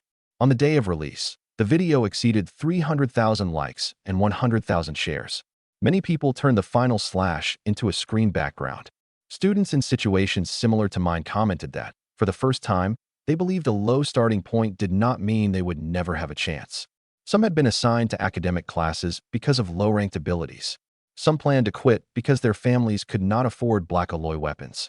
Others saw martial arts only as a game for children of powerful families. The official video did not promise that effort guaranteed success. It proved only one thing. Resources and abilities affected the starting point, but they could not write everyone's ending in advance. Ms. Zhou compiled those comments into a document and sent it to me. Instead of replying one by one, I recorded a short message. Confirm the risks first, then choose for yourself. Don't gamble your life imitating a battle that doesn't suit you because I won once. Top universities changed their attitudes with the evidence. Admissions staff contacted Hangqing First High and requested complete combat data. Suspended special admission procedures restarted. People analyzed my spear, daggers, and saber arts frame by frame. Their real concern was no longer my ability rating, but my fighting capability and technique proficiency. The school's terminal received more than a dozen appointments in one day. Some universities listed SSS-tier recruitment packages directly, promising a core mentor, priority access to cultivation arts, and an independent training ground. Principal Liu accepted nothing for me. He scheduled every invitation on the same day and required the representatives to come to Hangzhou and explain in person. I asked that the admissions meeting wait until the Tianyuan Arts access expired. Once the 3-day window passed, no enrollment offer, however generous, could recover the complete art. As for whoever drove the rumors, officials announced only that they were investigating. I did not waste energy guessing. On the 3rd day of seclusion, with access to the Tianyuan art about to expire, I reached the final stage of my breakthrough. The cultivation art completed one internal circuit after another, continually awakening the dormant power in my cells. It was neither muscular force nor mere heat, but a new energy that consciousness could command and attach to weapons and the body. At first, only faint points of light appeared near my heart. As the circuit stabilized, they spread through blood vessels and muscles toward my limbs. Separate, they resembled scattered starlight. Only under the cultivation art's guidance did they merge into controllable streams. I did not extract all the power at once. I awakened it segment by segment through the 12 nodes. After completing the first, I stopped to check my breathing, temperature, and pulse. Only after confirming no reversal did I enter the next. My ability constantly increased proficiency, but caution could not be skipped. Soul force. I sank my perception into my body and guided the scattered soul force into the same cycle along the Tianyuan art's neutral path. Each breath made the circulation steadier. One breath completed. Tianyuan art experience +1. Cultivation art circulation stability increased. When the final node opened, power erupted inside me. The black martial uniform on my body could not withstand the soul force impact and split across the shoulders and back. Training weapons on the rack vibrated together, producing a soft chorus of metal. When soul force completed its first full circulation, I could clearly sense the weight and position of every weapon in the room. It was not sudden X-ray perception, but echoes created when my extended soul force touched metal. My physical strength had not simply doubled either. It felt as though I possessed a second power system that my will could deploy. I clenched a fist experimentally, and an invisible wave pushed the dust on the table outward in a ring. If I did not restrain it, my newly repaired room might suffer again. I immediately drew the soul force back into my body according to the Tianyuan art until every weapon stopped vibrating. I opened my eyes and exhaled slowly. White current gathered without dispersing before me. Though my body exerted no force, a tide seemed to surge ceaselessly within my flesh. 3 days to memorize the art, circulate it alone, and awaken soul force. From this moment on, I was no longer in the body-tempering realm. The reader announced the end of the countdown at the same time. The original Tianyuan art erased itself, leaving only the route written into my body and memory. 3 days, not 1 minute more or less. I had formally entered the self-discovery realm. Only after truly possessing soul force did I understand the fluctuation curves described in public materials. Soul force was not water flowing at a constant speed after a valve opened. Different cultivation arts, professions, weapons, and even personal habits changed its frequency and peak output.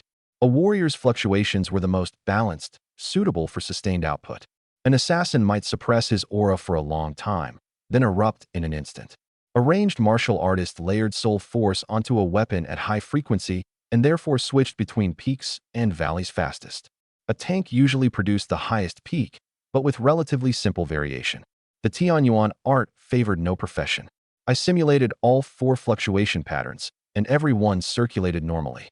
3 years of accumulation had familiarized me with each combat path, while the art's high malleability allowed my soul force to change with them.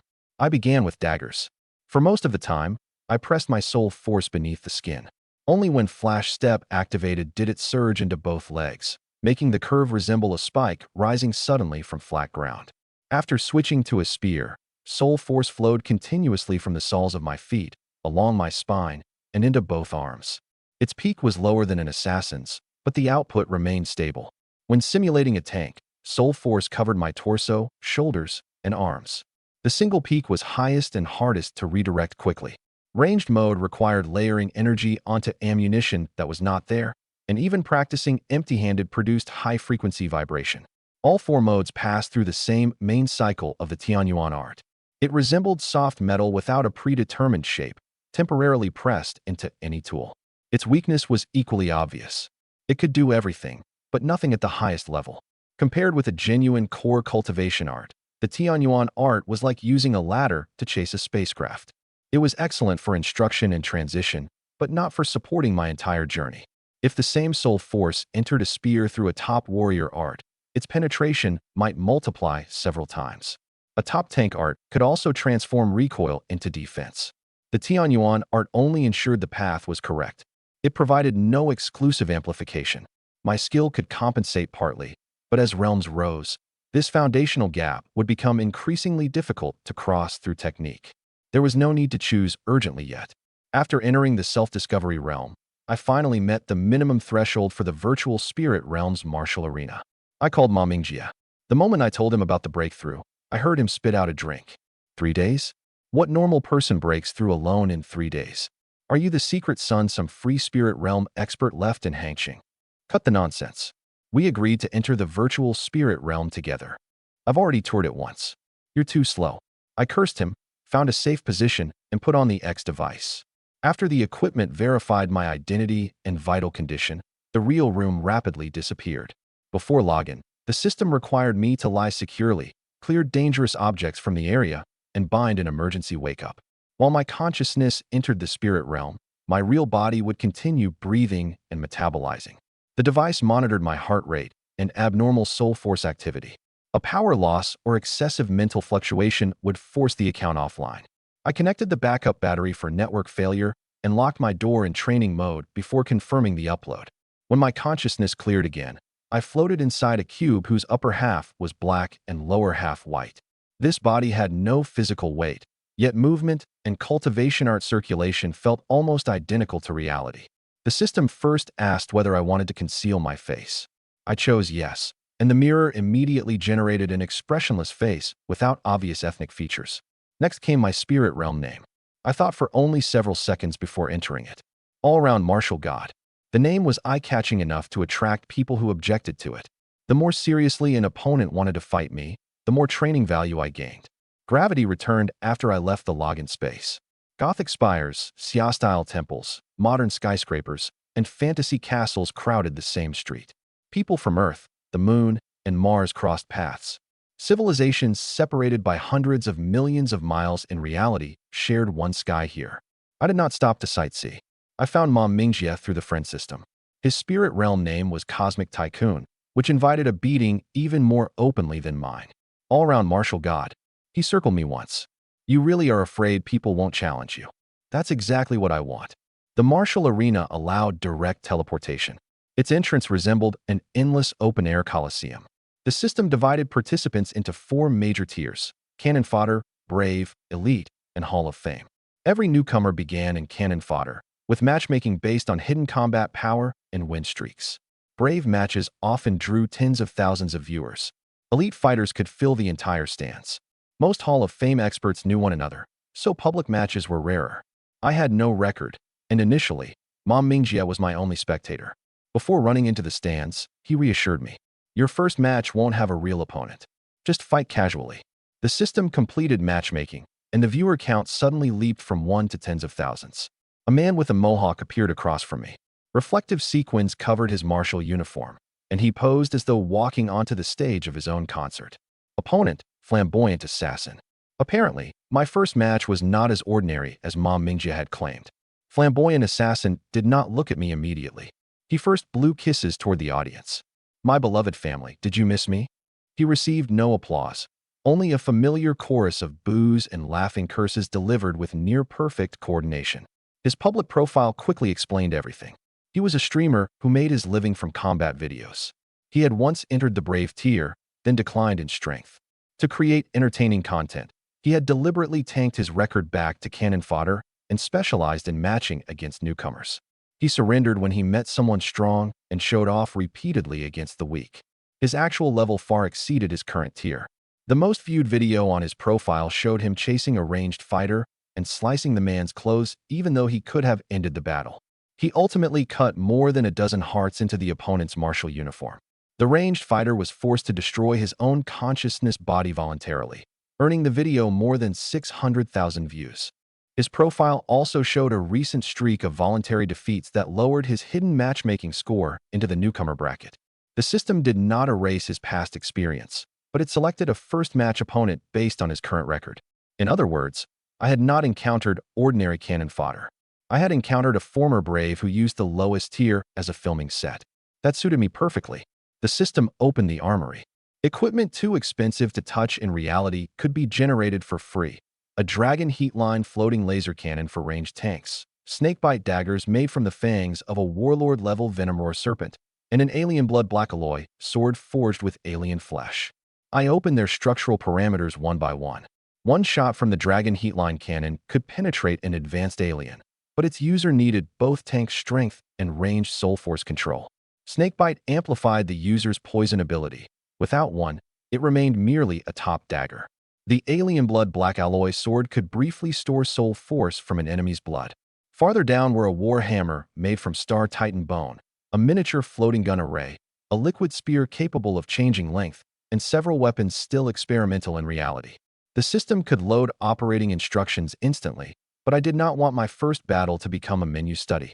Instant instruction explained which component activated what function, along with maximum output and safety thresholds. It did not create a sense of distance, recoil response, or tactical judgment.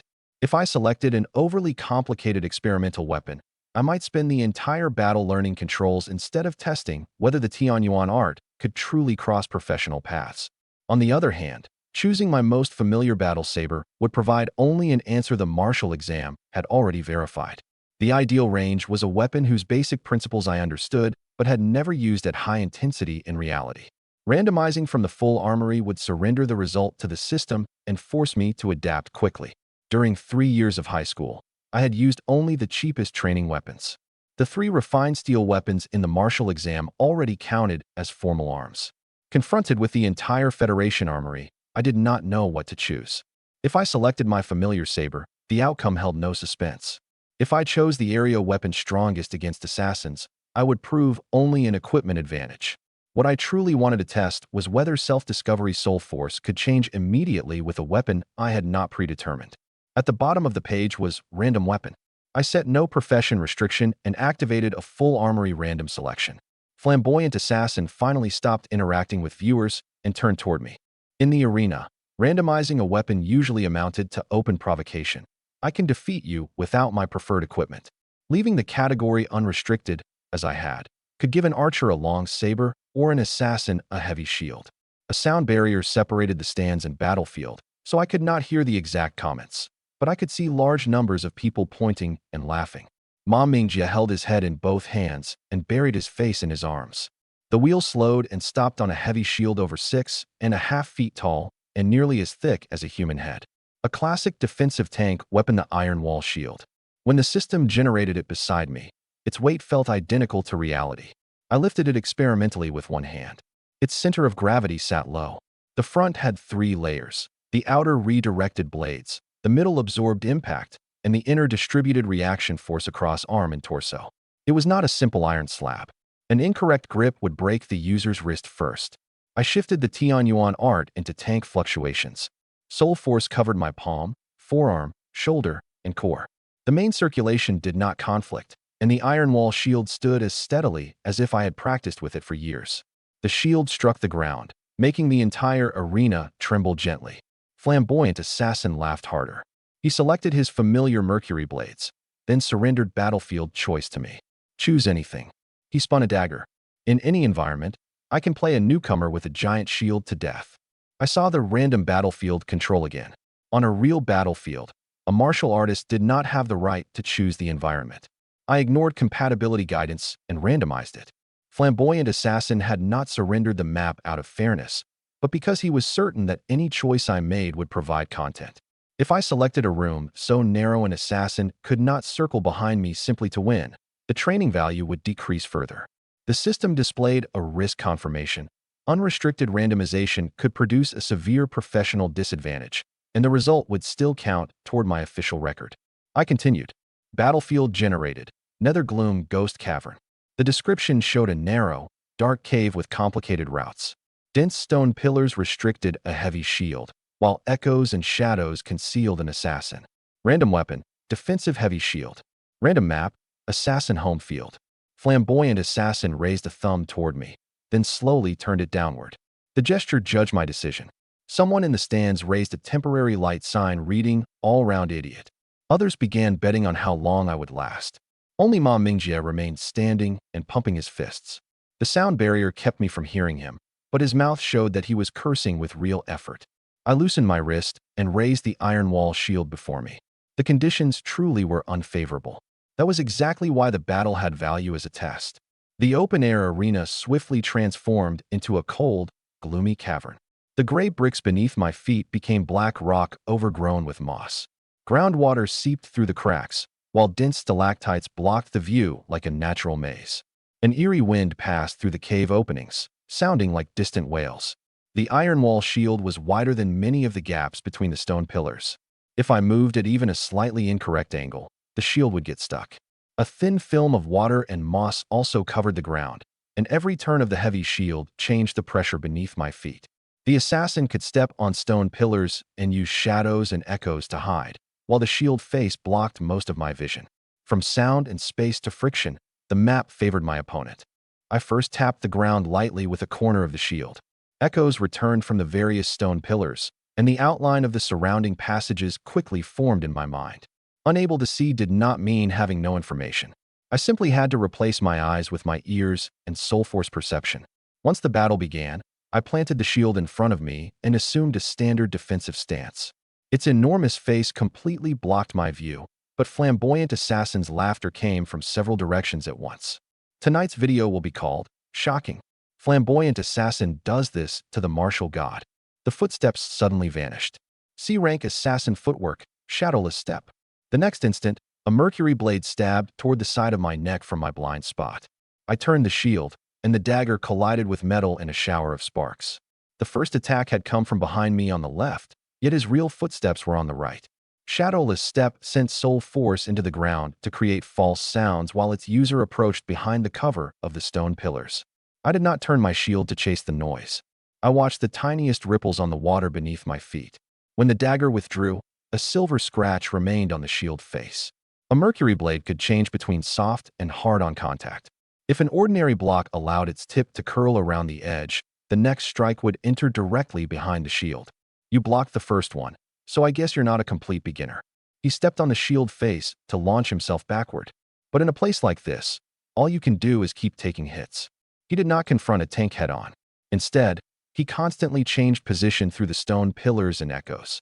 The mercury blade struck the shield again and again, then immediately disengaged. On the surface, he held all the initiative. His second attack descended from above after he stepped across the stalactites to change elevation. The third merely feinted against the shield while the true killing move hid in the withdrawal. The fourth circled to the side of my shield arm and attempted to strike my wrist. I blocked them all without counterattacking. Revealing my mobility too early would only make him switch to more conservative probes. I wanted to see all his usual footwork, attack intervals, and preferred escape routes first. I did not pursue him. No matter how complicated an assassin's attack route was, he ultimately had to enter dagger range. Every appearance, launch, and retreat revealed a physical habit. After several exchanges, I could already determine his next landing point from the intervals between footsteps, the direction of the echoes, and his soul force fluctuations. Whenever he withdrew to the right, he took an extra half step to preserve room for another strike with his dominant hand. After stepping on a stone pillar, he preferred to land where the water sounded louder, using the environment to conceal his real footsteps. When he noticed the shield beginning to turn, he first retreated between the two thickest pillars. Each choice made sense on its own. Once repeated, they became the dimensions of his cage. I shifted half a step sideways and pushed the shield forward and to the right. That step was not an attack, but it blocked the corridor between two pillars that he used most often. Flamboyant assassin was forced to turn left, where the thicker moss required him to reduce his power before pushing off. When he switched to a switchback step, I used a corner of the shield to occupy the only straight line where he could fully accelerate. Flamboyant assassin had just prepared to enter from there and was forced to abandon it. He switched to another footwork technique and widened the distance. I advanced slightly to the left and blocked the best gap between the pillars for retreat. Every step was slow, but each one narrowed his choices. I did not need to outrun an assassin. I only needed to leave him fewer and fewer places to go. The iron wall shield's width had originally been a burden. Now it was a movable wall. Every foot and a half I advanced permanently expanded the safe ground behind me and shrank his operating space. Shadowless step, switchback steps, and short bursts of speed alternated in rapid succession. The cavern sounded as if a downpour made of footsteps had begun. I used no footwork combat technique, moving only into the positions that made my opponent most uncomfortable in response to his choices. The sounds that had once filled the entire cavern gradually concentrated in one corner. Flamboyant assassin attacked less and less often. He began deliberately crushing stones and striking stalactites with his daggers to create new false sounds. I did not alter my route, because a burst of soul force could not be disguised. Sound could come from every direction, but when he truly prepared to strike, his presence could appear in only one place. He finally realized that he was not circling a clumsy target. The iron wall shield was driving him little by little into an area where he had no room to maneuver. To break out, he gritted his teeth and launched a forceful attack from the side. I waited for the burst of soul force, then swung the shield face horizontally. He softened a mercury blade first, making the dagger curl around the shield's edge like a whip.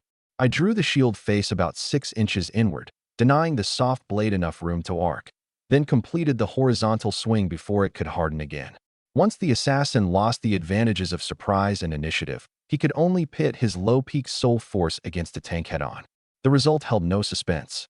Flamboyant assassin flew like a swatted insect, snapping 3 stone pillars in succession before his entire body embedded itself in the cavern wall. I still used no tank combat technique in that blow. I merely kept the Tianyuan art at peak tank output and combined the shield's weight with my forward step in the same instant. The pain simulated by the system briefly stole his breath, and large cracks appeared across the ribs of his consciousness body. He spat out a mouthful of blood, but he did not concede. As an assassin, I've already lost tactically, but the battle isn't over. His C-rank ability, Breeze's Blessing, activated. Azure currents wrapped around his body and increased his speed further. Then he assumed a starting stance I knew extremely well. A C-rank combat technique at perfect mastery, Wind Dance Slash.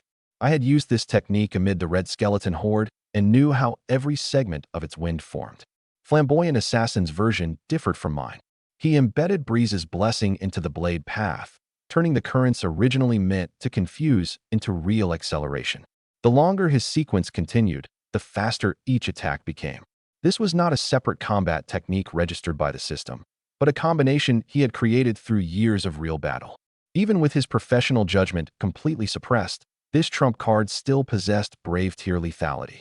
His ability and combat technique combined into the finishing move that had made him famous. Azure Dragon Wind Dance Slash. Flamboyant Assassin charged straight out of the corner.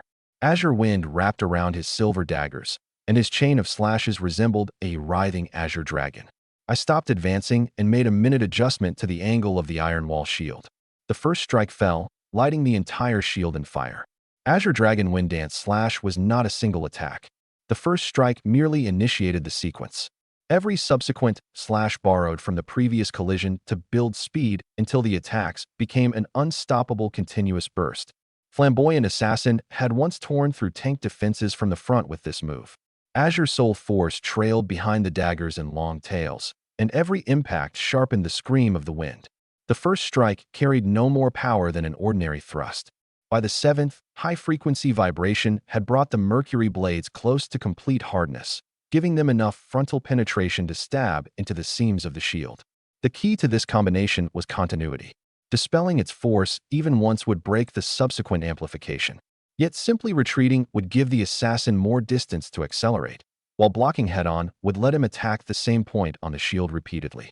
But force could be accumulated, and an attack's trajectory could also be guided. As the first strike connected, I tilted the shield face outward by the smallest angle. The mercury blade barely slid aside, yet it shifted the second strike away from its intended landing point. I could not tilt the shield too far.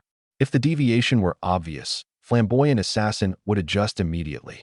If I did not tilt it at all, the attack path would remain unchanged.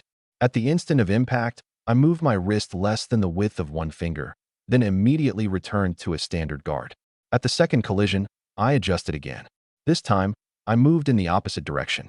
The dagger seemed to be correcting the first strike's error, but its wielder's center of gravity was actually being pushed onto his right foot. The third collision, the fourth, the fifth. Each time, the shield face gave him feedback that seemed to permit further acceleration. The Mercury Blade's flexibility made their attacks harder to predict, but it also made them easier to pull along by the angle of contact. By the time the Azure Dragon truly took shape, he had no strength left to alter the entire blade path at the last moment. Each deviation was almost imperceptible. Once they accumulated, however, his body and daggers were drawn into a completely incorrect line of force. The seamless Azure Dragon exposed an enormous opening just before its strongest strike. I stepped forward and rammed out with the face of the Iron Wall shield. A corner of the shield shattered the dagger first, then crushed through his head. Flamboyant Assassin's consciousness body dispersed on the spot, and the system immediately announced the verdict. There was no real blood in the final strike. His consciousness body shattered into blue motes of light. The Iron Wall shield continued half a step forward before I stopped it just short of the cave wall. The Nethergloom Ghost Cavern fell silent again, leaving only the azure currents that had yet to dissipate. Winner, all-round martial god. I stood inside the still-fading Nethergloom Ghost Cavern and reviewed the details of the battle. I had used no ability during the entire duel and activated no tank combat technique, relying solely on my basic soul force output, positional judgment, and shield angles to suppress him. The system's combat log showed that I had taken 0 effective damage while the shield face endured 37 attacks. The first 20 were used to gather information on his footwork and retreat habits. Every step after that sealed off space. Had Flamboyant Assassin abandoned his showmanship several exchanges earlier and used Breeze's blessing to break out directly, the battle would have been more difficult. This victory did not prove that assassins were necessarily weaker than tanks. It only proved that I had completely seen through the routine he chose. Class counters, terrain advantages, and experience could all alter the outcome, but victory ultimately came down to the specific people involved and the choices they made. Although my opponent had deliberately remained in the cannon fodder tier, his former Brave tier skill had not disappeared completely. His final combination of ability and combat technique, in particular, let me verify that reading soul force fluctuations across classes was feasible. That was precisely the value of the Tianyuan art. Its ceiling was not high, but it allowed me to change my soul force pattern with my weapon. After the battle, the system asked whether I wanted to continue matchmaking.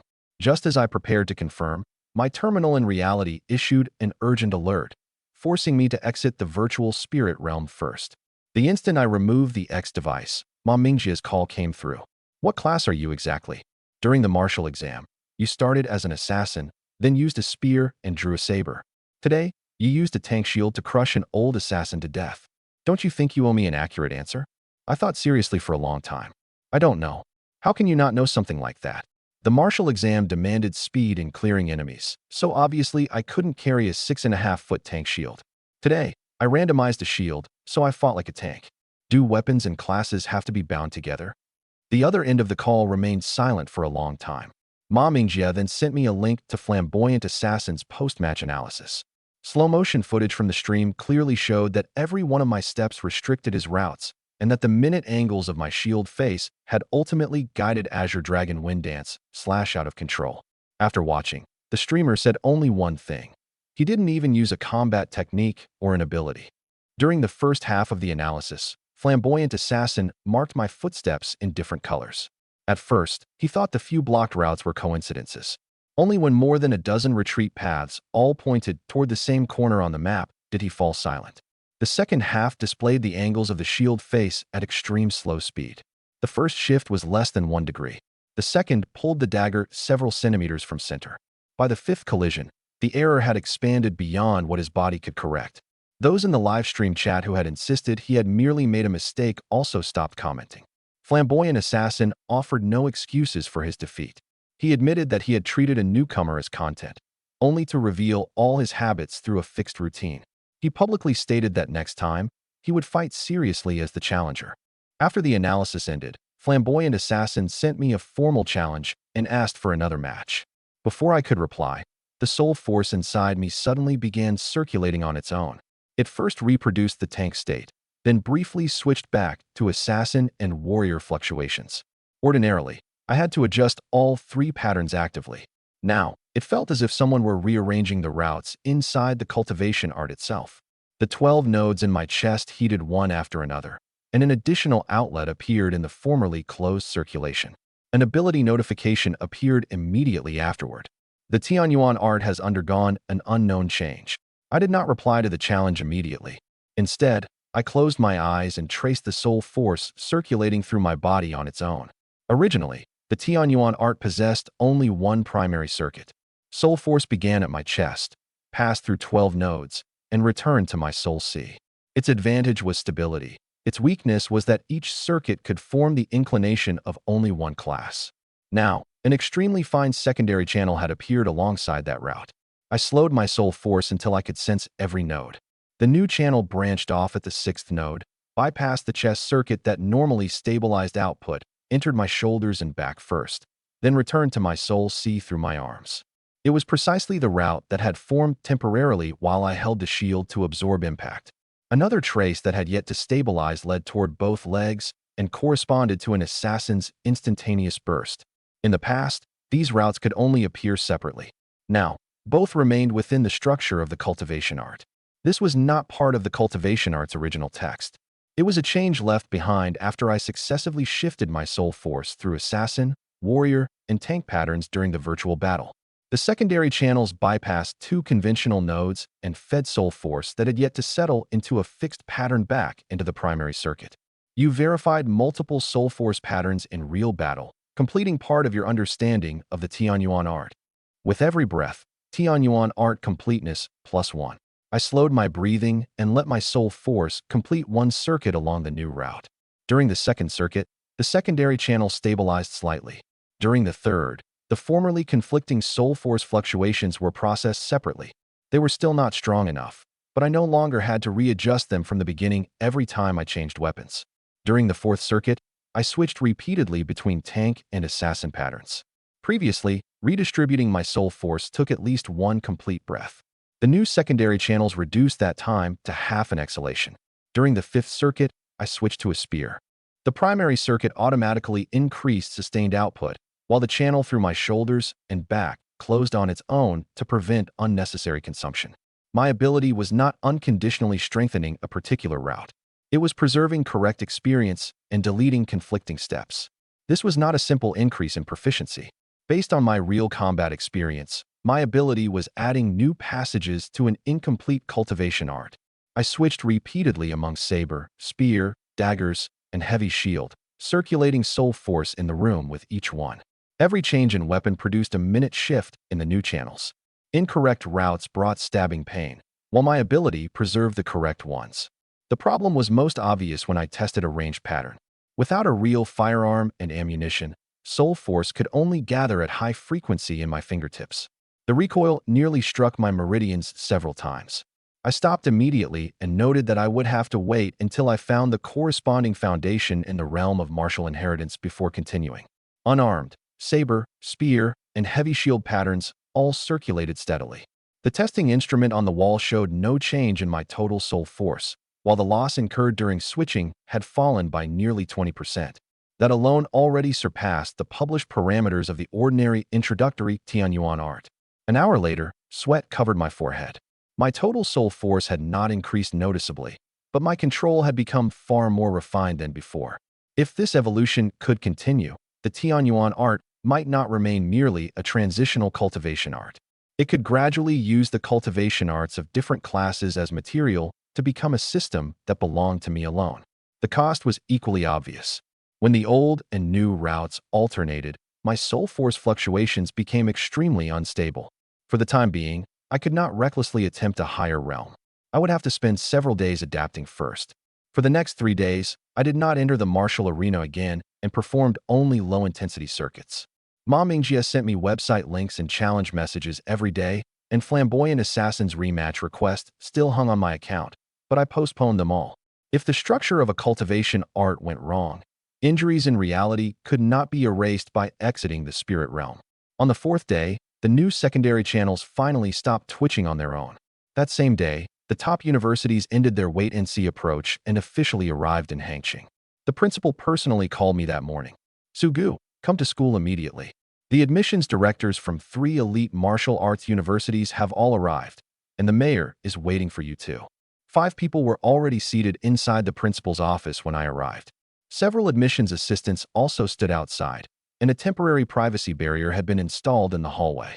The 3 universities had not merely sent electronic contracts.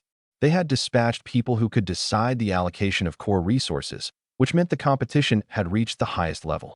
The mayor and principal sat on the right. The other 3 people represented Starry Sky, Kaiyong, and Horizon's Edge, the nation's 3 elite martial arts universities. As soon as I entered, 3 waves of perception landed on me simultaneously. They contained no hostility, but they examined the changes in my soul force in extraordinary detail. Zhou Zongbao of Kaiyong Martial Arts University spoke first. The self-discovery realm? Liang Hongling of Horizon's Edge rose and walked halfway around me, her gaze resting on my wrists and the rhythm of my breathing. And you broke through only recently. Your fluctuations haven't completely settled. The martial exam ended just a few days ago. What cultivation art are you practicing? The Tianyuan art. The office fell silent for a moment. C.S. Sonley of Starry Sky Martial Arts University asked, "The copy Zhou Zhengsheng gave you?" I nodded. "How long did it take you to reach beginner proficiency?" "I did it the day I received the cultivation art." "And the self-discovery realm?" "The 3rd day." Zhou Zongbao asked me to release a small amount of soul force. Liang Hongling used a portable instrument to check my meridians for injuries from a forced breakthrough. I completed 1 circuit as requested.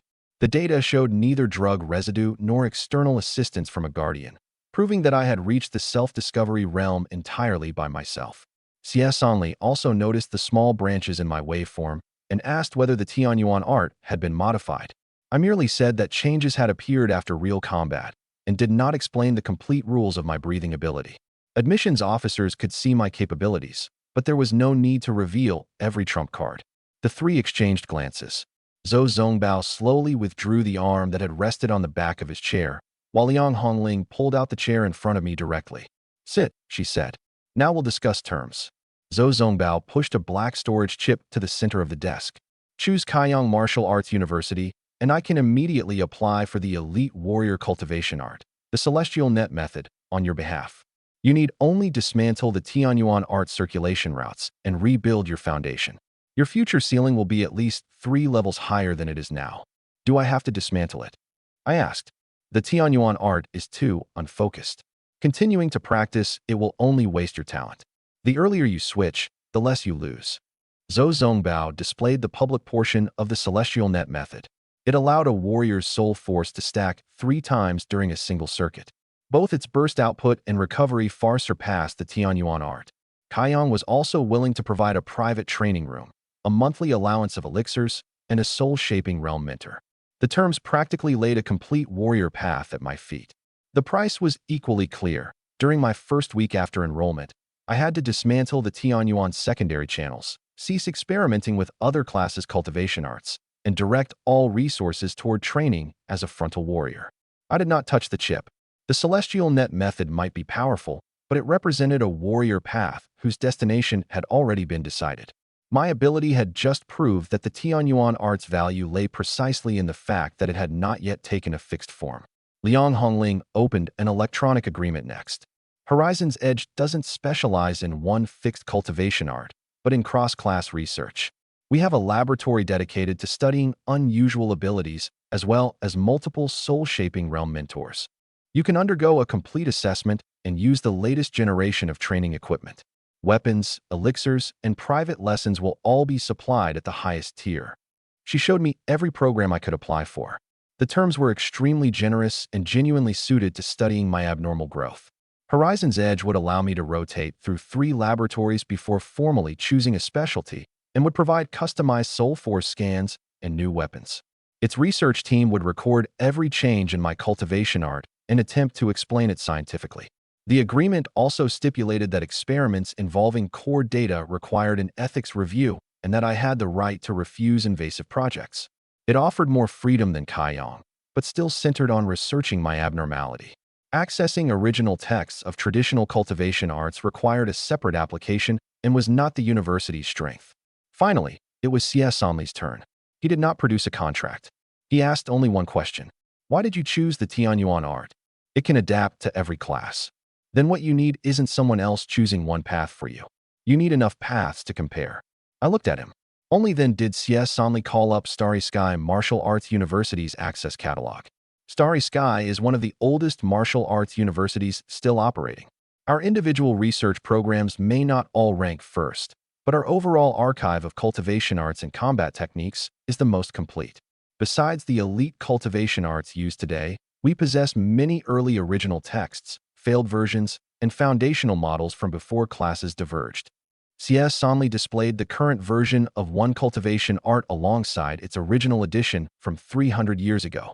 The modern version was more efficient, but the early version retained branches that had later been removed. For an ordinary student, failed routes would merely waste time. For me, as I added new passages to the Tianyuan art on my own, the reasons for failure were as valuable as successful structures. He also showed me the number of entries indexed in their combat technique archive. Starry Sky did not simply collect finished techniques. It preserved manuscripts from the Dark Age, records of battlefield modifications, and the evolution of each class as they diverged. No scholarship could purchase such information outside the university. The catalog rapidly unfolded. Warriors, assassins, tanks, marksmen, supports, and special ability users, every category contained a vast body of material. If you enroll with the access granted to the provincial valedictorian, you can study courses that other students at your level must redeem with merit points, free of charge, and receive first-stage guidance from an elite mentor, CS Only said. As for the path you ultimately follow, Starry Sky will not decide it for you. Those were exactly the terms I needed. I compared all three offers again. Kaiyang offered the strongest finished cultivation art. Horizon's Edge offered the most comprehensive experimental support. Starry Sky offered the widest breadth of knowledge. If my only goal were to increase my current combat power as quickly as possible, Kaiyang would be the best fit. If I wanted the Tianyuan art to continue becoming my own path, Starry Sky's archive was irreplaceable. My ability could accumulate proficiency as I breathe, but it could not create knowledge I had never encountered from nothing. To let the Tianyuan art continue evolving, I had to see enough cultivation art structures and understand why the soul force of different classes branched in different directions. I choose Starry Sky Martial Arts University. I did not decide based on the university's reputation. All three were elite institutions, and anyone could provide resources I once could never have imagined. I chose the environment that would allow my ability to continue working. CS only nodded. The principal and mayor also relaxed visibly. Zhou Zongbao frowned and warned me. You only get an opportunity like this for an elite cultivation art once. If you later discover that the Tianyuan art leads nowhere, it may already be too late to change. I understand. Liang Hongling put away the agreement and stopped competing for me. She merely sent me her personal contact information.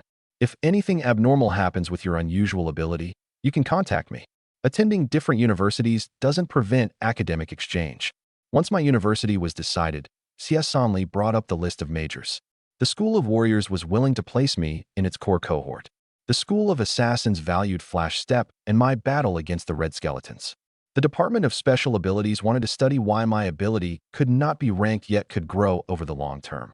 The General Foundations program was the safest choice and would let me continue observing for 6 months. I reviewed the courses and data access for each program and found that the more specialized the training path, the more it restricted core resources from other schools. I did not truly pause until I saw the command department's cross-school curriculum. The Warrior, Assassin, and Special Abilities programs are all willing to accept you. You can also study in the General Foundations program first and choose your direction 6 months from now. I scanned the list and stopped at an option buried almost at the very bottom. I want to enroll in the command department. The principal's teacup froze halfway to his mouth. For the first time, CS Only did not respond immediately. Are you sure you mean the command department? CS Only asked again. I'm sure. The mayor enlarged the program description and pointed to the warning symbol at the top. The command department did train many army commanders in the past, but the way we fight has changed. Teams of high-level martial artists are used more often than large conventional armies now. This major has ranked last in employment for years. Early in the Dark Age, conventional armies needed commanders to organize tens of thousands of abilities and weapons into formations. As individual combat power rose, a single soul-shaping realm expert could alter a local battlefield, and demand for traditional mass army command steadily declined. The courses had not disappeared, but the program's place in society had changed completely. The graduation data for the past decade was blunt: the highest rate of students changing majors, the lowest rate of employment in the field, and the worst average practical combat scores. Many families treated it merely as a legitimate shortcut through Starry Sky's gates. I continued opening the detailed data. The command department enrolled plenty of students each year, but few truly completed advanced battlefield simulations, alien languages, and cross-school practical combat courses. Many earned only the minimum credits and used their Starry Sky diploma to enter the family business. Therefore, last and average practical combat did not prove the curriculum was worthless. It proved only that most students had not paid the price for its hardest path.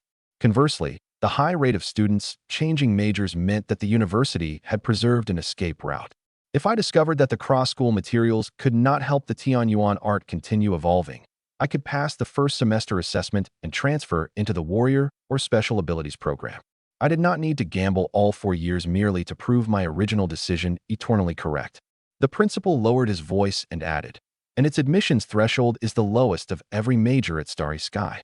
Many people use it as a way to buy their way into an elite university." Of course I knew. Ma Mingjie had secured a place in the command department through his family's investment. He had said himself that as long as a student did not cause a major incident, graduating from the program was not difficult. But the admissions catalog contained another line. Commanders had to understand the limits of different classes' abilities, so command department students could audit foundational courses in every combat school. After passing the assessments, they could also apply to read materials on the combat techniques and cultivation arts of multiple classes. The access was not unlimited. Core cultivation arts still required credits and a mentor's approval, and auditing required passing the corresponding basic tests. But unlike a single combat school, the command department would not reject an application outright because of an incompatible class. Its curriculum also included battlefield terrain, alien catalogs, logistics, team composition, and intelligence evaluation. Even if I did not become a commander, that knowledge could fill the gaps left by a past built solely on individual combat. One required course forced students to design temporary tactics for 4 classes while barred from using their own strongest combat power. Another deliberately supplied contradictory intelligence, requiring students to determine which data was genuine before deciding whether a team should attack or retreat. During the martial exam, I had made judgments based on alien anatomy and environmental traces. These courses could expand that personal experience to an entire team. For an ordinary student, broad but shallow study might mean being mediocre at everything. For me, it was the fastest way to encounter the greatest number of class systems. "I'm not doing it for the diploma," I said. "The command department has cross-class reading privileges. I want to study the soul force structures of different classes before deciding my own path." Siasanli stared at me for a moment. "Did you choose Starry Sky for its archives too?" "Yes." "Then it makes sense." He signed the admissions document and did not try to persuade me to change majors again. Siasanli added one condition. If I proved unable to complete the cross-school courses during my first semester, the university would reevaluate my choice of major. This was not a punishment. It was meant to prevent the provincial valedictorian's privileges from being wasted in a poorly regarded program. I agreed to let my grades and practical performance decide the outcome. That condition preserved both my freedom of choice and the university's responsibility for its resources. During my first semester, the command department could not prevent me from taking cross-school foundational assessments. I, in turn, could not use my specially recruited status to skip the courses and demand core original text directly. Every reading privilege required the corresponding credits, foundational grades, or a mentor's approval. It would not become unlimited merely because my major was called command. The command department does have a poor reputation, but its access privileges are real. Whether you can turn that information into strength depends on you. Only after my major was settled did the principal switch his office display to the day's trending rankings. Mysterious cannon fodder tier tank defeats a former brave head-on. No combat technique, no ability. How did all-round martial god break Azure Dragon Wind Dance / The virtual spirit realm had released complete footage of my battle with Flamboyant Assassin. After slow-motion analysis, it climbed to first place in views overnight. The trending page also tallied the different opinions. Tank instructors focused on my positioning. Assassin streamers argued over whether Flamboyant Assassin had underestimated me. Cultivation art researchers noticed from my soul force curve that I had displayed 3 different waveforms before the battle, while holding the shield, and during my counterattack, yet had not paused noticeably to switch cultivation arts. The Soul Force curve released by the system had already been stripped of fine detail. It showed only class type and the timing of bursts and did not directly expose the nodes and routes of the Tianyuan art. Even so, the absence of a normal pause between the three waveforms was still a powerful identifying characteristic. If I publicly used the same cross-class switching in reality, someone might match me frame by frame, even if my appearance were completely different. That detail brought them closer to my true identity than the shield strike itself. Public footage from the martial exam also showed me changing weapons. If someone compared the two frame by frame, my anonymity would inevitably come under suspicion. The mayor replayed the final few seconds again and again, changing the dagger's trajectory repeatedly with the shield face. That judgment doesn't belong in cannon fodder. Stranger still, his soul force pattern kept changing. It resembled an assassin at first, then a standard tank. The account is hidden behind the highest level of anonymity, CS only said. Anyone with access like that won't have an ordinary identity in reality. The principal watched, utterly absorbed. Sugu, you like switching weapons too. Once you reach Starry Sky, perhaps you'll meet this all-round martial god. I coughed lightly and looked away from the screen. I'm looking forward to it. As the others continued discussing the footage, I did not admit my identity. Online attention could bring me opponents, but it could also bring unnecessary investigation. At least until I had fully adapted to the changes in my cultivation art, anonymity was more advantageous. That evening, my admission and choice of major were formally recorded. Starry Sky Martial Arts University, Command Department. It was the first archive I had chosen for the Tianyuan art. Before leaving school, I gave a short talk to the younger students as arranged, then finished taking admissions publicity photos with the principal and the mayor. During the talk, I did not portray myself as someone who had defeated a higher realm through hard work alone. I explained the limitations of refined steel weapons and the activation delay of a watch shield. I also stated clearly that Buanu's source had been damaged and that I had broken through in the middle of the battle. My victory contained many conditions that could not be replicated. What could be replicated were three things. Never discard fundamentals simply because their rank was low, understand an enemy's anatomy before entering the exam, and preserve your life first when confronting a risk you could not evaluate. Ms. Zhou added those 3 points to the pre-exam curriculum for the next graduating class. My neighbors gathered at the entrance of the residential complex to see me off. The proposed subway extension had entered the route surveying and feasibility stage, with several survey teams working nearby. Whether a new station would actually be built remained uncertain, but surrounding landlords had already begun asking questions. The housing department had also completed its first structural inspection. There was no immediate need to evacuate, and several serious cracks had been marked for repair. The neighbors cared more about when I would return for vacation than about property values. Grandpa Lou even tucked another good luck charm into my luggage.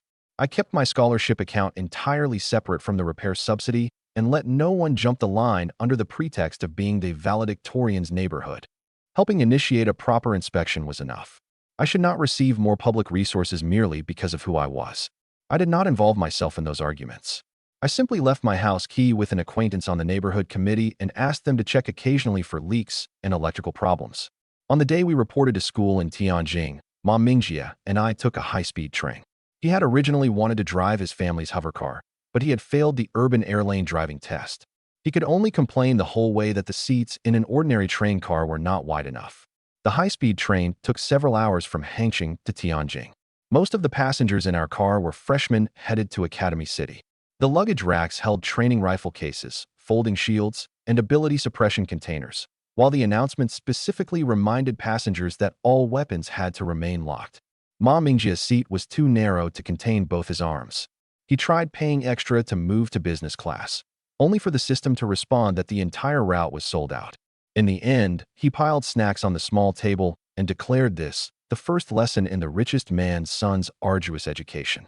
My dad couldn't even get business class tickets. Once we're at school, the first thing I'm doing is getting my license.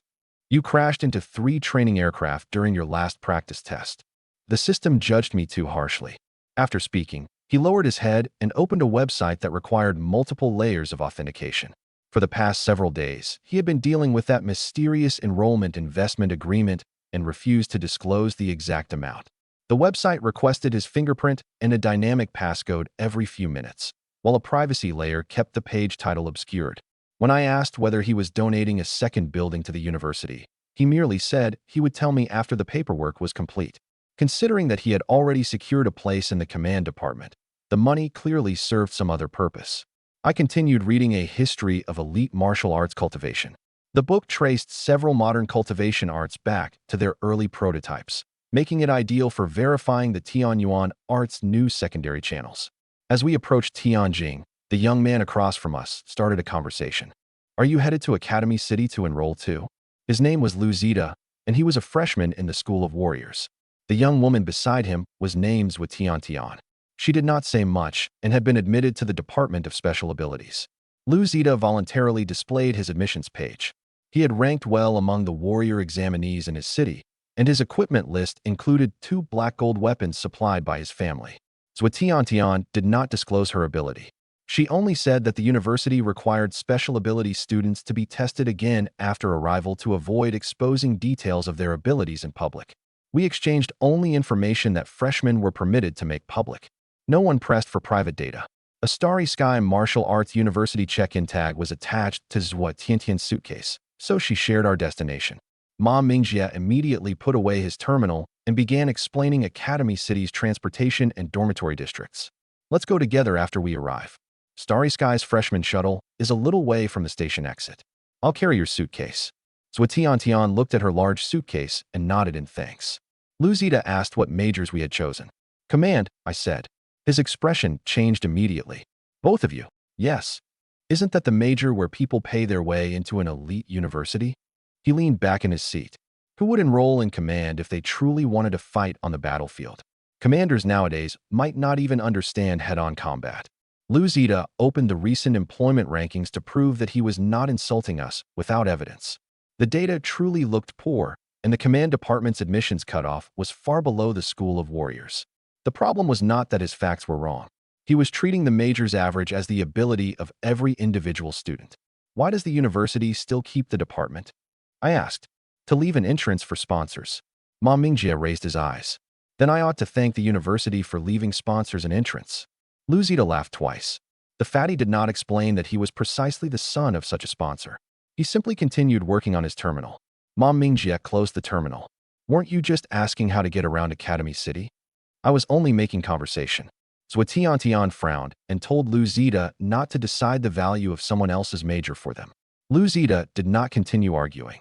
During the second half of the trip, he shifted every topic to his own martial exam results and the resources of the School of Warriors.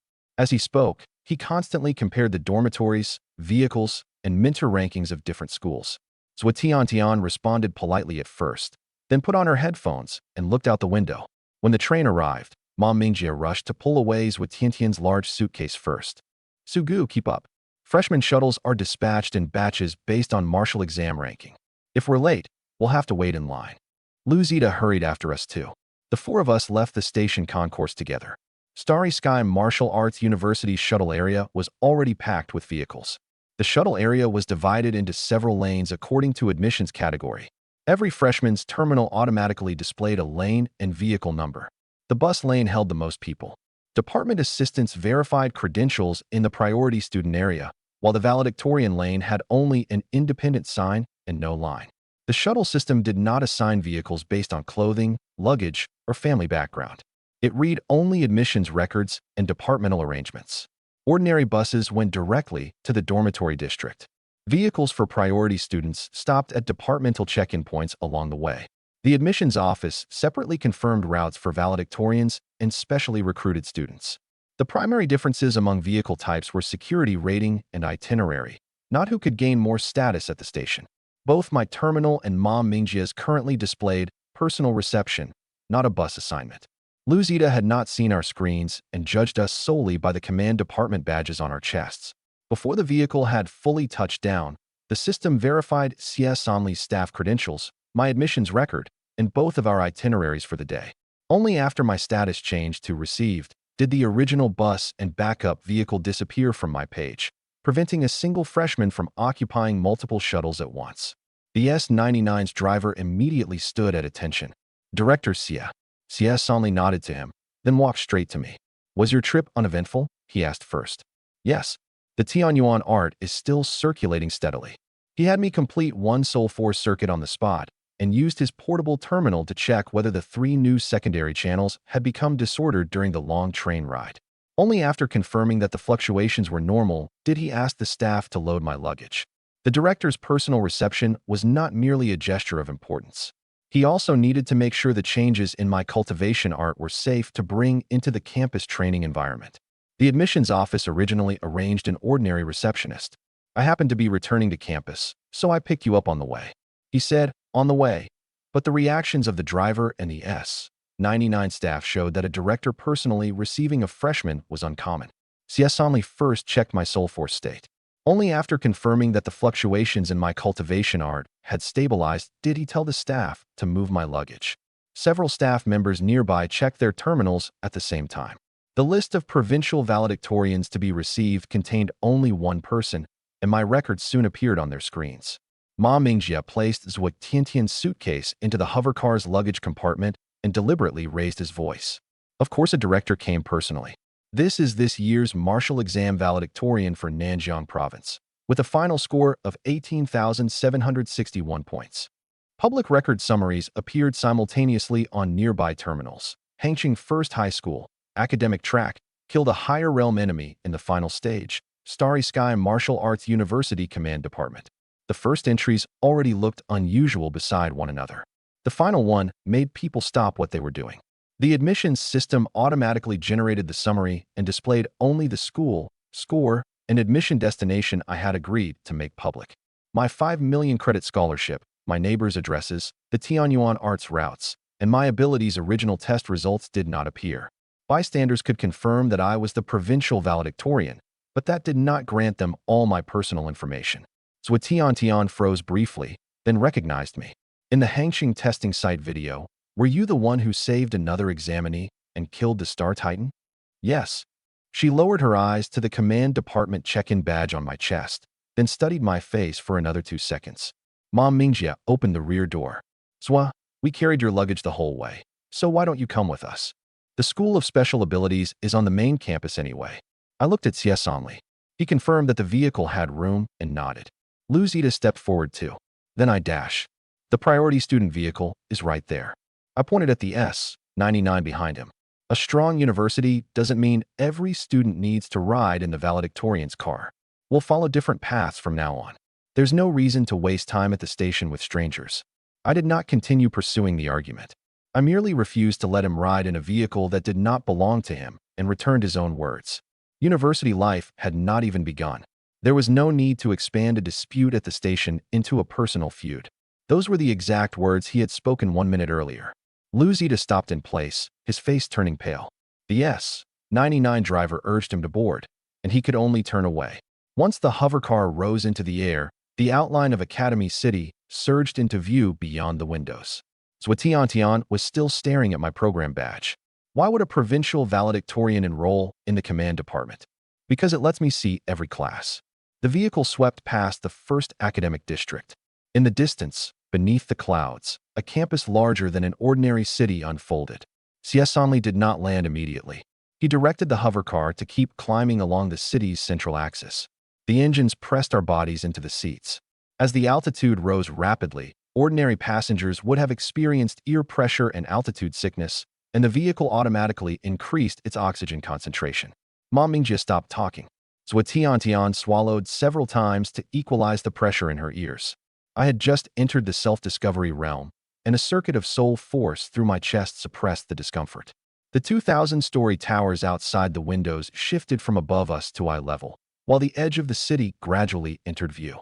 Only from this altitude did the plan on the ground cease to resemble ordinary roads. Once we rose above the clouds, the roads and buildings below gradually joined into one complete image. A curving waterway divided Tianjin City in half, while the 2,000-story towers that pierced the clouds occupied the two centers perfectly, like an enormous yin-yang diagram. Siesanli brought the vehicle to a hover in midair. Let's play a little game before check-in. Guess where Starry Sky Martial Arts University is? There's a prize if you're right. Ma Mingjie pointed to several clusters of buildings in succession, and every answer was rejected.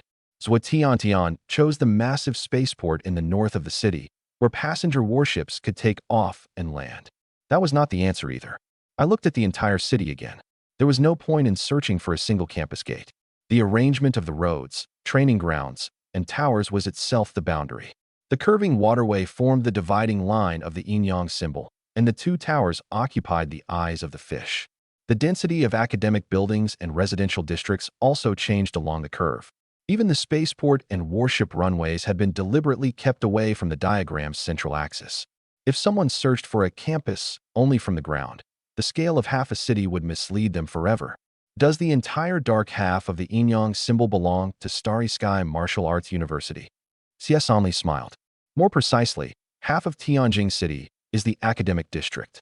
The university also owns the land beneath the other half, but leases it to the federal government long-term for administrative, commercial, and residential districts. That ownership dated back to the Dark Age. Starry Sky had not begun as an ordinary university, but as a martial artist training and refuge base established by humanity in Tianjin. After the war, the city expanded around the base. The campus did not shrink. Instead, the government used the land on the other side through long-term leases. CS Only told us to visit the University History Museum ourselves if we were interested in the complete story and did not continue explaining inside the car. The map alone showed that the university controlled not a few buildings, but an entire training, transportation, energy, and defense system. Ma Mingjie pressed himself to the window and confirmed the scale below again.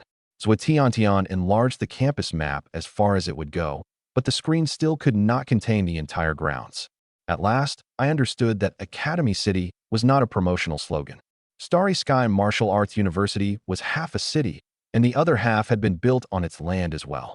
CS Only honored the promised reward and issued one signed redemption voucher each to Ma Mingjie and Zhou Tiantian. Most freshmen enter at the peak of the body tempering realm. This voucher can be exchanged for a transitional cultivation art similar to the Tianyuan art, or converted into credits and saved toward the purchase of your formal primary cultivation art. The voucher could be used only once. Choosing a transitional cultivation art allowed a student to attempt the self-discovery realm immediately under a mentor's protection. Choosing credits meant accepting the delay before one's breakthrough. Zhou Tiantian lacked only a cultivation art before she could break through and decided to redeem it on the spot. Ma Mingjie was in no hurry to fight and first checked the voucher's conversion value, cultivation art prices, and credit interest rates. University credits could not be purchased without limit using federal currency. They came from courses, missions, competitions, and contributions recognized by the university and therefore could be exchanged for many regulated resources. The Ma family had money, but even they could not bypass every credit threshold. Zhou Tiantian put away her voucher. Ma Mingjie checked the value of university credits first and discovered that many of the training resources available for a single credit did not even have public prices outside. CS Only looked at me. You've already entered the self-discovery realm and possess a transitional cultivation art. Should I convert your reward at the same tier directly into credits? Could I exchange it for entering the realm of martial inheritance one day early? The realm of martial inheritance was the university's core area for preserving original combat technique texts and the place I most wanted to visit at Starry Sky. Free entry is already one of the terms of your special admission, but you would ordinarily have to wait until classes officially begin, CS Only said. I can open it once in advance. Are you sure you want to spend an immediate reward on entering only a few days early? After its official opening, I would still possess my originally allotted number of entries. Using this reward now merely moved my first opportunity to freshman check-in day.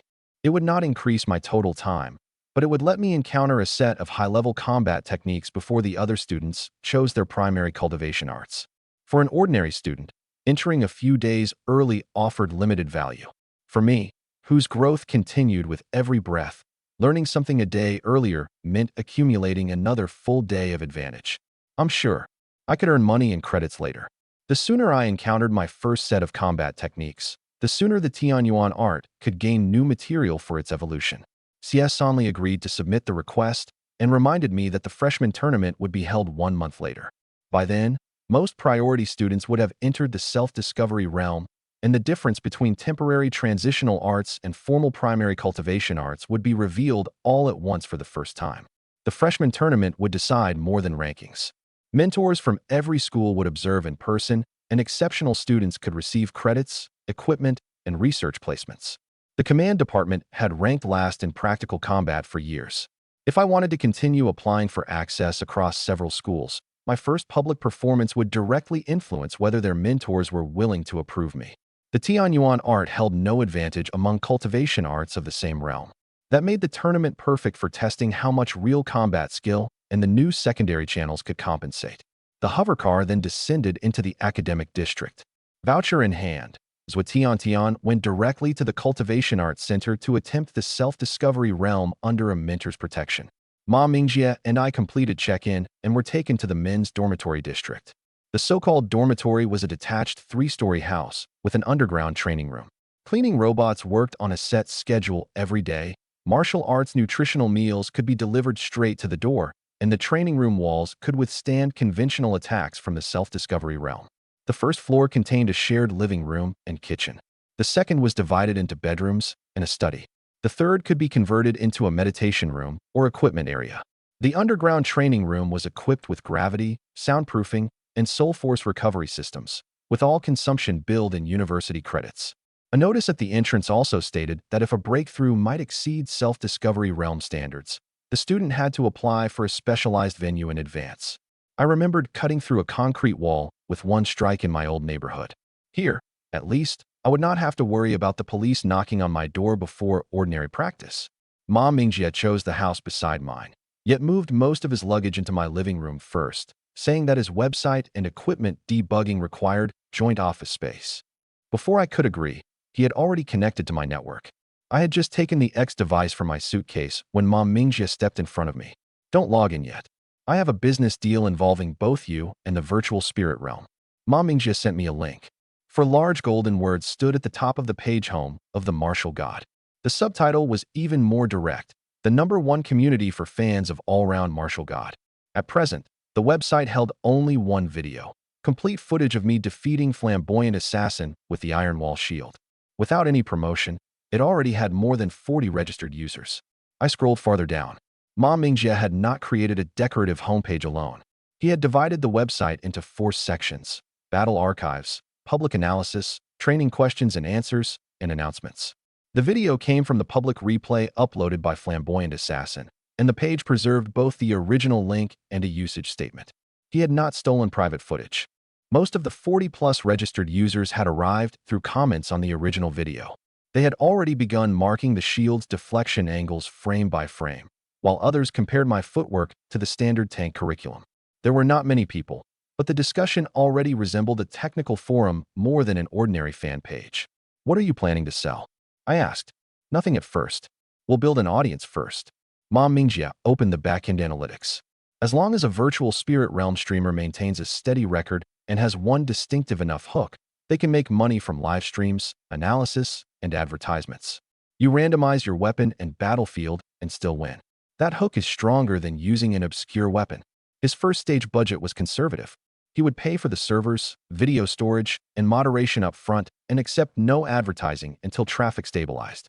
If the site grew, its revenue would cover costs first, then the remainder would be divided according to our agreed shares. If it failed, he would lose at most a few pieces of equipment and would not use my scholarship to fill the hole. I had no interest in being followed around and discussed. Shut it down. Wait.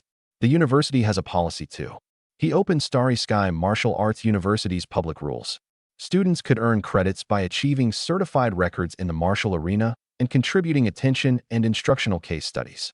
The higher their tier and the more valuable their public analysis, the greater the reward. I read the full rules. Views alone could not be exchanged directly for credits. Otherwise, anyone could pay to inflate the numbers and empty the university's resources.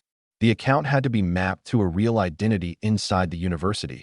The battle had to be certified by the martial arena, and the analysis had to pass a mentor's or the system's review for educational value. The university would know which student owned the anonymous account, but the public would not see the student's real name. That rule allowed me to preserve both my anonymity and my eligibility for credits. A list of items redeemable for credits followed immediately: experimental weapons, alien materials, soul force elixirs, time and training grounds, and even military equipment unavailable outside the university. Website revenue belongs to the company, while certified records earn university credits, Ma Mingjie said. I handle operations, footage, and the audience. You're responsible only for fighting. We divide revenue according to the agreement, and I cover the costs first. I made him define responsible only for fighting in detail. I retained the right to use and remove my original replays. The website could excerpt them for edited analysis, but it could not sell complete ownership to a third party. Ma Mingjie controlled website operations, but as administrator, he could not accept challenges, quote prices, or promise appearances on my behalf. Analyses uploaded by users belonged to their original authors, while the website received display rights only. If an administrator removed content for violating rules, the site had to cite the specific provision and provide a channel for appeal. It could not delete a post merely because the article questioned all-round martial god. If a fan site permitted only praise, it could never produce genuinely useful technical analysis. I have only one condition. Go ahead. Do not proactively reveal all-round martial god's real identity or the serial number of the X device. Unless someone recognizes me from my fighting style, the website cannot confirm it. I added several more terms. No selling user data, no dealings with illegal betting pools, and no using inside information to manipulate users into paying. If I encountered suspicious tracking inside the virtual spirit realm, Ma Mingjie had to disable my live location first and delay the stream. He could not expose my movements for traffic. Ma Mingjie did not haggle. He divided permissions into content operations and real-world identity and gave himself only the former. Any action requiring the removal of anonymity would need a second confirmation from my terminal. The security logs would retain 2 copies, one on the website server and one sent to my terminal on a schedule. If anyone queried a hidden identity, exported user data, or changed replay permissions, both sides would retain a timestamp. That could not guarantee the site would never be attacked, but it could at least prevent an administrator from quietly changing the rules without anyone knowing. Ma Mingjie added that clause to the agreement on the spot and placed the liability for breach on the homepage. After confirming it, I signed my electronic name. Can I log in now? Wait until I have my device on. I need first-hand material from your second battle. Ma Mingjie's X device could not read my perspective directly. He could only enter the stands like an ordinary spectator and use the public camera angles permitted by the martial arena. The arena generated the raw combat data after the match. The website could not obtain my health, soul force, or an enemy's hidden information in advance merely to improve its footage. I also performed another check of the X device's physical environment. The door was already in training lockdown. No equipment lay on the floor that could trip my body while my consciousness was offline, and the emergency power and vital sign monitors remained connected. Virtual combat would not leave real cuts on my physical body, but I still needed to keep that body in a safe environment. Identity confirmed. All-round martial god. Welcome to the virtual spirit realm. I set my login point at the entrance to the martial arena. Last time, Ma Mingjie had been my only spectator. This time, as soon as I submitted a matchmaking request, the audience count jumped from several dozen to more than 1,000. The arena interface also differed from last time. A trending newcomer badge now appeared after all-round martial god. The system informed me that the replay for this match would be public by default, while live viewing would carry a delay of several dozen seconds. This both prevented outside tips from interfering with the battle and stopped spectators from tracing a real device through its login node. People in the public channel constantly discussed the Iron Wall shield. Someone even said a university instructor had used the previous battle as a tank case study. Some had come only for the spectacle of random weapons, but many others were turning the critical moments of the shield strike and the blade's point of view into live notes. I could see the public comments, but they would close automatically when the battle began and could not become an additional source of intelligence. A small number of accounts repeatedly asked about my real school, age, and the city containing my X device. The arena's privacy filter automatically blocked precise location requests, but it did not prohibit all speculation about identity. I did not respond, and Ma Mingjie would not narrow their guesses by denying possibilities in public interviews. Flamboyant Assassin also entered the stands. He did not send another challenge. Instead, he accepted an interview with Ma Mingjie and explained his previous defeat to the new spectators. Ma Mingjie took the opportunity to plaster the website link everywhere and was promptly mistaken for a disreputable advertisement. The matchmaking notification lit amid the laughter. Opponent confirmed. At the opposite end of the arena, a tall figure gradually solidified. My opponent stood nearly 6'3". A half mask covered his face, and the muscles across his shoulders, back, and arms far exceeded those of an ordinary ranged fighter. His public ID was Gun God Reborn.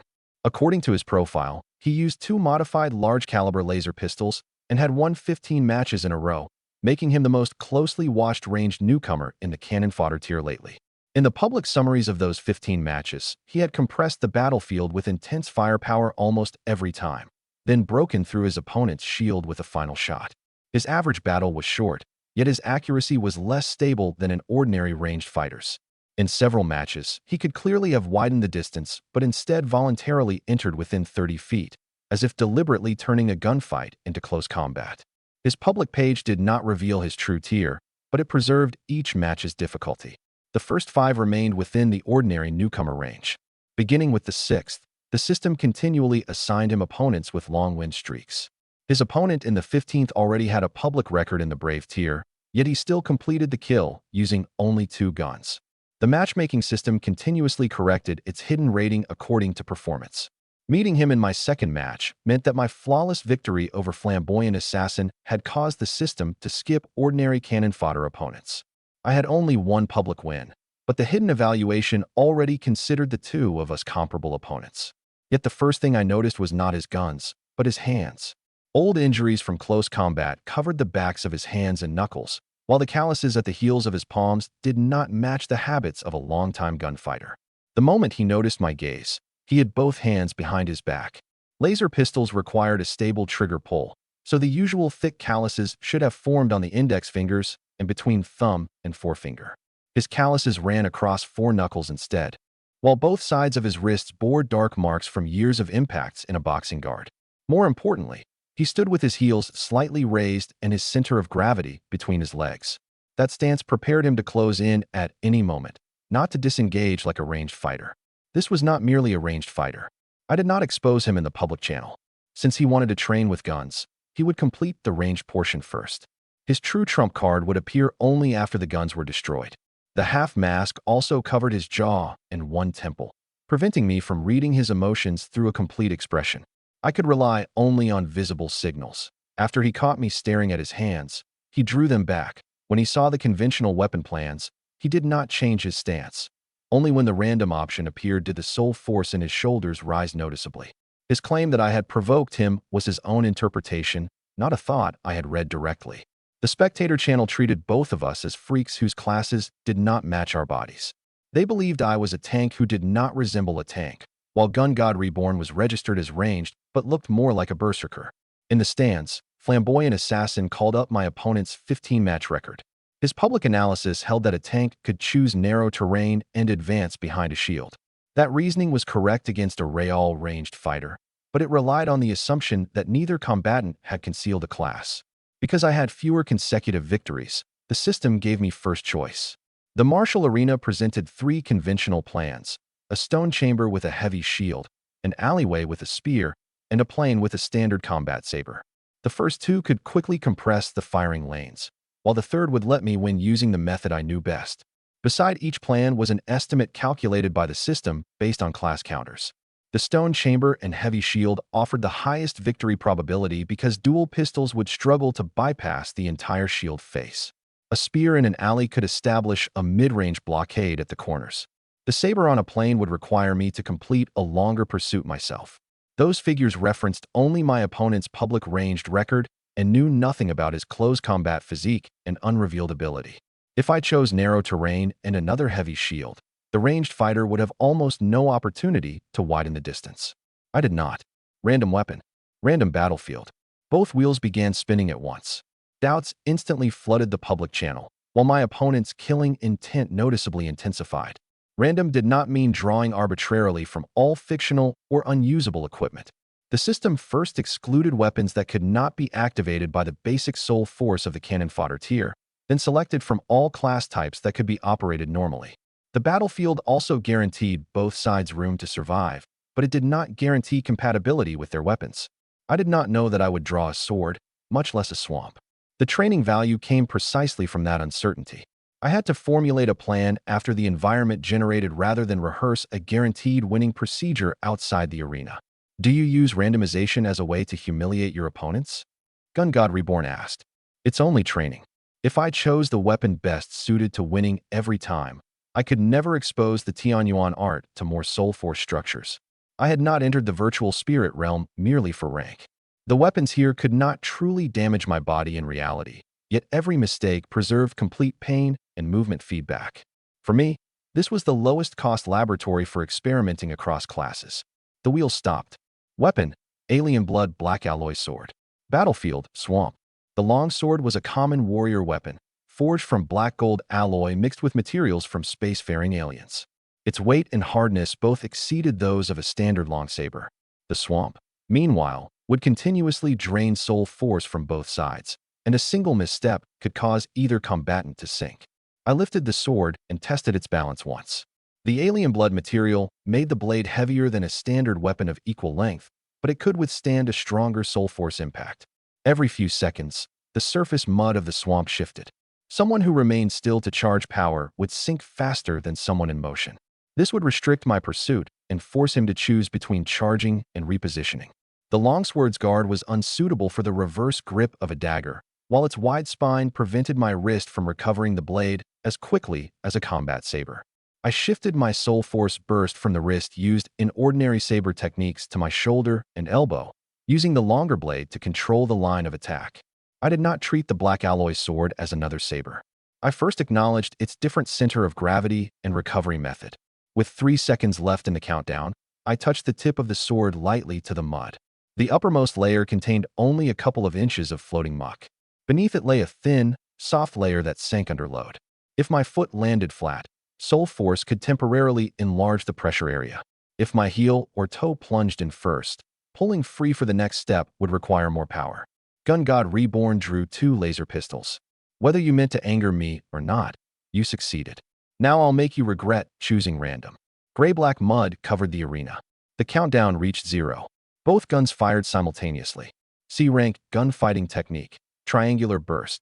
6 soul force rounds divided into 2 groups. 3 flew straight for my head, heart, and knees, while the other 3 sealed my paths to the left, right, and rear. He had not fired randomly at 6 positions. If I ducked beneath the first round, the heart shot would become a headshot. If I moved sideways, the route-blocking rounds would cross with the round aimed at my knee. The safest position was directly ahead, but that meant dealing with 3 shots at vital points in less than 1 second. I lowered my center of gravity and charged straight into the trajectories. As the first round approached the center of my brow, the black alloy sword cut upward from below. Clang! The blade did not meet the round's tip head-on.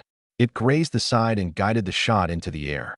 Soul force rounds differed from physical bullets. If the blade struck the core directly, the round would explode right in front of me. I imparted only an upward deflecting force and let the shell slide along the sword's spine.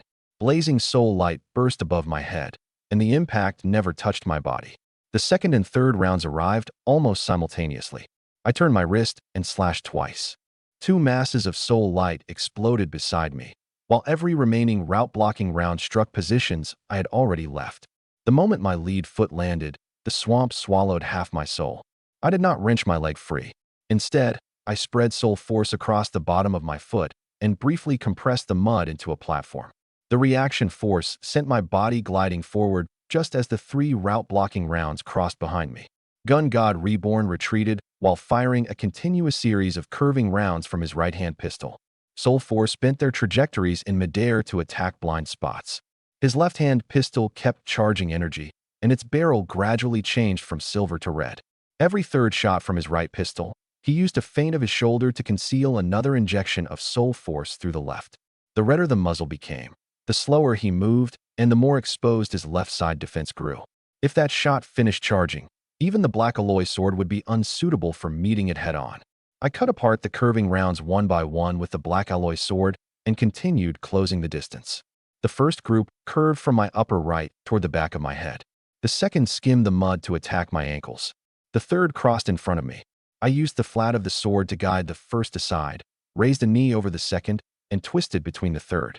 Their curves differed, but he completed each soul force output before pulling the trigger.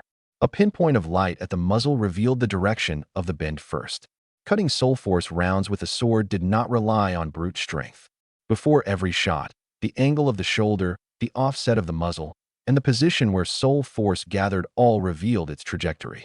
Once I saw it clearly, I needed only place the blade where the round had to pass. During his first few volleys, he still varied his rhythm. After more than a dozen rounds, all his usual curves had repeated. Less than 65 feet separated us. For a ranged fighter, this was already a dangerous distance that demanded withdrawal. Yet he showed no real panic. Instead, he hooked his right foot backward into the mud. The movement resembled preparing to receive a collision, once again proving that the guns were not his final option. I quickened my pace. When Gun God Reborn realized his right-hand pistol could delay me no longer, he raised his left arm before it had finished charging. That was the moment I had been waiting for. B-rank combat technique, 100-step flying sword. The black alloy sword left my hand and pierced the charging pistol first. The accumulated soul force exploded inside the chamber, snapping the entire weapon in half. 100-step flying sword did not simply throw a sword in a straight line. Soul force formed a temporary guiding thread along the blade, allowing its point to correct its angle once after leaving the hand. He tried to shoot the flying sword aside with his right pistol, but its point dipped in midair, evaded the interception, then rose into the charging weapon. I followed the flying sword's path, caught the hilt again before it fell into the swamp, and stopped the point in front of my opponent's throat.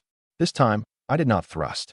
The virtual spirit realm declared victory only after a fatal injury, voluntary concession, or inability to continue fighting. His gun was destroyed, and my sword point had reached a vital spot, yet the system issued no warning at all. That meant it still judged him to possess his full combat power. The system did not announce a verdict. Gun God Reborn remained on his feet, nor did he raise the pistol in his right hand. He was waiting for me to come closer. "How long are you going to keep pretending?" I asked. He laughed and threw both laser pistols into the swamp. The ranged fighter voluntarily discarded his weapons, throwing the spectator channel into chaos. I took half a step back instead and kept him beyond my sword point. I could not see the live comments during battle, but I heard a roar suddenly erupt from the stands. They probably thought he had given up.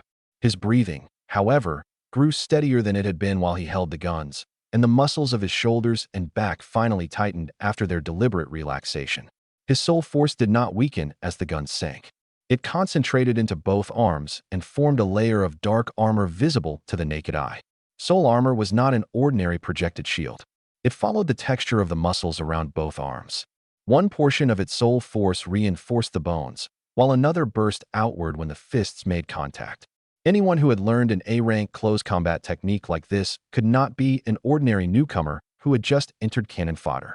A-rank combat technique, soul armor. Gun God Reborn ignored the blade at his throat and abruptly drove his right fist toward my face. I turned my head away from the direct blow, but the wind of the punch still opened a bloody line across my cheek. The wound was shallow, yet my virtual body reproduced the sting completely. Had that punch landed, the judgment would have ended the battle immediately. He had held back none of his strength on his gun training alt. The second punch followed instantly. I blocked horizontally with the sword. His fist struck the blade with an enormous metallic crash and hurled me, sword and all, more than 30 feet. The black alloy sword bent into a visible arc, and all sensation vanished from the web between my thumb and forefinger. In midair, I angled the blade and let the remaining force slide from my shoulder toward my waist and hips. Otherwise, that frontal collision alone would have temporarily disabled my right arm. When both feet landed in the swamp again, mud exploded to either side. He was no ranged fighter at all. The guns were merely training tools he used to increase the difficulty for himself. Gun God Reborn gave me no time to catch my breath. He pursued across the mud compressed by his soul force, his soul armor-wrapped fist striking without pause. Every collision between fist and sword sent force through the blade and into my arm. He abandoned long-distance movement across the swamp entirely and used his fists and shoulder checks within a range of 3 steps to drive me backward. The mud kept sinking. With every retreating step, I had to divert another strand of soul force to pull my foot free. If my rhythm slowed by even half a beat, the next punch would arrive while I could not shift my center of gravity. I caught a straight punch with the spine of the sword, then used the guard to knock aside an elbow strike. At the third collision, he abruptly changed to a shoulder charge. His soul armor scraped along the blade and pushed me more than 6 feet. I used the momentum to carve a half circle across the mud without exposing my back to him. I adjusted my grip on the sword and was not knocked away head-on again. Still, absorbing the blows directly was no solution. Every punch against the black alloy sword created tiny vibrations. Over time, my grip might fail before the blade did. I began turning blocks into redirections. The flat touched only the outside of his fist, guiding his force along the blade and into empty space. His public profile did not reveal his true tier, but this strength and these close combat combinations could never belong in cannon fodder. He had probably purchased a second X device to begin training again in an unfamiliar ranged class. Against a true berserker, retreat would only make the attacks faster and faster. I observed the intervals between his fists while I blocked. After a left straight, he habitually lowered his right shoulder early to charge his next uppercut. When a right hook missed, his left leg stepped half a pace outward to stabilize his center of gravity. He varied the sequence too, but he could not change the structure that generated his power. Soul armor could protect his fists, but it could not replace the transfer of force among shoulder, hip, and knee. I did not need to predict every punch. I only needed to wait for the opening where he had to adjust his balance. Once the pattern emerged, his suppression was no longer complete. At the 17th collision, I let the sword's spine slide past his left fist, then drove its point through the junction in his soul armor and into his shoulder. C-rank combat technique, Breeze's thrust. The technique produced no dazzling soul light. It simply compressed every source of power into the shortest possible thrust. His soul armor had just moved forward with his left arm, exposing a gap at the shoulder socket wider than my sword point. Blood sprayed. He did not stop. His right fist continued sweeping across. I lowered my body beneath it and reversed my sword, cutting through the tendon behind his right knee. The second strike still used the framework of Breeze's thrust, but I had changed the straight thrust into a rising cut from below. An ordinary C-rank technique could not penetrate complete soul armor, but it could attack the edges that had to open and close with its user's movements. Gun God Reborn finally widened the distance. His right leg could not exert full power for the moment, and his left shoulder was bleeding. If I pursued now, I had a chance to end the battle before he caught his breath. Yet after voluntarily discarding his guns and using soul armor, he still had not revealed the ability that would explain the body shown in his public profile. I did not pursue. His goal in posing as a ranged fighter had already been achieved. Even now, he retained one last trump card, his ability. Winning the match immediately would prove only that I could deal with his boxing. Making him reveal his entire hand would test the limit of my randomized longsword and the Tianyuan art. This was the virtual spirit realm. Failure would hurt, but it would not kill my real body permanently. I was willing to take that risk here. "Who are you?" he asked. I did not answer. I merely drew the sword point downward in front of me. The next exchange would end the battle. Gray steam rose from both his wounds. The severed muscle drew together at a speed visible to the eye. Dense gray fur grew across his skin, his ears sharpened, and his pupils narrowed into vertical lines. A-rank ability, Beast Transformation Werewolf. His body swelled again, and the nails on both hands extended into claws capable of colliding with the black alloy sword. The wounds in his shoulder and legs soon stopped bleeding, while his breathing grew heavier than before. The spectator channel filled with the same name, Anderson Stark. The Starks were one of humanity's 10 great martial arts families, and werewolf transformation was their most recognizable ability. According to public records, Anderson was a second-year university student who had entered the Brave tier in his first year. He had created a new account to practice with guns, shore up his ranged capabilities, and challenge a higher tier. I could not view the channel during battle, but the stands shouted his name in unison. Public images of the Stark family's prominent members were not difficult to find. Once the werewolf ability appeared, the half-mask had lost its purpose. A Brave tier fighter starting again in cannon fodder with a new X device did not violate the rules.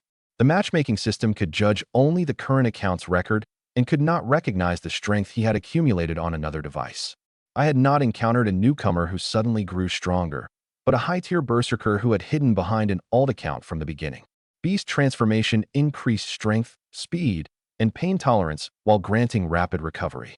The fists that had already been heavy enough to launch me would only become stronger now. That recovery was not limitless. As the wounds in his shoulder and behind his knee closed, I saw gray soul light concentrate on both places at once. Rebuilding muscle consumed both ability power and soul force. The more wounds he suffered and the closer they were to vital points, the more power he would have to divide among them. Anderson scraped his claws together, sending sparks into the swamp. "Next time, I'll tear your head off." I wiped the blood from my cheek and raised the alien blood black alloy sword again. This was the truly valuable part of the randomized training. Anderson drove through both legs, and we vanished from our positions simultaneously. The first collision occurred in the middle of the swamp. Sword edge and beast claws scraped out a shower of sparks. The sonic boom pushed the mud away in every direction and exposed the wet soil underneath. The second and third collisions followed immediately, their impacts merging into an unbroken roar. Anderson's first claw seized the sword, his second slashed for my throat, and on his third step, he used his shoulder to drive me toward the deepest part of the swamp. I used the prototype of variable frequency step to change how often my feet struck the ground. Instead of retreating in a straight line, I changed angles after every 2 collisions. His power tore open the mud each time, but he could not pin me to the same line. At the 7th head-on collision, the first hairline crack appeared in the black alloy sword. I did not immediately prevent him from grabbing the blade. Instead, I let the sword collide with the same claw twice in succession and kept the crack in the position I had chosen. Beast transformation nearly doubled his strength and speed and noticeably suppressed his sense of pain. Even an ordinary wound that opened a blood vessel would close again within seconds.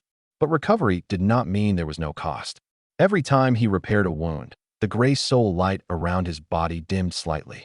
If I inflicted enough lethal injuries at the same time, his recovery would be unable to keep pace with the damage. Ordinary consecutive slashes could not make the wounds simultaneous. When the first appeared, he was already recovering.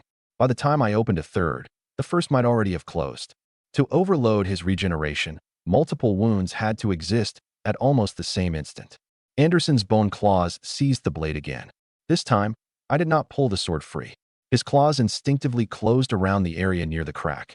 I loosened my grip for an instant, letting him think he had taken the weapon, then tightened it in the opposite direction.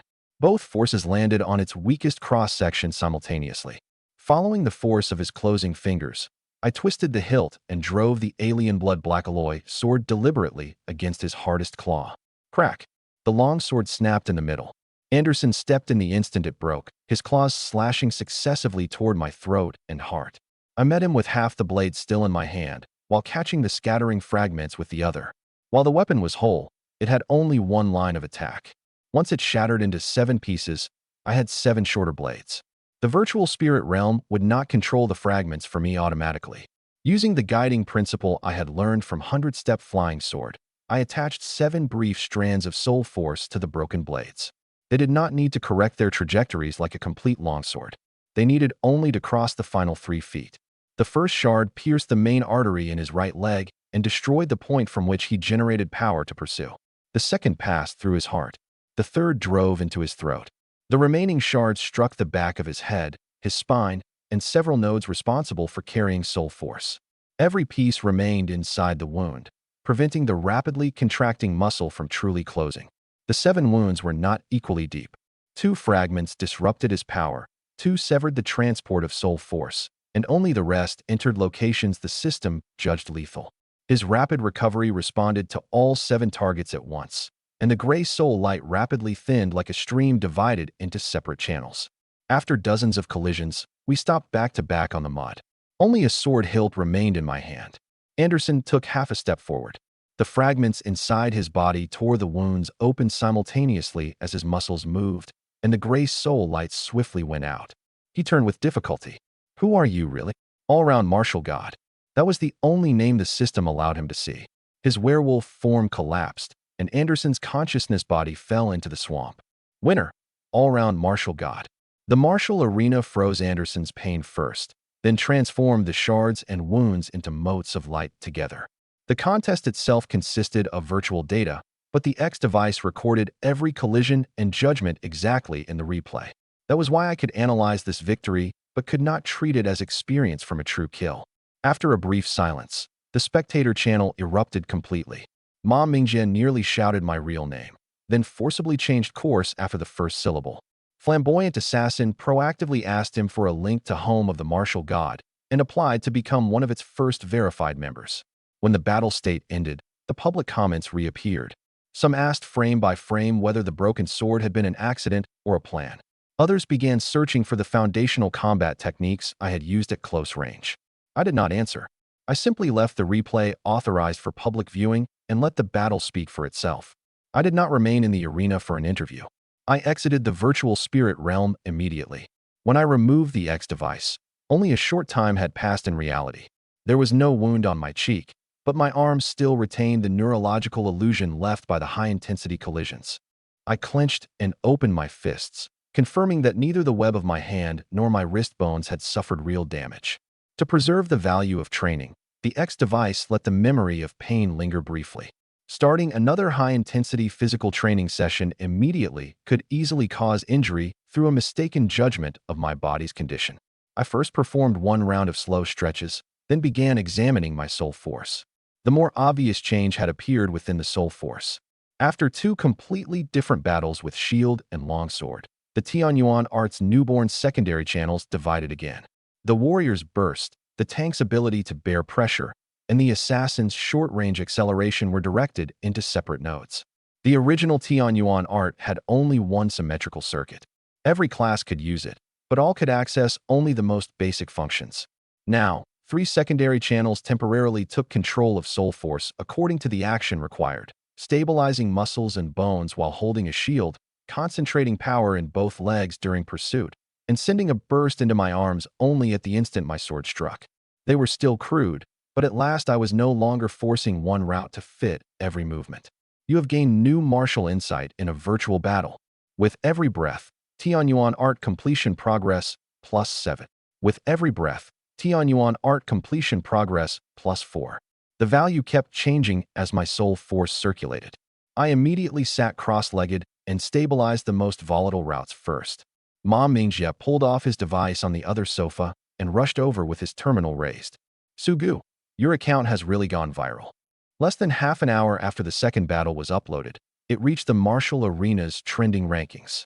Ma Mingjie synchronized the system's original replay with the timestamps of the website backup and preserved the Martial Arena's certification watermark. That allowed viewers to verify for themselves that neither the shattered sword nor the judgment had been edited. With the two perspectives playing in sync, every frame of the blade breaking could be matched to its corresponding soul force fluctuation.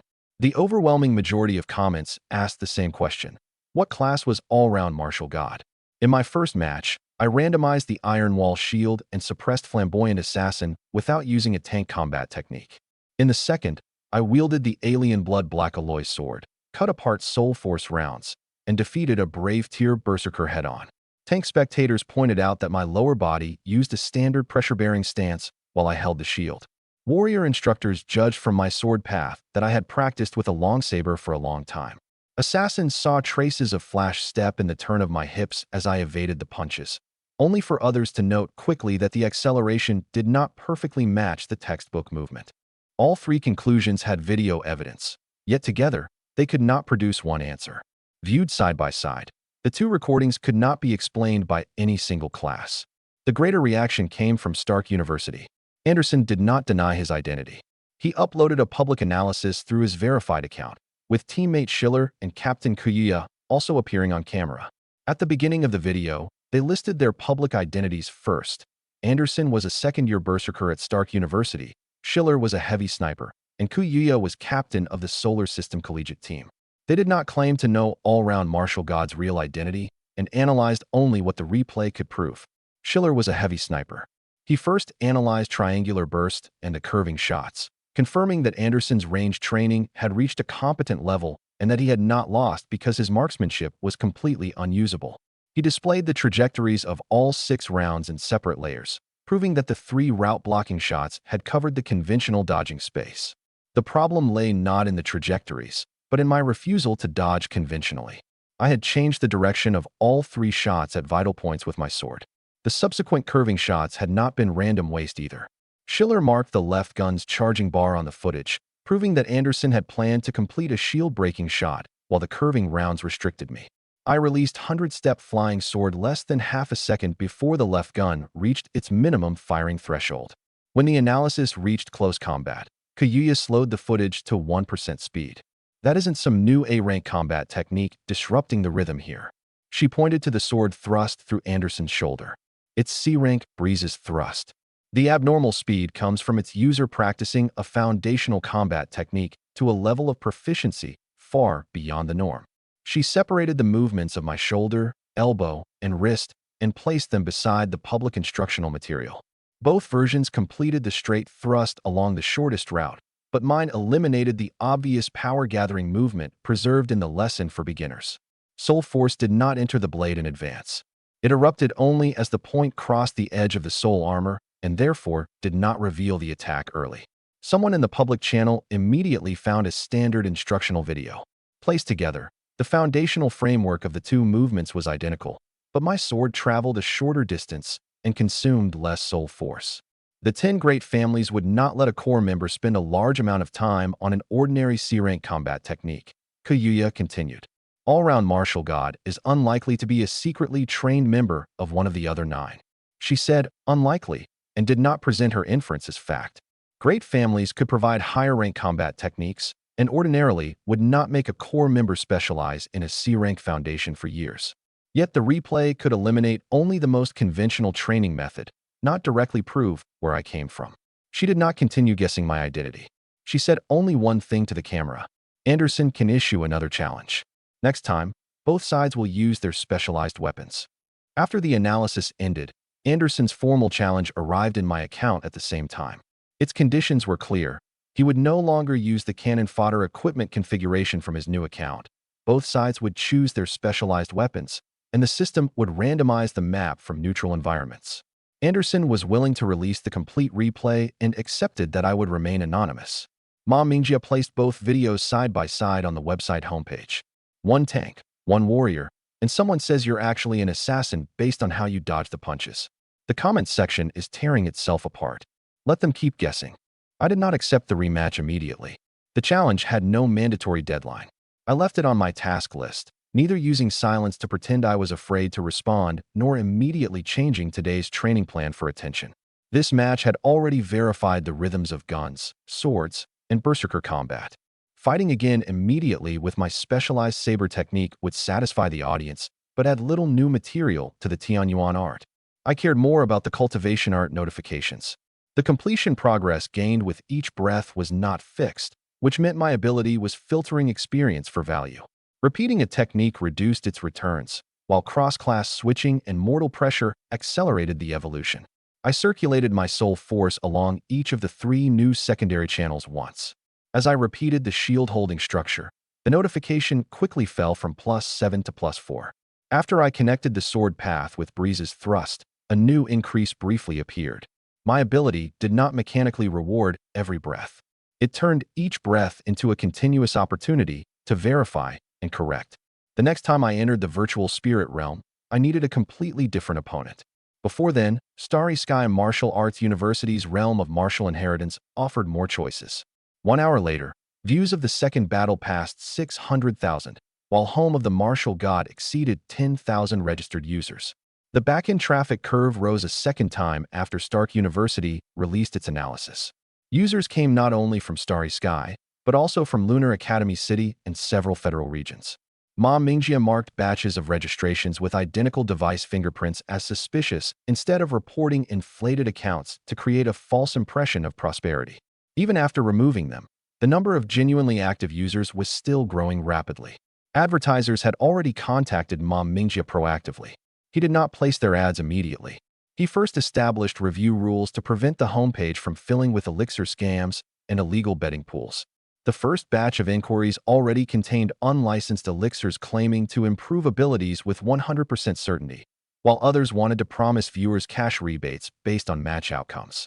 Ma Mingjia rejected both categories and kept only partnership inquiries from legitimate equipment manufacturers, education platforms, and server providers. He also set 3 clear red lines. Advertisements could not disguise themselves as my personal endorsements, promise results beyond what a product's license supported, or use him to investigate all-round martial god's real identity. The forum's 2 hottest topics remained randomization and my true class. A complete timeline had also appeared in the analysis section. 6 rounds from triangular burst, 19 curving shots, the destruction of the charging gun, the appearance of soul armor, werewolf transformation, and 7 attacks with the shattered sword. The article did not guess what I had been thinking. It simply arranged visible actions and system data in chronological order. I bookmarked it. That was far more valuable than comments containing only amazement. Some believed randomization was a tactic for disturbing an opponent's state of mind. Others concluded that it was cross-class training. Still others insisted that an entire company existed behind me, and that every match was a carefully planned traffic business. Using a new account, I posted one sentence. Could it be that he simply has too many weapons and doesn't want to choose? I did not use administrator privileges, and the account had no verification badge. As a result, the comment was soon drowned among the replies like any ordinary dissenting opinion. Ma Mingjie saw it and wanted to add an insider label to my account, but I refused. If the platform could not apply its rules fairly on its first day, it would never earn genuine trust later. Dozens of people refuted the post in less than a minute. How could a powerhouse like all-round martial god have such a childish reason? This is a fan community. Stop smearing him without evidence. Even Flamboyant Assassin replied with his verified account. He carefully checks the armory before every randomization. He definitely isn't too lazy to choose. I logged out and decided to stop explaining myself. Stark University subsequently released a formal response, acknowledged that the opponent had been Anderson, and affirmed the technical caliber of the battle.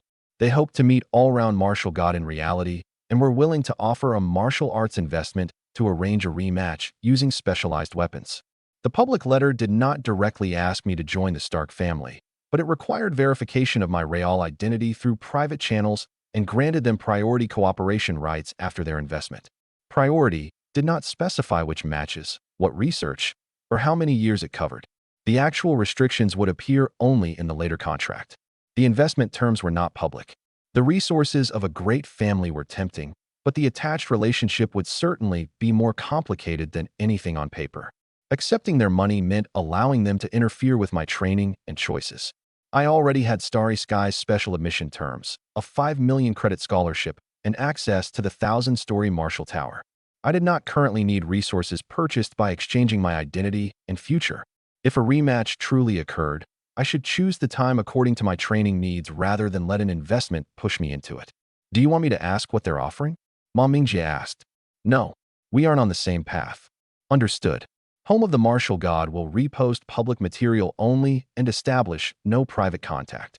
He moved their business email into a pending folder without promising them anything on my behalf. I changed into a white martial arts uniform and picked up the early access permit issued by CS Only. I'm going to the 1,000-story Marshall Tower. Ma Mingjie was already buried beneath the data from the site's backend. Without raising his head, he waved. You go learn combat techniques. I'll stay and maintain the servers. By the time you return, I'll try to have the advertising standards and user rules finalized. I left the dormitory alone and jogged along the campus roads. The terminal's navigation showed a short distance in a straight line, but the actual route detoured around 2 schools' restricted practical combat zones. Along the way, I first passed a gravity training ground that could accommodate thousands, then saw instructional fighter jets from the spaceport streak across the sky. Signs beside the roads identified not only academic buildings, but medical stations, Soul Force shelters, and wartime assembly points. Those installations once again showed that the university's design retained the functions of a Dark Age base. Starry Sky Martial Arts University occupied half a city, and ordinary buildings could easily disappear at the end of its roads. The realm of martial inheritance, however, was impossible to mistake. A 1,000-story tower pierced the clouds, resembling a gigantic sword planted in the ground from a distance. It was both a landmark of Tianjin City and the heart of the university's centuries of accumulated combat techniques. Up close, repairs from different eras could be seen across the tower. Its lowest levels were made of heavy Dark Age alloy, gradually shifting into modern composite materials higher up. Dents left by alien attacks remained on several sections of wall. This was not a skyscraper erected all at once for spectacle, but an archive expanded floor by floor as humanity's martial arts knowledge grew. The plaza before the tower was large enough for 10,000 people. I stood at the entrance and looked up. Even after the clouds hid the upper reaches, I still could not see the true top. The early access period had not begun, so almost no freshmen occupied the plaza. A massive display at the entrance listed the regions available that day, gravity levels, and emergency aid points. Beside them ran a line of red text. Original combat technique texts may not leave their assigned levels. Training must occur inside the central protected zone. The screen displayed no notice that entrants must wear gravity bands. This was the 1,000-story Marshall Tower. I was about to pass through the gate when both upperclassmen on duty raised their hands. Sorry, you can't enter for the moment. I presented the permit issued by CS Only. The student with a buzz cut scanned it and confirmed that it was valid, but the long-haired student handed me a pair of gravity bands. The permit described my access hours, maximum levels, and reading scope in detail, as well as the compensation rules for damaging an original text. It did not mention an additional device at the entrance. The tower holds a large number of one-of-a-kind texts. To prevent freshmen from losing control and damaging combat techniques, all entrants must wear gravity bands and undergo restraint training first. The university's public page mentioned only the gravity zones inside the tower, not additional bands. I opened the permit instructions again and could not find that rule there either. Is this a temporary regulation? It's part of the duty protocol and won't appear on an ordinary page, the long-haired student said. Director Xia's permit resolves only your access. The safety rules still apply. What are the band's emergency thresholds, and who is responsible for them? He pointed to the duty terminal and said an alarm would sound automatically if my physical readings exceeded the limit. The entrance staff would also unlock them when I left. His answer sounded complete, but he did not display the official number of this supposed duty protocol. I photographed the band's serial numbers and both students' names with my terminal, and the records synchronized to my personal cloud storage. Communications inside the tower could be disrupted by the gravity shielding. This record could at least prove who had given me the devices. The buzz-cut student stood beside us. Several times, he glanced toward the surveillance camera's blind spot and quickly looked away. Both students wore duty uniforms, and their names could be verified through the university system. The bands showed no obvious damage, while their basic displays and vital scans functioned normally. A single evasive glance was not enough to conclude that they were a trap. I recorded the names on their badges, Qian Hao and Li Qiu. If the rule was genuine, refusing would waste my early access opportunity. If it was false, the surveillance inside the tower and my entry record would preserve evidence. My body had been strengthening continuously with every breath, and I had trained with bands at 3 times gravity before. 5 times would not immediately exceed what I could bear. I set my personal terminal to record my heart rate, blood oxygen, and the band's readings continuously. If the values changed in a way inconsistent with the display, then this safety training would produce a verifiable abnormality. I put on the bands and set their displayed multiplier to 5. Once the clasps closed, they locked automatically. There was no standard removal option. Normal gravity training bands retained an emergency disconnect function. This pair showed only administrator control. I attempted to unlock them on the spot, and the interface requested authorization from a duty account. Qian Hao merely said he would handle it when I left and did not demonstrate it in front of me.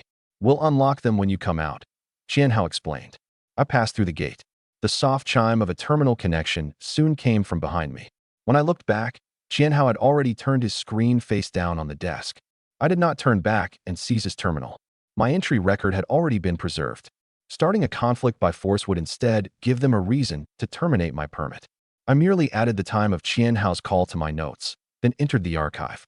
The tower's first hall covered more than 100,000 square feet. Rows of wooden shelves extended to the limit of my vision, while the center contained a training area adaptable to every kind of weapon. Every row of shelves had independent layers of fireproofing, moisture control, and soul force insulation.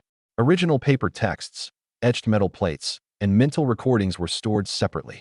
Removing any piece of material automatically created a reading record on the student's terminal. A transparent barrier divided the central training area into small cells. Students could exert real force only there, while the shelving area automatically restricted projected soul force. I casually took down a copy of Night Rain's sword. 3 minutes later, notifications appeared in succession. The movements of Night Rain's sword were not complicated. Its core lay in using a continuous series of small sword paths to conceal the true attack. I first memorized the diagrams page by page, then compared its soul force route with the Tianyuan Art's current warrior channel. They differed at only 3 nodes, allowing my first breath to establish a complete circuit. C-rank combat technique, Night Rain sword, beginner proficiency. C-rank combat technique, Night Rain sword, minor mastery. C-rank combat technique, Night Rain sword, perfect mastery. I closed my eyes and mentally performed the entire sequence of sword paths again. The movements, breathing, and distribution of soul force already connected completely, proving that perfect mastery was more than a number on the panel. Yet it still had not broken through to a higher level, and the immediate increase to my combat power was clearly less than that of an A-rank technique. After entering the self-discovery realm, my understanding of foundational soul force flow had improved noticeably. C-rank techniques that once demanded long accumulation could now have their proficiency filled rapidly through breathing as soon as I understood the complete movements and circulation routes. That speed also had prerequisites.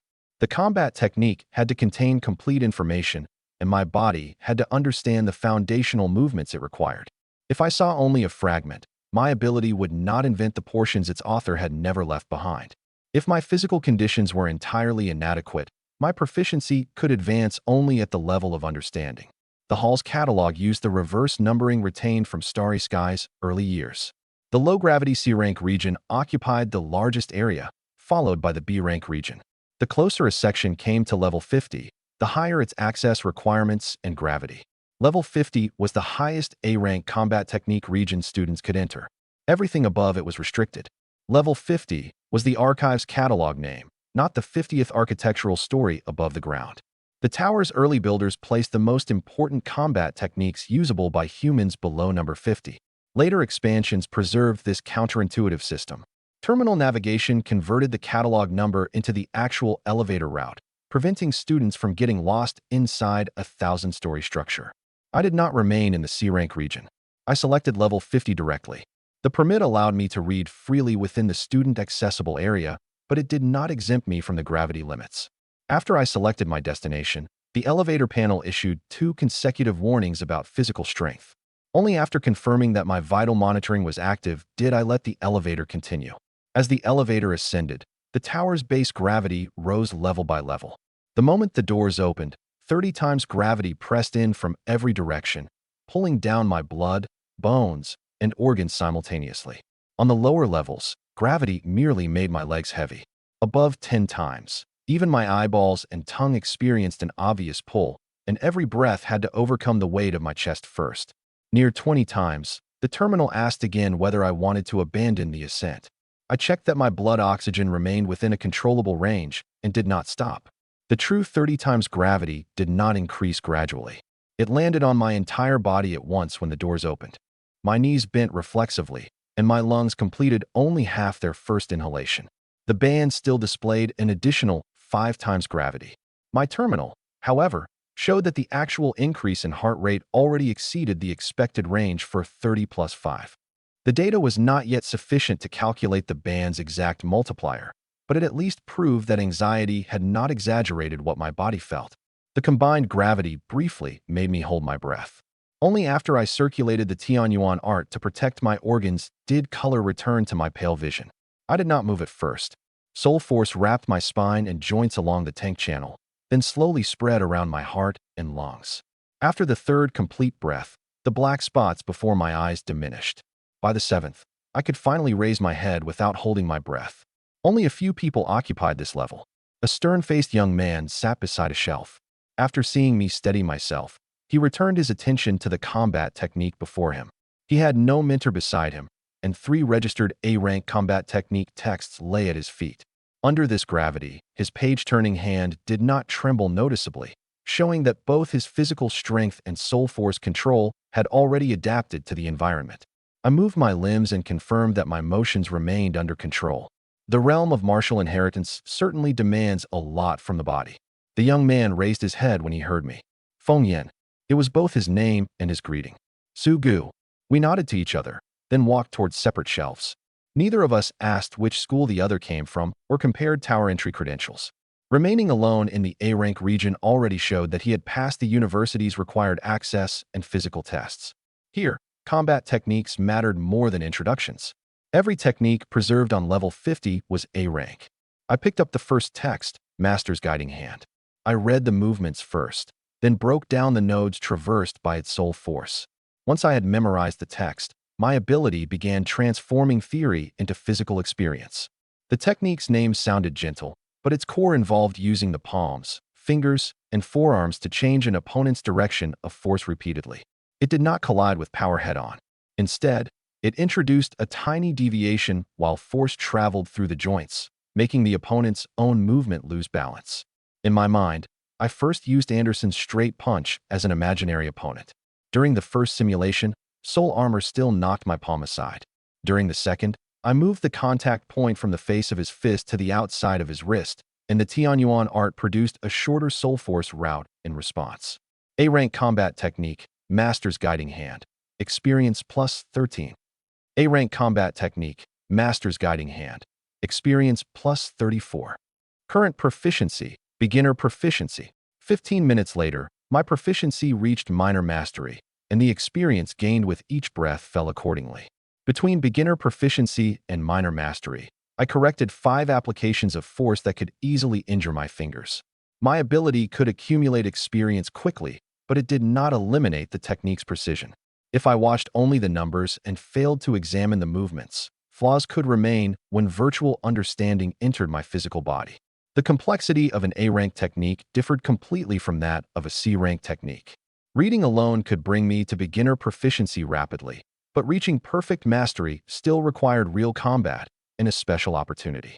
During the martial exam, Lion's Roar, 10,000 Tiger's Saber had completed its final breakthrough in my life and death battle against the Star Titan. Master's Guiding Hand could now be used in real combat, but I could not yet guarantee successful redirection from every angle. If an opponent moved faster than my perception or disrupted contact with a pure burst of soul force, I still had to evade or block directly. A rank represented its ceiling and structure. It did not mean I became flawless on the first day I learned it. I did not spend my entire day on a single book. Meridian Severing Method was suited to attacking soul force and blood flow nodes.